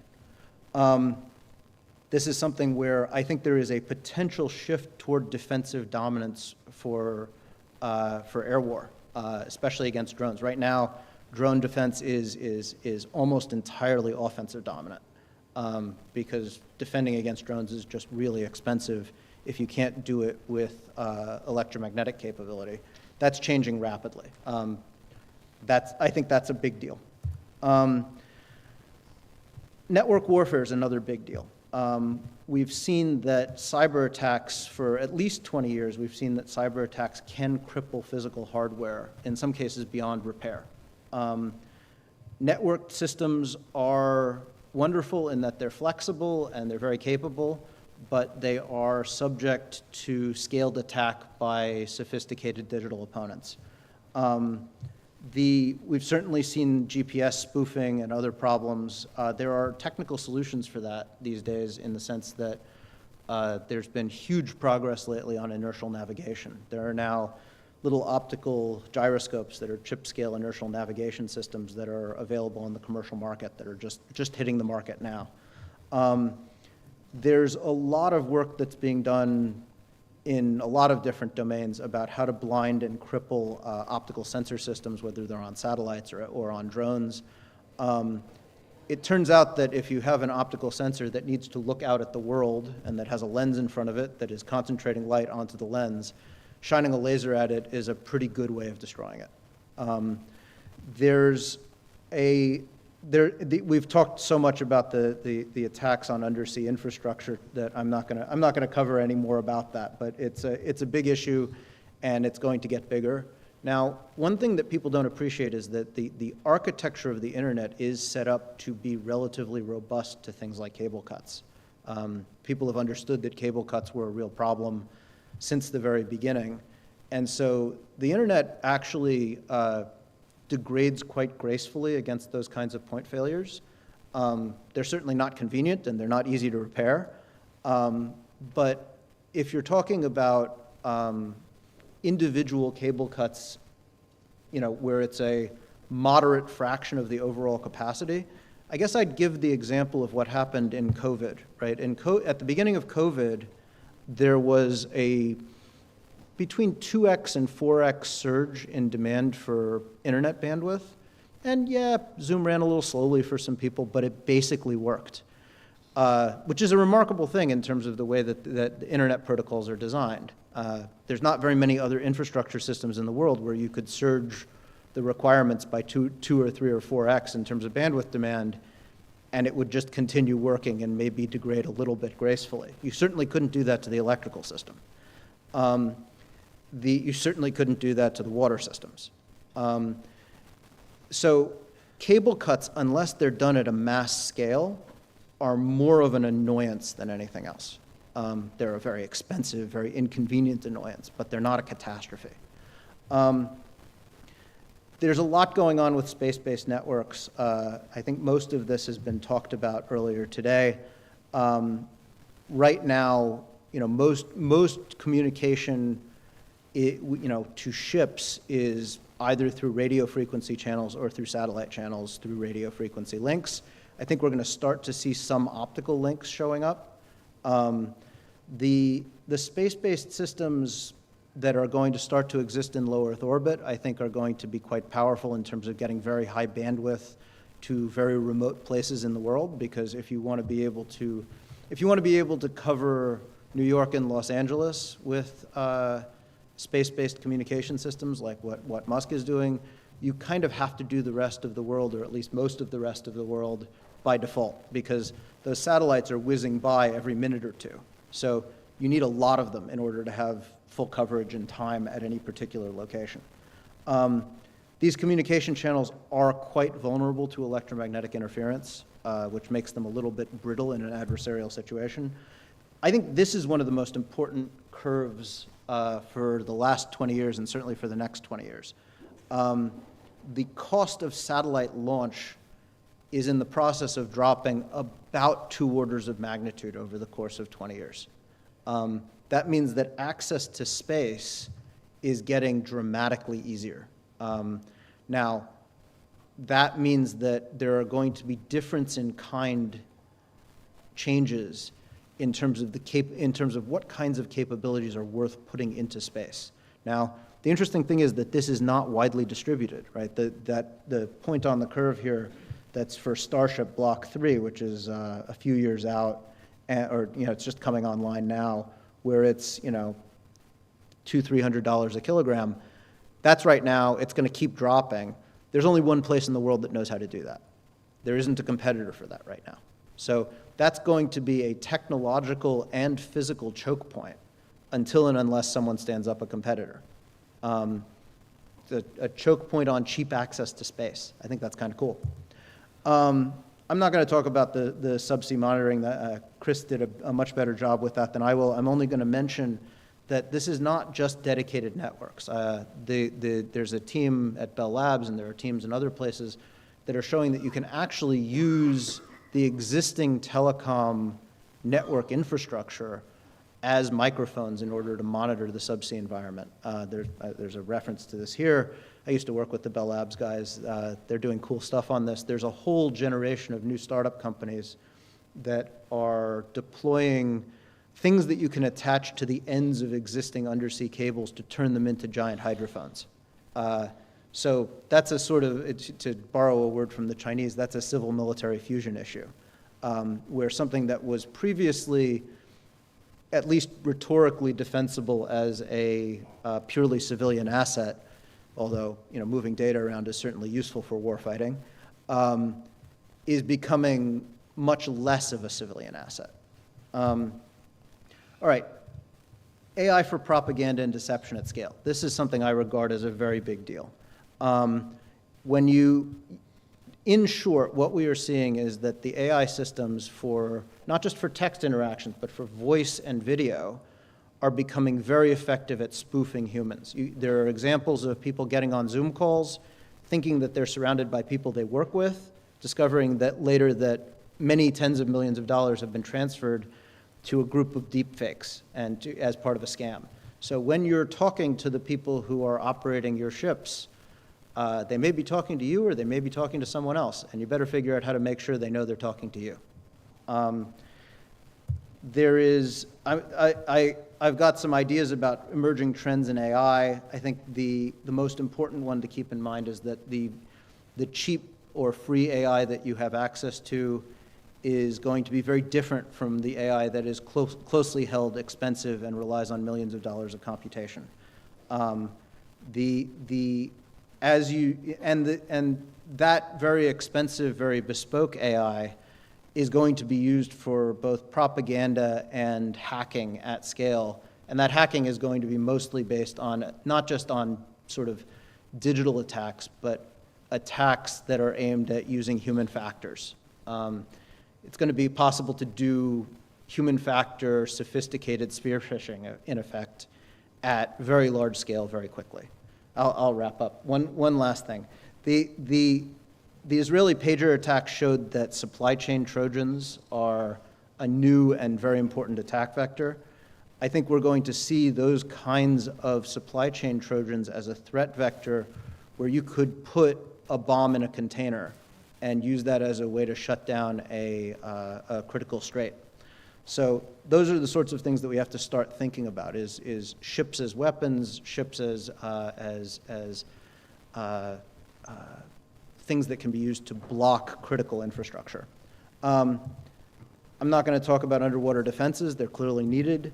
And just as a prediction, I would say that we're going to see more attacks on underwater and coastal infrastructure through a variety of different threat surfaces. We're going to see increases in littoral conflict, especially short of war, as the capability diffuses out to attack at longer distances.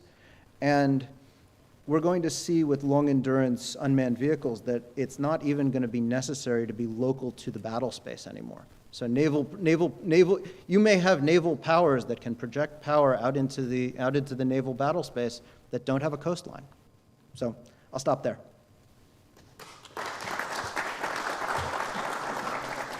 We have 2 minutes before the panel ends.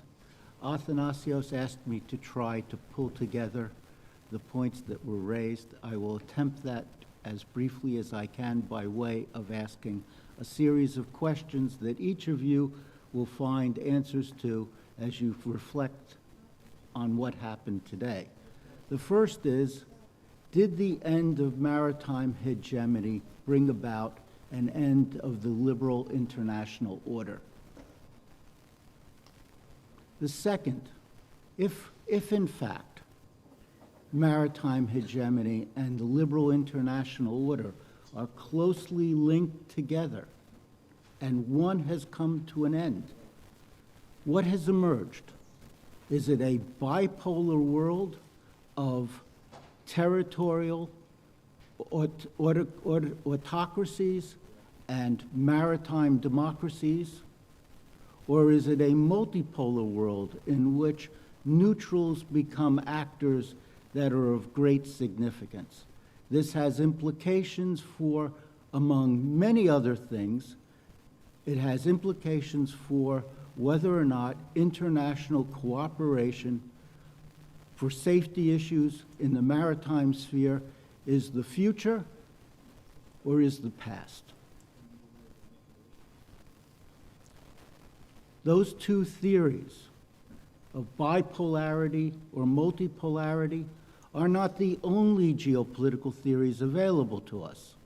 For instance, to the extent that the Chinese attempt to create enclosed seas or politically controlled lakes in their marginal seas, creating an Asian Monroe Doctrine. To the extent they do that, is the American response to create a new Monroe Doctrine in which Panama, Greenland, Canada, and other areas are once again brought within the American sphere of influence? And if that happens, what about Europe? Will Europe attempt to do the same in the Mediterranean and with regard to former colonies in Africa?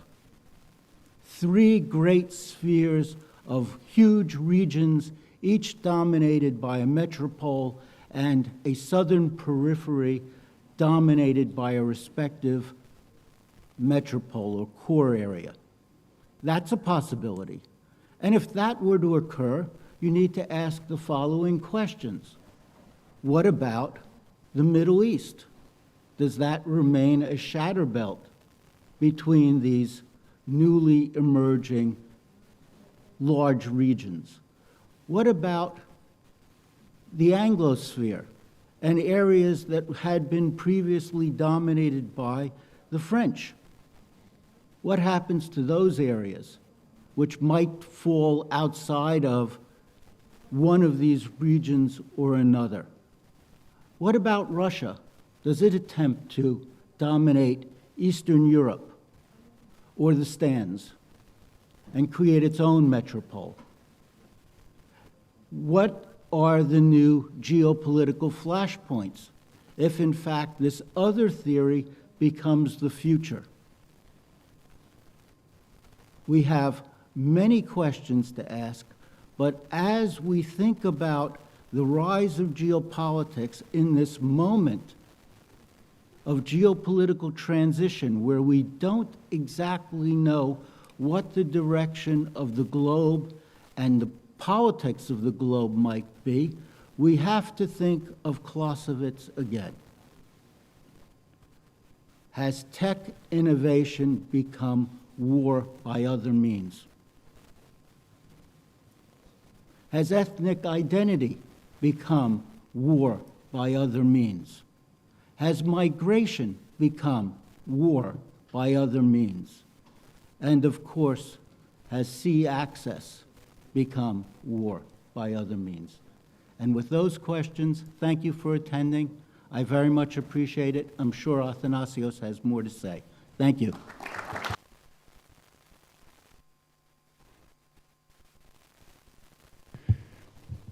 Len, this was an incredible panel, and your summary saves me to make a summary of the conference because you just did it. Therefore, I want to thank, first of all, the heroic audience, that you have endured us for more than 10 hours. So, congratulations to all of you. Second, to our 35 speakers. 7 of them, especially the 7 of them that came from abroad. I represent the Council on Foreign Relations, but we did it with 4 other organizations. The Propeller Club of Piraeus, the Foreign Policy Institute, the University of Piraeus, and the Mackinder Forum.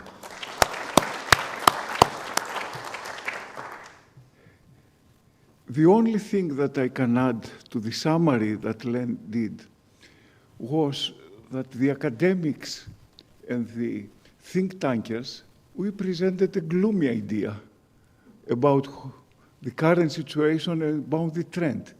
But surprisingly, the Greek maritime industry could see opportunities in all of them, and I saw them very optimistic. We were gloom, but they were hopeful. So I hope they are right, and we are wrong. We will find out next year, with the support of the same organizations, we are going to have a bigger conference, and I would like to invite you all next year to our 3rd Maritime conference. Thank you for all of you.